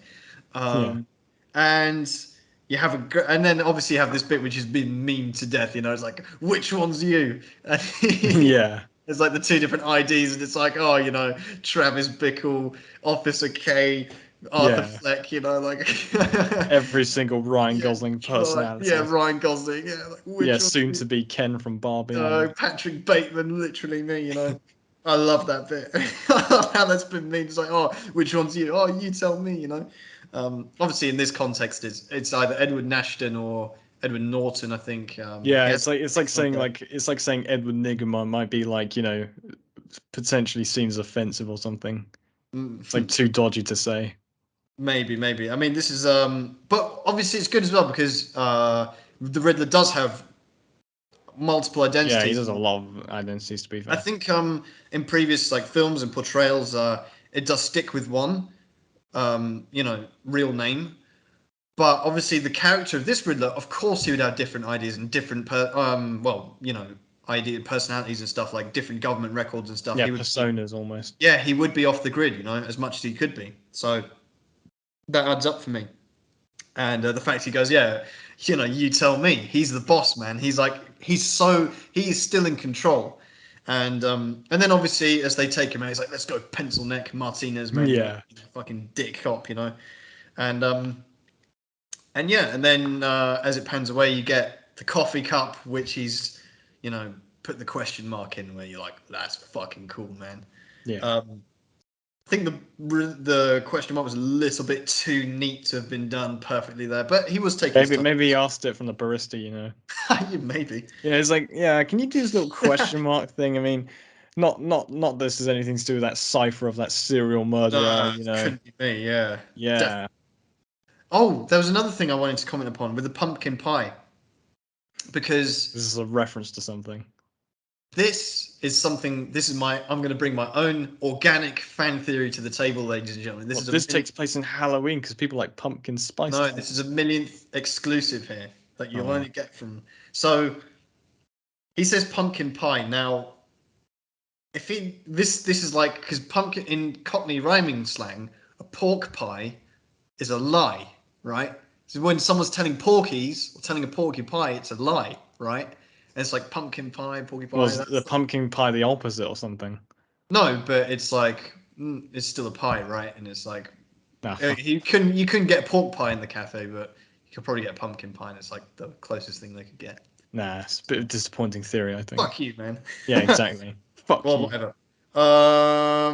So anyway, then we get back to the Riddler's flat, and this is where we get a Yeah, full like good look at everything that's going yeah. on. I And think you literally like there's a really this is subtle reference here. I think you might have missed. gone. Right. Well, you see, when they're like investigating his flat, like I think it might have been Martinez, but like some officer comes up to him, he's like, "Look at the amount of fucking diaries he has here." Like they're all Yeah. going over them, but he calls them ledgers. You think this is a slight reference to Heath Ledger? Oh, I didn't miss that one. Because I Yeah. was so focused on how it's like literally John Doe in Seven, like carbon, like to the point of in Seven it's obviously Morgan Freeman reading from the diary, and in this one it's one of the cops reading from or was it Gordon? I can't remember. Someone's reading from Riddler's diary, and it's like Yeah. I think it was he's like, Martinez. and he's literally the speech that John Doe, spoilers, the speech that John Doe gives at the end of Seven is like, how, fucked up society is, and how, to get his quote is like, these days, if you want to get someone's attention, you can't tap them on the shoulder, you have to hit them around the head with a sledgehammer. And the Riddler effectively does the same, says the same thing, preaches exactly the same message. Um, this is probably the most intense, probably Riddler John Doe like Seven the Batman comparison you can get. This whole apartment. Um, you get a good look of all the fucking various saw traps that are going on next to him. Yeah, He's it's got like his the like John prototypes. He's Kramer's like, side hustle there, yeah, exactly. Um, Yeah, it's like John Crane's been outsourcing his work to him. yeah, man. And then you've got the rat cage there, and you've got what appears to Bat be a rat, but cage. then Batman's like, not this one. It's a bat. It's an actual bat there. And then as he opens it, he finds a letter in there, and this is when you realize it's not over yet. And so he finds another letter, and then and then one of the cops goes, "Oh, we found his online account here. Yeah. He's got 500 followers, Yeah, it's like real fringe times. And this is the funny Yeah. thing. Like again, I paused just to look at his whole like Oh yeah. page and shit. They formatted those posts like almost nearly the exact same way as 4chan, which I thought was funny. It's like they Of weren't gonna course. say it, Of course. but they are saying it. Like Has to be, man. it's so funny though. Yeah, Riddler's been like funded through crypto and shit, man, for sure. Yeah, exactly. They're probably like probably He's on like taking some like, like massive conspiracy theory like wormhole or something. yeah, man, he's It's taking like like yeah, Thomas Ethereum Wayne wasn't donations just a from bad guy; he was actually a lizard in disguise. Yeah, yeah, for sure, man. Um, and then this is where okay, so they find this video and it's like the truth unmasked, and then Batman's looking around, and this is where you get a really, really powerful fake out, man. It's like red Yeah, herring going on here. You're like, he's looking at the posters, and you've got Bruce Wayne next to Batman and shit, and it's like, oh, I know who's the the real you. There's like someone says in yeah, and there. you're like, shit, man, and the music, and this is where you get again. Robert Pattinson's eye acting is so good, man. It's so powerful. He's like, he's figuring all this out. And he's like, fuck, like, um, and Gordon doesn't have a clue. He's oblivious, He's like, whatever. Yeah, he's like, "Why are you sweating so much, man?" Yeah. And he's like, yeah, man, the truth unmasked, and he goes, yeah, I think I'm the Riddler's last victim. Maybe this is all coming to an end. What? The Batman. Yeah, I actually thought they So never good. said. I thought they actually never said Batman in the entire film. They realized, oh yeah, they do. I This, love that. Yeah, I forgot. In the fifth viewing, I was like, it caught me off guard. I was like, and he doesn't the Batman. He actually says the line. It's like it's such a perfect delivery, man. Um, and then he thinks Batman. And to be honest, the first time I saw this film in the cinema, I thought the game was up as well. I thought Riddler figured out, and I was yeah, thinking, how the same. fuck how's Batman going to get out of this? And he literally, he's resigned to it. He says to Gordon, like, what might be his last words as Batman, where he goes, you're a good cop, and that's it. That's like Yeah, he might be walking away from this forever, and really had me going in the audience, man. I was like, fuck, like this is it, like they've really, oh, it's so effective. And then he goes and it builds up even more because Gordon's on the phone when Batman's looking at all the evidence, and then like Gordon's on the phone, he's like, oh really, right? And he looks at Batman, he's like, right, and he's like, it's like someone's telling him over the phone or something. It's like, oh, it's such a powerful fucking fake out, man. It's like, it's so good. It's like, it's the Riddler. He wants to speak to you in Arkham, It's like, oh shit. Yeah, so you get summoned to So like, the this headmaster's build up office. is amazing, and then you get my other favorite moment in the film, as Where he well as meets the the Riddler. yeah, man, It's like Batman it's like the first. in Arkham Asylum, no Yeah, less. exactly. You know, Well, in Arkham Asylum since the Joel Schumacher films. yeah, man, this is the best fucking moment in the film, man. As well as, I mean, these are the two main bits with Paul Dano, right? So and Yeah, he's there, and he's like, I've been what's it invisible said? my whole life.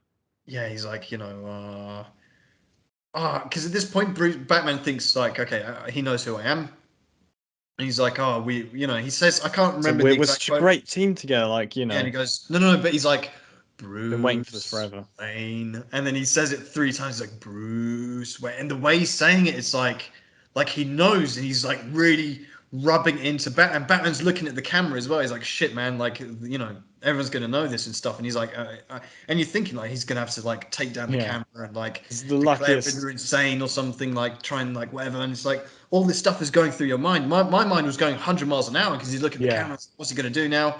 Um, yeah, and because I and was like, and Riddler uh, keeps saying he's like Bruce Wayne, he's like really like obviously much longer and more dramatic yeah, and than he's like, it's almost like that. he's talking directly to him. He's like, oh, you don't Yeah, know how it feels. It's yeah, like, being rich yeah, as an orphan, certainly helps it go down, doesn't it, Bruce? yeah, But he's yeah, obviously yeah, like yeah. schizo at some point Oh, here. it's amazing, man. And then yeah, and he's talking because at this and this is again the power of Batman's silence, Yeah, right? the fact he doesn't say anything He doesn't, doesn't say a single bait thing, him out. and Riddler sits there and he's talking about his orphanage origin story. He's like, yeah, you're waking up with rats chewing your fingers every winter. A baby dies because it's so cold. 30 kids to a room. Oh, but poor Bruce Wayne. And then he goes, he's the only one we didn't get. And then you have this in Batman's face, Robert Pattinson's face behind this mask, just a change. And then he steps into the light of the room, and this whole dynamic, this whole power swing basically happens. Hmm.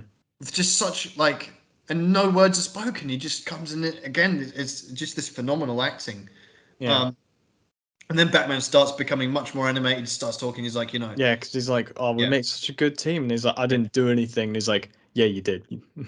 yeah, He and really, the thing I like is Riddler really did get him to essentially get someone like yeah, multiple yeah, yeah, kills. yeah. And Batman, and he realizes like, yeah, you inspired me. Your mask, like, he's just like me, Yeah, basically, and then he's and like, "Oh, he's the you're." biggest hero, man. He's like, yeah, we did this together. I just have the brains, you have the brawn, like you made this all happen, and Yeah, and then it's like, "Oh yeah, people are gonna oh, remember this," and then like yeah, he has Batman like just, he gets told everything that these sort of people yeah, never want to be told. yeah, You're not going to be remembered. You're a psycho. Like you're crazy. You're a loner. you're sick, you're twisted, you're gonna die alone in a Yeah, hole, hang like yourself, really Riddler. He's fucked like up shit, man. he's like online bullying, like Yeah, man. verbal abuse. Yeah, for real, man. And then Paul Dano just goes full Paul Dano, man. Yeah, He's he like, fucking loses it, man. this is not This is how it's another supposed to meme happen. clip. Yeah, he's like, he goes full like full Paul Dano, man. Like, um, and This is and he goes, not how it's supposed to go. Because yeah, like up until this point, like his plan has gone completely perfect, essentially. yeah, yeah, And like you get to see what happens to Riddler when he actually he hasn't really thought about something, like he hasn't accounted for it. But mm, he hasn't even considered Bruce Wayne might be Batman, but still, um, like this is just because you thought Batman, because by this point there's not really too many differences between them, or at least so as he sees it. yeah, They're like he just expects like, yeah, obviously this guy's going to be on my side. I'm fighting crime as well and the corrupt, and then he's like, fuck, he's not yeah, joining me. yeah.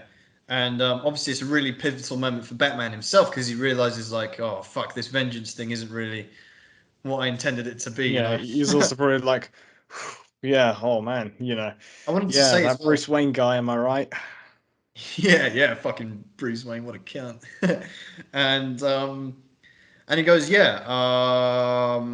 I wanted to make a comment as well. Something I read about Paul Dano in preparation for his role as the Riddler. He read up a bunch of serial killer books and stuff, Yeah. and he said the stuff Yeah, he he read was killed a so few people. Yeah, yeah.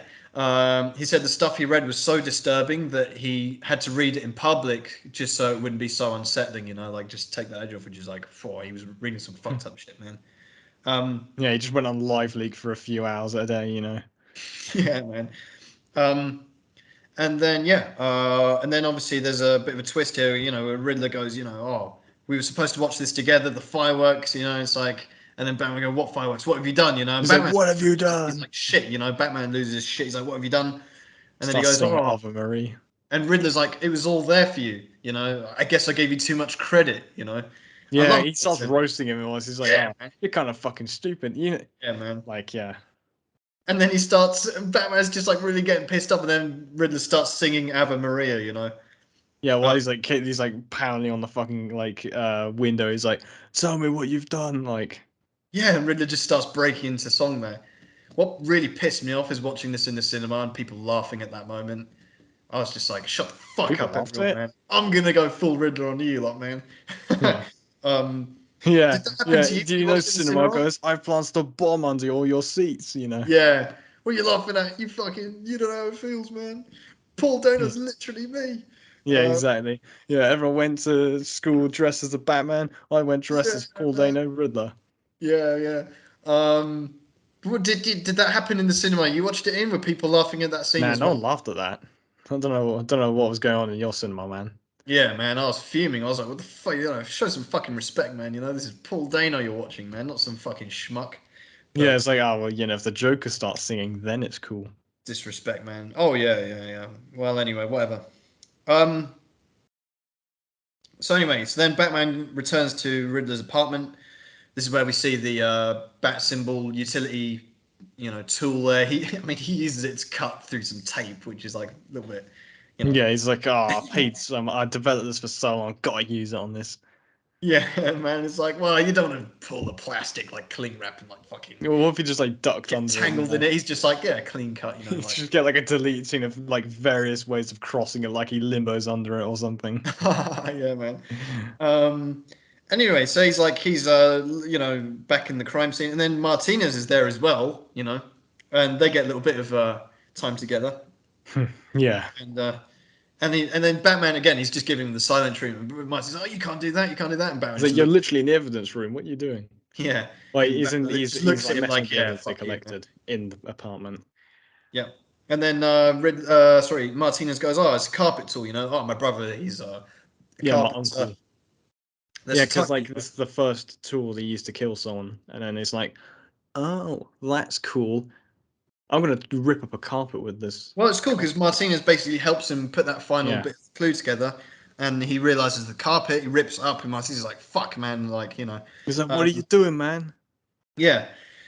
And then they watch. Oh yeah, they watch the. So okay, so Batman rips up the carpet, and then he sees what Yeah. Riddler thought he would have seen It's before. like a real change. That's what it says. Yeah, that's right. So he types it in. And he's like, Yep. yeah, I can That now. was a bit like they just glazed over that really quickly, so no one noticed. But now you mention it, I'm like, oh yeah, like how did you know that was the password? Like Yeah, oh. imagine if he just typed in like the whole time it was like 1 2 3 4 or some shit, or like he actually has his like fucking password on the back of his computer on a post-it note or something. Yeah, that's what I thought. That's a little bit weak. Like, why would that be the password? It's not like obvious. If Riddler writ that in the card or something, like the password is under the floor. But in the Riddle version, I don't know. Whatever. So whatever. Then they're watching Riddler's final video. Yeah, Um, his great old like poster is like, "Hey guys, thanks for all the followers and yeah. likes. Thanks to the Yeah. tips with the detonation charges." Yep. Um, That's I right. don't know. And What this is com interesting because it's the first time you see Riddler in his costume, but without the voice. In the Yeah, previous ones, he's using voice distortion, much like Jigsaw, um, and this the time Puddle he's just Thunder. in his own. He's got his own like voice going on there, um, and obviously, yeah, he's like addressing his audience, and he's like, yeah, Hmm. now none of us are alone. We're Yeah, all this we're all together. together and it's like a big family. Yeah, man. I mean, Um, one of the things I also liked that I forgot to mention as well, when he's pulling up the thing with the carpet, I realized this could be a very clever nods the fact that the Riddler is quite literally pulling the carpet from under Gotham. Because Well, people, they at least it sweep the wasn't a dirt, Michael Gough they reference from sweep you. the dirt under the rug, and then you Yeah. pull that rug. Oh, okay, okay, okay, okay, You know. okay. Yeah, yeah, yeah. Maybe you're right. Maybe you're right. Yeah, maybe you're right. That's yeah, fair play. Anyway, so Batman's like, oh shit. He looks over, sees the floor, the lights are going off, and then he sees some vans exploding. He's like, I've parked 7 vans, and they're all gonna fucking go and Blow up break the the seawall. seawall. Yeah, man. Yeah, And I didn't know that was from a real comic, so that's cool to know. yeah. I And mean, what I love is virtually everything comes from you see comics the these Riddler days. react. You see him from his prison cell reacting, and he's like, boom. You know, he's like he's loving it, man.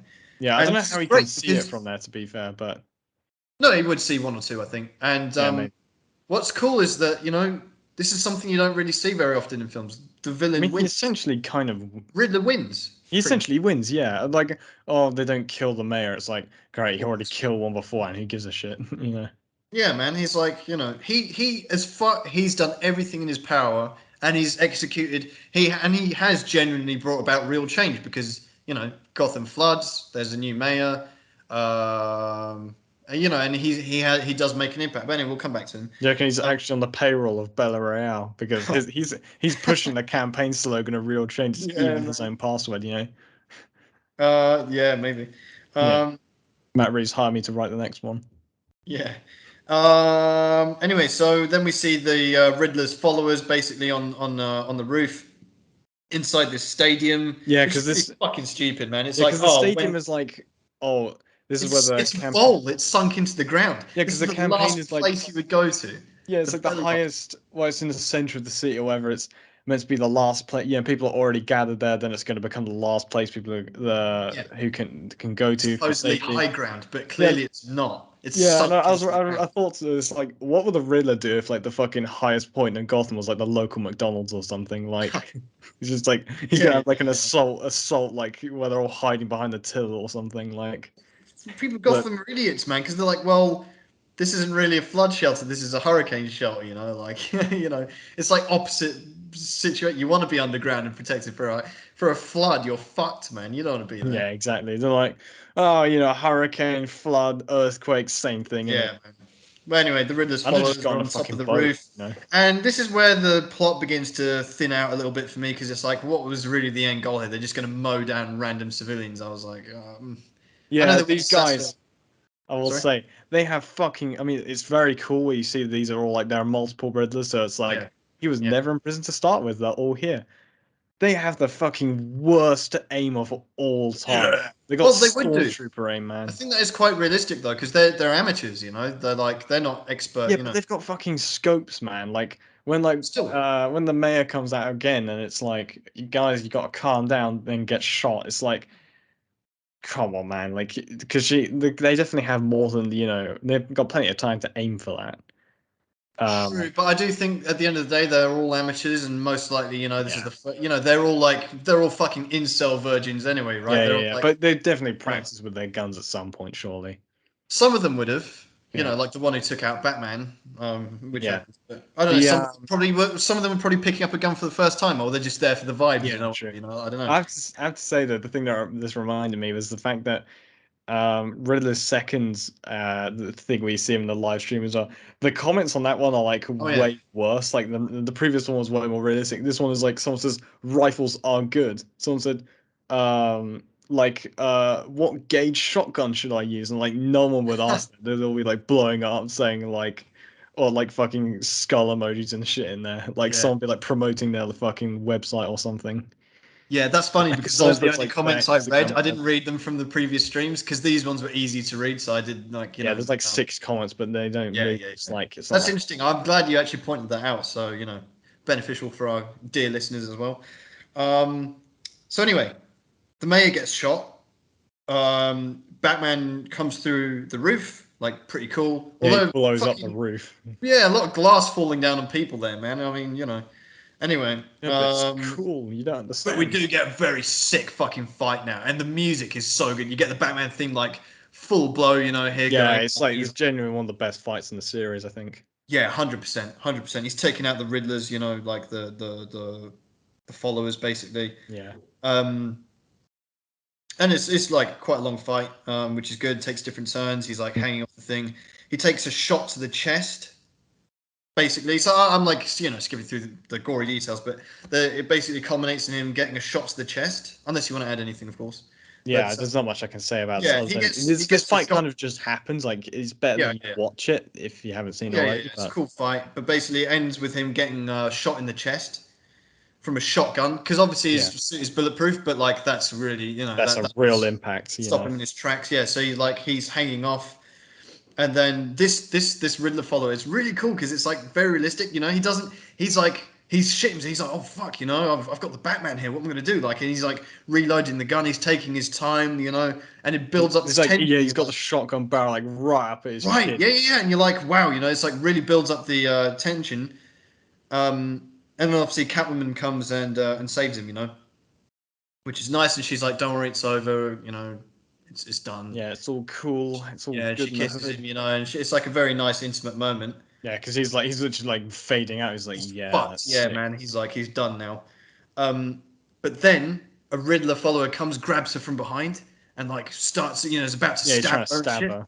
And then Batman gets out of his utility belt. Yeah, get some Mountain Dew or something like adrenaline. Well, is it Venom? Good question. Is it Venom? Is that Bane's Venom? Because in the comics, there is a moment where Batman becomes addicted to Venom, actually, for a brief period of time. And it's green. It's a green liquid, which gives him this adrenaline. Maybe it is just adrenaline, but that seemed straight away to me. I was like, that's fucking Yeah, Venom. just It's like a Powerade mix or of some paint. shit. Yeah, that's got to be Venom, man. And he beats the fucking shit. He beats seven shades of shit out of this Yeah, guy, man. because like yeah, as well it's reminiscent of the first like goon he beats up. Yeah. Yeah, like, maybe he does some adrenaline before that, but like No, I don't he, think so. Because he yeah, no, approaches because very calm. he This is like restrained himself. bang, bang, man. This is like last resort stuff. It's like straight in the vein in his leg, and he's like, I think that's very cool. He Yeah, just has a hole in his suit for that. I love as well the like the sound designer as well and the sound editing Yeah, where yeah, yeah, yeah, yeah, yeah. it's like everything's like muffled for him, Yeah, yeah, yeah, yeah. and you still got kind of ringing in his ears for some Yeah, reason. yeah, yeah, that's Just right. That's beating right. this guy, and then like only Jeffrey Wright could have stopped him in this. He's like, Yeah, yeah, man, yeah, yeah. chill the fuck out, man. Like, you're gonna kill him. And then That's he right. stops, and he's also like, like this with Commissioner Gordon. He's like, Yeah, yeah, yeah, then he yeah, yeah. realizes, oh, all right, I need to stop. Yeah, it's sick. And then obviously, Gordon removes the mask from the guy, and he goes, what the fuck are you, or something like that. And he goes, and he's like smiling. The guy's on the floor, just had his face is like pulped up, man. Yeah, he looks like he's like the guy. I think this is that guy earlier you saw in the The funeral. funeral. Yeah, I think they could have made that a little bit more obvious somehow. Well, Uh, it would have been it might have been a bit stupid if you said you're the guy from the funeral. yeah. Um, What are we Wait a in minute, some aren't you kind of Bruce Wayne? Batman? Yeah. No, no, they couldn't have done that because it's Bruce Wayne and Batman. But I They think just that do it was a anyway if little this bit. was I just '66. I needed some kind of something to just maybe some kind of distinguishing feature on his face or something. I don't know what they could have done there, but it doesn't really matter Or because they the need point like a is he goes Blofeld scar or something. no, because the point is he goes, I'm vengeance, and Batman is like, oh fuck, Yeah, he's like, like oh, like hmm, okay, and this is the moment where he goes, yeah, okay, like I need to drop this shit. I need to rebrand. It's time. yeah, exactly. I need to Um, go back to my yeah, PR team. yeah. And then he goes over, he looks over, and he has an instant chance at redemption there. He looks over, and then he sees, the inevitable happens. The Yeah, water all the electricity is at like surface level starts going down, obviously, into this fucking bowl that everyone's decided to run into. So, yeah, yeah. exactly. The ultimate The shelter. cars are being flooded in and shit, and yeah, this fucking power line is hanging down. So he's like, "Oh shit, it's gonna zap everyone Yeah, down there." So got to cut this. he jumps over, and it looks like the music goes, and it's like it seems like he's sacrificing himself or something, Yeah, which it's is really not. I didn't get It's a this. bit It's like like, yeah, oh, he's obviously not dead, is he? yeah, exactly. Um, You know. yeah, it's like this is like he's sacrificing himself, but he's obviously not. So it's like a Yeah, little bit. he was like, oh, Yeah, is this like baptism imagery? And it's like, okay. yeah, yeah. It's Anyway, he like, drops yeah, down. DC films trying to make people like Superman Jesus. It's like, Yeah, okay. yeah. You do get this very cool moment. I mean, it's probably all lined up for this, just so you can have him with the flare, leading the people. Yeah, that's a cool What's shot, cool like is the he overhead removes bit. some rubble, and obviously this is for his PR, so it does work. To be fair, but he moves the rubble away, and then and it's very cool because he holds out a hand, and no one wants to take it except for the kid. The kid's like, "Yeah, I know you." So he takes his hand, pulls him out, and then the mayor follows, etc. Yeah, the mayor I did follows, ex- who's also bleeding out into the water. Probably dies from yeah. that, but. Anyway, so then he's leading them out with a flare, and we get the second rendition of "Something in the Way." Yeah. Plus his So cool. And voiceover. what's really cool is that at the beginning of this film, "Something in the Way" was used as like more of in a depressing tone, and then this one is very uplifting. It's like upbeat, and it's like, yeah, like and you get back the Bruce Wayne narration again. And it's like, yeah, things are going to get worse before it gets better. There's going to be a power grab, and you see the Penguin there. He's like, rise to power. Now Falcone's dead. He's going to be the new. And it's really cool because it hooks you on for a sequel. Yeah, I Um, mean I think they're gonna do a spin-off series with him, so far as yeah. I know. Yeah.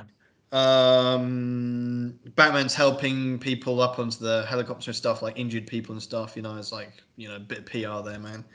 Yeah. Um, and yeah, he's like, yeah, I need to become more than vengeance. I need to, people need the hope. So Yeah. hope, which is Yeah. Gotham needs someone could say a Dark Knight. yeah, yeah. So good for you, Batman. Your character arc there's going well. Bit of Yeah, exactly. character growth there. That's nice to see. Um, I wanted to throw a bit of trivia your way with "Something in the Way" because obviously that's from the album Yeah, Nevermind Nirvana. from Yeah. Nirvana, of course. Very famous album. Although this song itself wasn't. This song was never released as a single. And it was just on the album and that was it. Had no music video or anything. And then when this film came out, it got a 1,200% increase on streams on Spotify, and it's become their biggest song now. So that's Yeah, interesting. they're probably like, yeah, we were totally planning for this. Yeah. But that was very cool. Um, Anyway, then we get this scene. We go back to Arkham, and Riddler's in there, and he's a bit beside himself. I'm not really sure why, because it seemed like he did quite well, but he's just like, Yeah, oh, exactly. They kind of have to be like, oh yeah, like the thing consequences for your actions is like yeah, he's in prison. Remember, guys, you don't want to go to prison, so don't flood your local, city. that's right. Yeah, it's probably like now the novelty's worn off of like, oh, he's done all this shit. Now he's just in behind bars for the foreseeable future. So he's like, Yeah, oh, yeah. Everyone else this is like, isn't. oh yeah, sick Well, I've show. lost all my followers, man. It's like getting suspended on Twitter. He's like, Yeah, exactly. He's probably like, fuck. He's like having his social media withdrawal. yeah, definitely, man. And then we get the Joker. Yeah, he's like, oh, you fucking, stop. Yeah, it's like, shut the fuck up, stop whining. Yeah, Like, it's not fuck. exactly, but Yeah, he's like requesting to have his soul moved. Like yeah, exactly. He's just like, I can't deal with this shit this anymore. this prison is bothering me, man. Yeah, Uh, exactly. but anyway, yeah, I mean, we don't see the Joker. We just get his silhouette, and he's like, yeah, you did well. Gotham loves a comeback story, and it's like, oh, Riddler's there, and he's like, yeah, man. And then he goes, and then you get the iconic line, not delivered by the Riddler, which is interesting. Joker goes, riddle me this. The less you have, the more valuable it is. And to be fair, Joker, that applies to anything if you're going to go by supply and demand. But Yeah, this exactly. context, it's a friend, and then I Riddler and love Joker. friendship. Yeah. Yeah, and then Riddler and Joker start, laughing their asses off, and I quite like them laughing together, I oh, think. definitely, and that's just like how you leave them in Arkham. It's like these two fucking nutters, man. I think that's very cool. Yeah, if imagine if they lingered on that anymore, there'd be definitely someone in the next. I'd be like taking a piss, like ha ha ha, like shut the fuck up, like I'm Oh trying to yeah. sleep here. And then Oh, we get now the before you ending. go on, Oh, there gone. was a very brief moment with Paul Dano in his cell where they did it. I don't know if this is intentional or not, but you got the light from behind him again, which like for a second when he steps into it, like it obfuscates him, so you can't see him because of the light surrounding him. So Oh, like it's just like the first time you see him as without the Riddler suit on in the funeral. where the light's also shining from behind him. Oh yeah, you're right. Yeah, oh, good You spot. know, Good spot. I hope, I might be one of the first people to notice that. So Matt Reeves, it was worth directing like that. Yeah, man. And then we get the ending, which honestly was probably again Bit probably too the long. weakest part of the film. I'm a bit disappointed with the way they ended the film because I can just off the bat give you a way better ending because you have Batman and Catwoman having a chat and she's like, "Come with me, we can be the Bat and the Cat, like fuck Got a Gotham." nice ring to it. Yeah. And he's like, no. And then he looks over and you see the bat symbol there, and it's like, oh, you're spoken for. And then that's it. End the film there. End the film with Batman answering the call of the bat symbol. Have a cut of him like walking into the camera with the bat symbol in the chest, filling the screen, and then that's it. Don't have him say goodbye to Catwoman and then drive after her and then Yeah, it's like split lanes like really some awkward. fucking Fast and Furious shit, man. It's just like Yeah. that was cringe, man. It was just, and you have him looking. I think that was just for such a powerful, great film. It's just a really weak way to end the film, and it just could have been so easily done, just a lot better and quicker, more impactful, and it just felt strange that ending. It felt out of place. Um, but whatever. At What least we can you don't talk do? about it much. Yeah. Yeah. And I think that's it, Henry. That's the That's Batman. the Batman. So, ladies and gentlemen, we have a lot of things to start ranking now. So let's crack on with that, eh? Yeah, yeah, for sure. I mean, Right. the amount of time has passed so much. I no longer look like Michael Jackson, so I'm gonna go turn my light on. Okay. So, what we have now, the first thing we're going to rank is the Batman themselves. The Batmen, Yes. the So this final is obviously ranking. separate to our Bruce Wayne ranking. We have Bruce Wayne and we have a Batman ranking. And Henry, don't know about you, but I want to put him first. I want to put this Batman first, above Christian Bale, above Ben I Affleck. agree. And for our audio listeners, the Oh order yes, the is current ranking is number one Christian Bale, number two Ben Affleck, number three Michael Keaton, number four Val Kilmer, number five Adam West, and number seven George Clooney. Mhm. So the new rankings: number one Robert Pattinson Batman, number two Christian Bale, number three Ben Affleck, number four Keaton, five Kilmer, etc. I don't really know if there's anything I can add on to the what we've already. I think he's going above Christian Bale because, like I said before, Christian Bale's more of a catch-all Batman, Yeah, bit of everything. Whereas this is very specific. I think very accurate.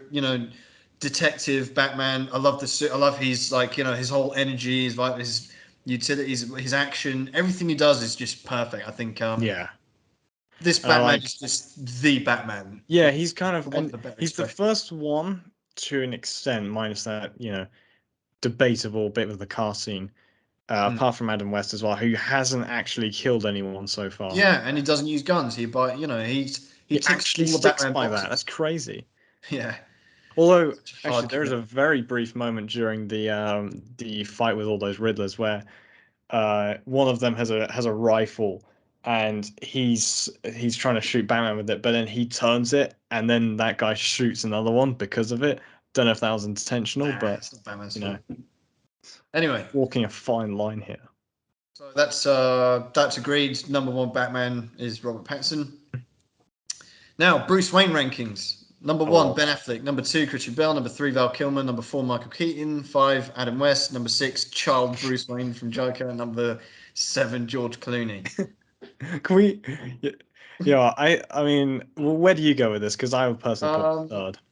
yeah, I think so as well. Actually, we didn't get. I like this Bruce Wayne, but we didn't get to see so much of him, and Yeah, I think you can't beat Ben Affleck. Ben Affleck's Bruce Wayne is the finished article, where it's just yeah, like he the is Bruce fucking Wayne, really. boss. That he is Bruce Wayne exactly. He's like from the animated series, like that is the Bruce Wayne for me. Yeah, he like Christian he Bale as fucking well. He does more he Bruce Robin Wayne Pattinson's things. one alive, man. Yeah, Robert Pattinson's Bruce Wayne is good, but it's just a different angle. So I Yeah, agree with you. I think he's very good, and he's above the kind of dotted line of mid Bruce Waynes. yeah, yeah. Poor So Adam yeah, I West think down there. third is a fair ranking for Yeah, him. can I also Yeah. request that we take just don't even put George Clooney on the list, just remove him from it. What an embarrassment, man. Anyway, Doesn't even deserve a spot. So, and these are the final rankings, by the way, ladies and gentlemen. After this 15-episode series, we're, this is the final rankings. So Until the Batman 2 or something else. we'll see. Okay, so that's good.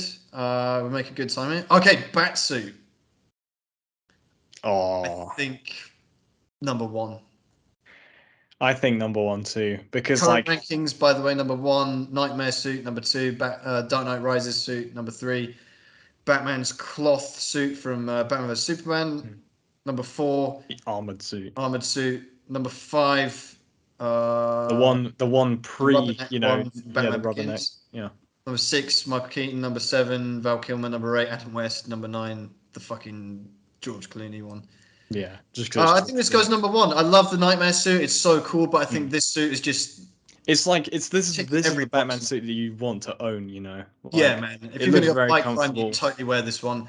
I like how utilitarian it is, how practical it is, how flexible and comfortable it looks. How Has good the looking it utility is. belt, the bat symbol thing. It has the cape, the squirrel suit built into it. The cowl is like, looks good as well. It It's looks like very everything real, like about this is leather kind of. yeah, man. So what do you think? You want to put it number one as I'd well? also put it at number 1. This is also in the sort of this is the same tier list of suits that I'd want to own in this order, just above the trench coat. Yeah. Yeah, this is number one, the bat suit for sure. I love it. Okay, next we have the Batmobile. Yeah, this is probably going to be a quite difficult one, I think. Well, the current rankings, number one is the Batman 89, Batmobile, number two, the Ben Affleck one, number three, the Tumbler, number four, 66, number five, Val Kilmer, number six, George Clooney. Hmm. Now, if I had my way, these are the final rankings. I would have the Batman 89 one first, and then the 66 one, and then this one, and then the Ben Affleck one. But because of compromise, it's not going to be that way. Think I'd put it So, second because like yeah, I would as well, second, yeah. it's as a car, yeah, as like a purely from a cinematic standpoint, I'd put that number 1. But because it's also has to be a Batmobile, I would put it second because Yeah. it's the same. It's kind of a similar thing with the Tumbler and the fact that it's not a it's not really a classic Batmobile, but its scenes are super cool. And yeah, the same kind of goes for the one from Ben Affleck's Batman. But the 89 one is it's literally the Batmobile. Yeah. It is, It's yeah, just it's exactly. It's so the, good, there's no even beating though that. even though you're never cornering with it, Yeah. Yeah. just gotta love it. Um, but yeah. Yeah, definitely second. All right, that's good. I don't think I have much more to say about this Batmobile. I hope we see it again, and yeah, I mean the Maybe also 89 an Batmobile. upgraded version. So okay, so now number one, 89 Batmobile. Number two, the Batman Batmobile. Number three, Ben Affleck's one. Now, okay, Batman's love interest. So we have Selena Kyle here, in looking phenomenal, man, in that corset. Where would you rank her? Number one is Michelle Pfeiffer's Catwoman. Number two is Rachel Dawson. Number three, God, how did Rachel make it up there? I don't know. That was your fault, I think. Was Number that my fault? three, Oh yeah. yeah, I think it was Number my three is fault. Vicky Vale. Number four is Talia al Ghul. Number five is George Clooney's girlfriend. Yeah, Number six is Kit Kit Kat. Kat. Number eight is Meridian Chase, man. Fucking hell, I forgot about her. Okay, so where are we going to put?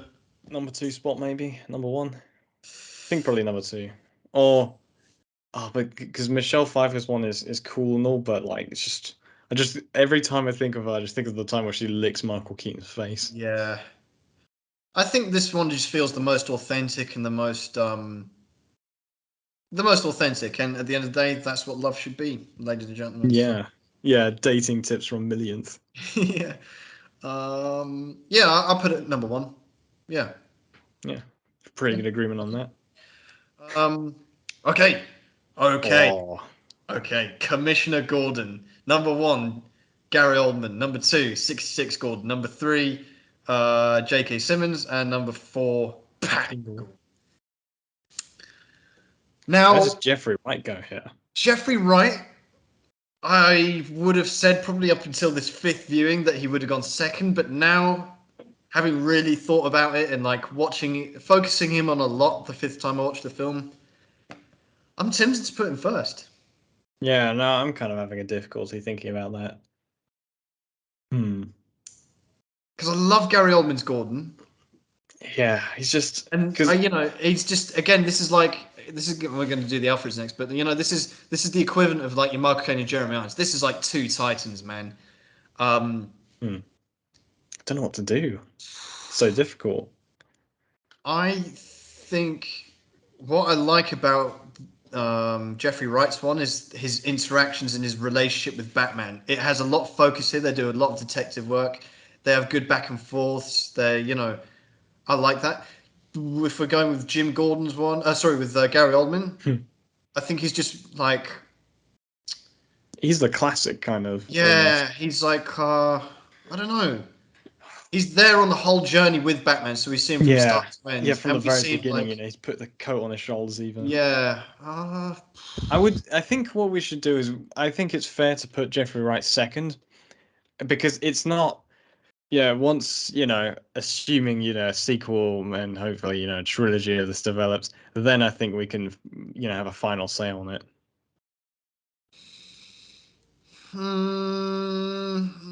It's too early. It's too early to call. Too close to call, as they say in American. I'm not sure because I don't know because Gary Oldman's Gordon is much more of a secondary character in the Dark Knight trilogy. It's like he's just a side piece, whereas this Gordon is very important. So I think maybe I would put him number I one. don't I think know he's really a side piece. I think because he he's not. plays I some don't feel pretty he's that major crucial, roles. like in the Dark Knight or anything. He is at the end because of his family and stuff. I think. Yeah, and also in the Dark I Knight want to talk. Rises where Okay, he's let me like put it this way. trying to kind What of is also Gary save. Oldman's best scene as Gordon? You're trying to think of his best scene. No, I'm asking you. What do you think is his highlight, standout moment? Or his standout attribute? Because when I think of Jeffrey Wright's one, the bit in the interrogation room when Yeah, he's like, yeah, but yeah, I think remember helps to that break out. the scene where they first meet in Batman Begins, where he's got like the paperclip behind him. That's like a by now a classic scene. Everyone's seen it. It's great. Like their team up. He's like you're the only one who's Think not about bent. So Gordon in his hospital bed as well. oh yeah, where he's like in like full like a morphine mode, Yeah, where it's he's high like morphine. send Yeah. everyone in the sewers. I Oh, it's think a for tough now, one, isn't it? I Can think we for put? now, Gary Oldman's still got to stay top. Like they're both so good, but it's like yeah, like you said, it's like with Jeremy Irons. Jeremy Irons is amazing, but you can't quite put him first yet. I would be tempted to though. I'm like, the more I think about it, I don't know. Because like I say, when I go and watch the Dark Knight or the Dark Knight Rises or Batman Begins, Gordon's not one of the latter characters I think of when I'm like thinking, yeah, Bruce Wayne, Michael Caine, fucking what's his name, Morgan Freeman, the villain, Yeah, whoever it Lucius is. Fox. And then Gordon's like a Lucius. bit further down. I think because this film puts a lot more emphasis on him and a lot more focus on him, and he has a lot to do. Um, I think he's more of an important, Yeah, character in this universe. So, I think it's still subject to change though. So I think it'd be a bit too early to call today's the best. oh, all right, all right. I'm gonna put him a reluctant second there. Yeah. He's Well, really my they're first. both yeah. There's like they're almost overlapping, so to say. Okay, I now think we we have both know where this guy's going. Alfred, Andy Serkis. Andy Serkis. Alfred's number one. Michael Caine. Number two. Jeremy Irons. Number three. Alan Napier. Number four. Michael Goff. Number five. The one from Joker.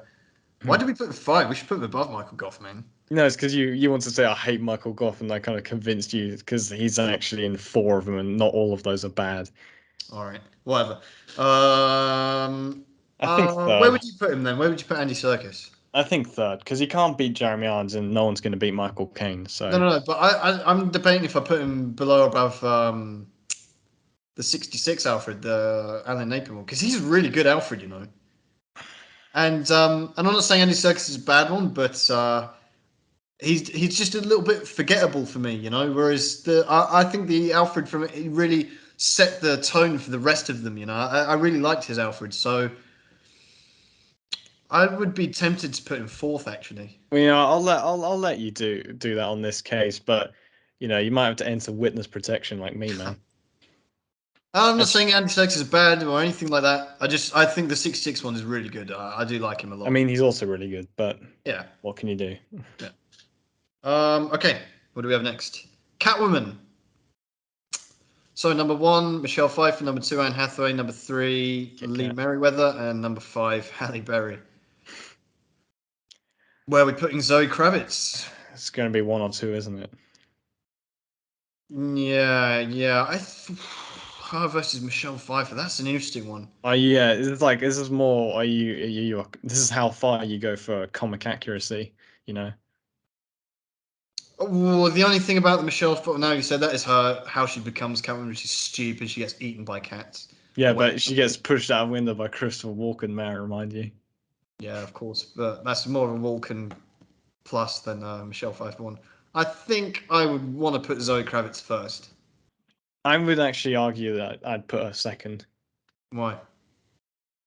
because it's not like it's a bit. It's more like she's more like Anne Hathaway's one, where it's like someone who's kind of got like the Catwoman sort of like very subtly those features, but it's not very um don't say classic Catwoman, but it's like it's almost like if you watched and you weren't paying too much attention, you might have not even noticed Catwoman was in the film. You might not have realized, you know. In fact, that happened to me with the Dark Knight Rises the first time. I actually forgot Catwoman was in No, it. I think Zoe Kravitz is streets ahead of Anne Hathaway's Catwoman, but Michelle I'm not Pfeiffer's. saying that she's worse than Anne Hathaway's one. I will say. No, no, no. I think Zoe Kravitz is. Oh, it's a tough one, between her and Michelle Pfeiffer. To be fair, um, I think Zoe Kravitz is much more a realistic one and still ticks all the boxes and has a very. I like again the authentic relationship with Bat. Okay, because we But put imagine, well, what would you we say? put Like okay this because we is, put Zoe Kravitz at the top of the romantic interest ones. I'll let you have a second for Catwoman. How about yeah, that? and also I was gonna say like this is how people like argue with Heath Ledger and Jack Nicholson. Be like, well, Jack Nicholson ticks all the boxes, whereas Heath Ledger, he's got he's not very accurate, but it's a great performance, so on. More grounded world, so on and so forth. I Mm, feel like there's almost like a link here. okay. Oh, speaking of which, Speaking of the Joker, number one, Jack Nicholson. Number two, Heath Ledger. Number three, Joaquin Phoenix. Number four, Jared Leto. Number five, Cesar Romero. Where are we putting Barry Keoghan? Barry Keoghan for me, Sixth. It's got to be six, right? yeah, Yeah. sixth. Yeah.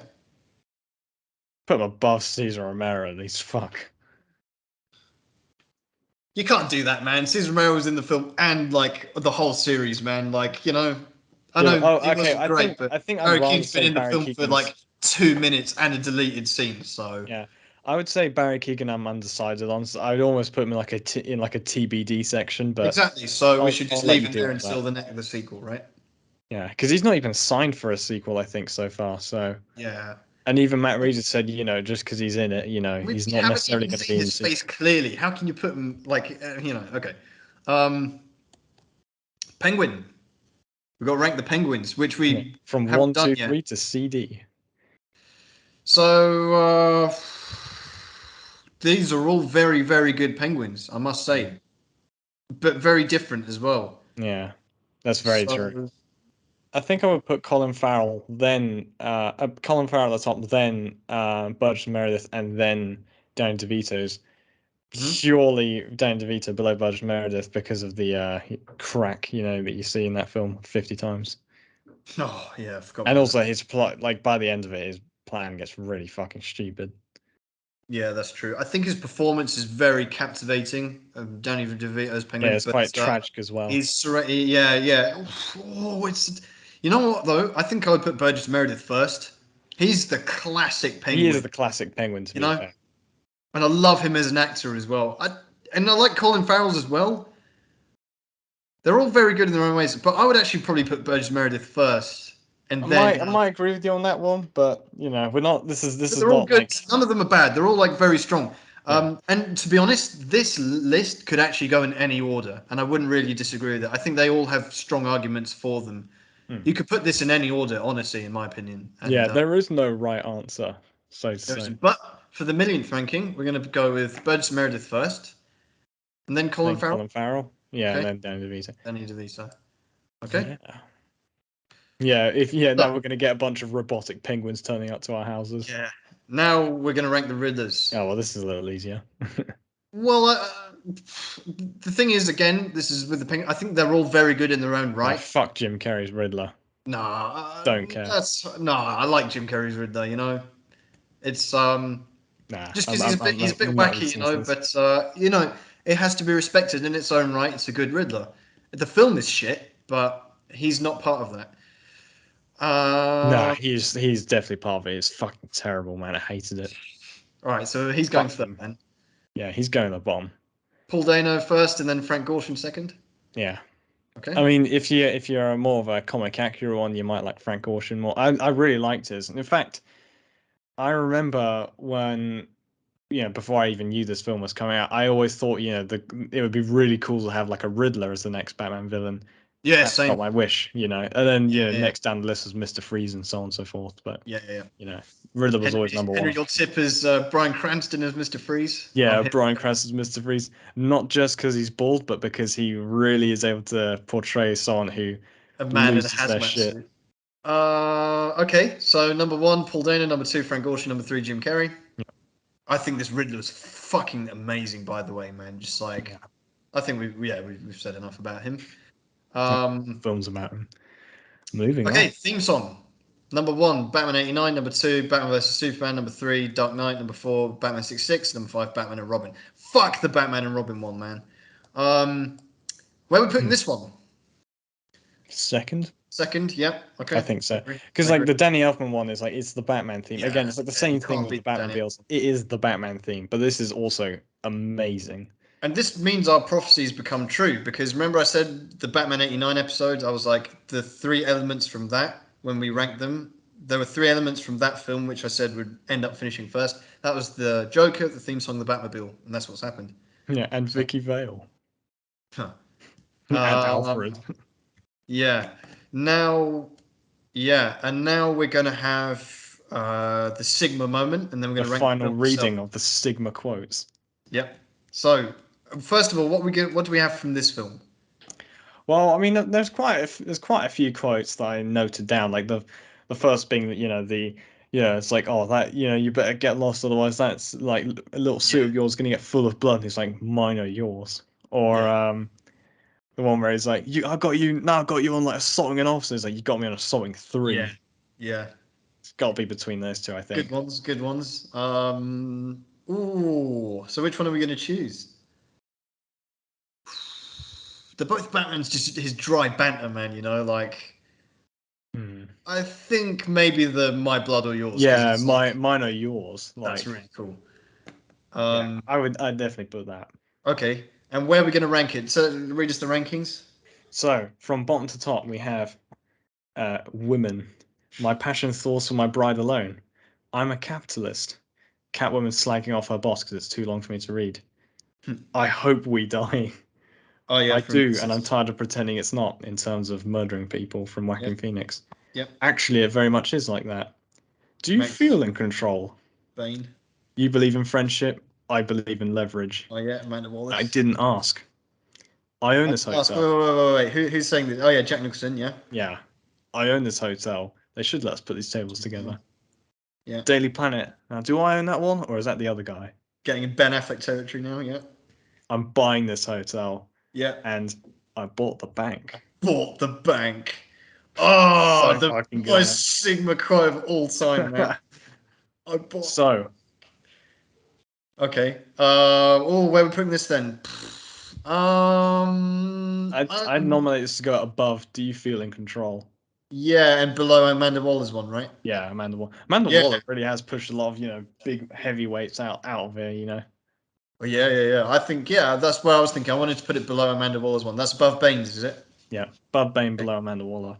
Nice. Okay, and now we're going to rank the film itself. So, current rankings. In our double thumbs up tier, we have The Dark Knight, and then in the thumbs up tier, we have Dano Rises, then Batman 89, then Batman Begins, then Joker, then Zack Snyder's Justice League, then Batman vs Superman, then Batman Returns, then Batman 66, and then the Then we thumbs got down. the Suicide We Squad. have the Suicide Squad, then Batman Forever, and then Catwoman, and then Batman and Robin. Now, ladies and gentlemen, this is what it's all been leading up to. Me, James, I'm saying, my grammar's all off the rails here. Yeah, you're like I'm fucking referencing yourself in third person. now I'm like, oh, I'm going to say it. This is the best Batman film of all time. I want to put it number one. Are you with me, Henry? Do you have the guts to put the Batman above the Dark Knight? Yeah, I would. I would say it's the best as a film. But if you're asking me like, these two aren't the same. Like, which one would I watch and which one would I think is the best? Because if I ever had to, sit down and watch a Batman film, I'd either go for Batman '89 or The Dark Knight Rises. I'm not saying they're like the best, but if I want to just sit down, it's like, like the way I equate it, it's like, Dark Knight Rises is like, your Domino's pizza you order. Like, it's good shit, you know what you're getting. Yeah. But like the Batman's like you have to be in certain states, like fine dining almost. Like, but you can't do it every day, otherwise you're gonna, get sick of it. It's not gonna be the same. Doesn't that make it better? It is, yeah, the Batman is better as a So where film. would you rank it? I I'm could saying it goes watch this on a first. regular basis for sure. Well, I've already seen it 5 times, so that's not the case for me. This is amazing, man. But the thing is, I'm constantly in the mood to watch a film like this, so that's Yeah, exactly. that might be more my problem than anything else. Yeah, But I would say that this is better than the Dark Knight yeah, person, you put it number one. because it's not. Yeah, it's also because it's not been like parodied so hard like that, or like Nice. over quoted to fucking death, or it's the point where like, imagine if they did this with the Riddler. Like I would fucking hate the Riddler by this point. Like, even But though I think as well, just from an objective sense as well, just like it is filmmaking, a better. music, Yeah, sensible yeah, man. storytelling, Yeah, everything, man. And the fact based it's so loyal to the comics and just the tone it has, everything. and the It's just detective shit, yeah, a superb and film for me. the fact it literally has like basically my favorite Batman villain in it. So Yeah, same. there you Same. go. And that's the spiritual successor to the second greatest film of all time, Batman 66. Yeah, that's right. Okay, so there we have it, ladies and gentlemen. We have number one, The Batman. Number two, The Dark Knight. Number three, Dano Rises. Number four, Batman '89. That's it. Yeah, Just like that, we're at the end of our Batman series. Wow. Shit. It's emotional, man. yeah, exactly. You might want to join me here for all of the Heath Ledger fans who are going to come at us after you put it above the Dark Knight. Suck on that, Heath Ledger fans. Wow. Yeah, we this is it. Oh shit, man. What we're gonna do is we're gonna probably do like a summary, kind of more of a casual sort of episode as well, like probably midweek or something, where we just like shoot the shit over our fine work, if I do say so myself, the past few months, and we're gonna announce our next franchise. So, Henry, final word from you. Well, congratulations if you've made it this far. It's been fucking long, but I think worthwhile. Get Absolutely. to speak about this, amazing film, Yeah. and you get to talk about it to each other. And feel free to say whatever you think about, Yeah. what we think Yeah. about it. If Yeah. you want to leave some slurs, some death threats, mailbox is open. That's right. That's right. Well, thanks everyone for being with us on this journey. It's been really it's been amazing, and it doesn't end here. We're going to announce in the midweek our next franchise, and that will be next weekend. We're not taking a break, so you'll join us next weekend. Same bat time, same bat channel.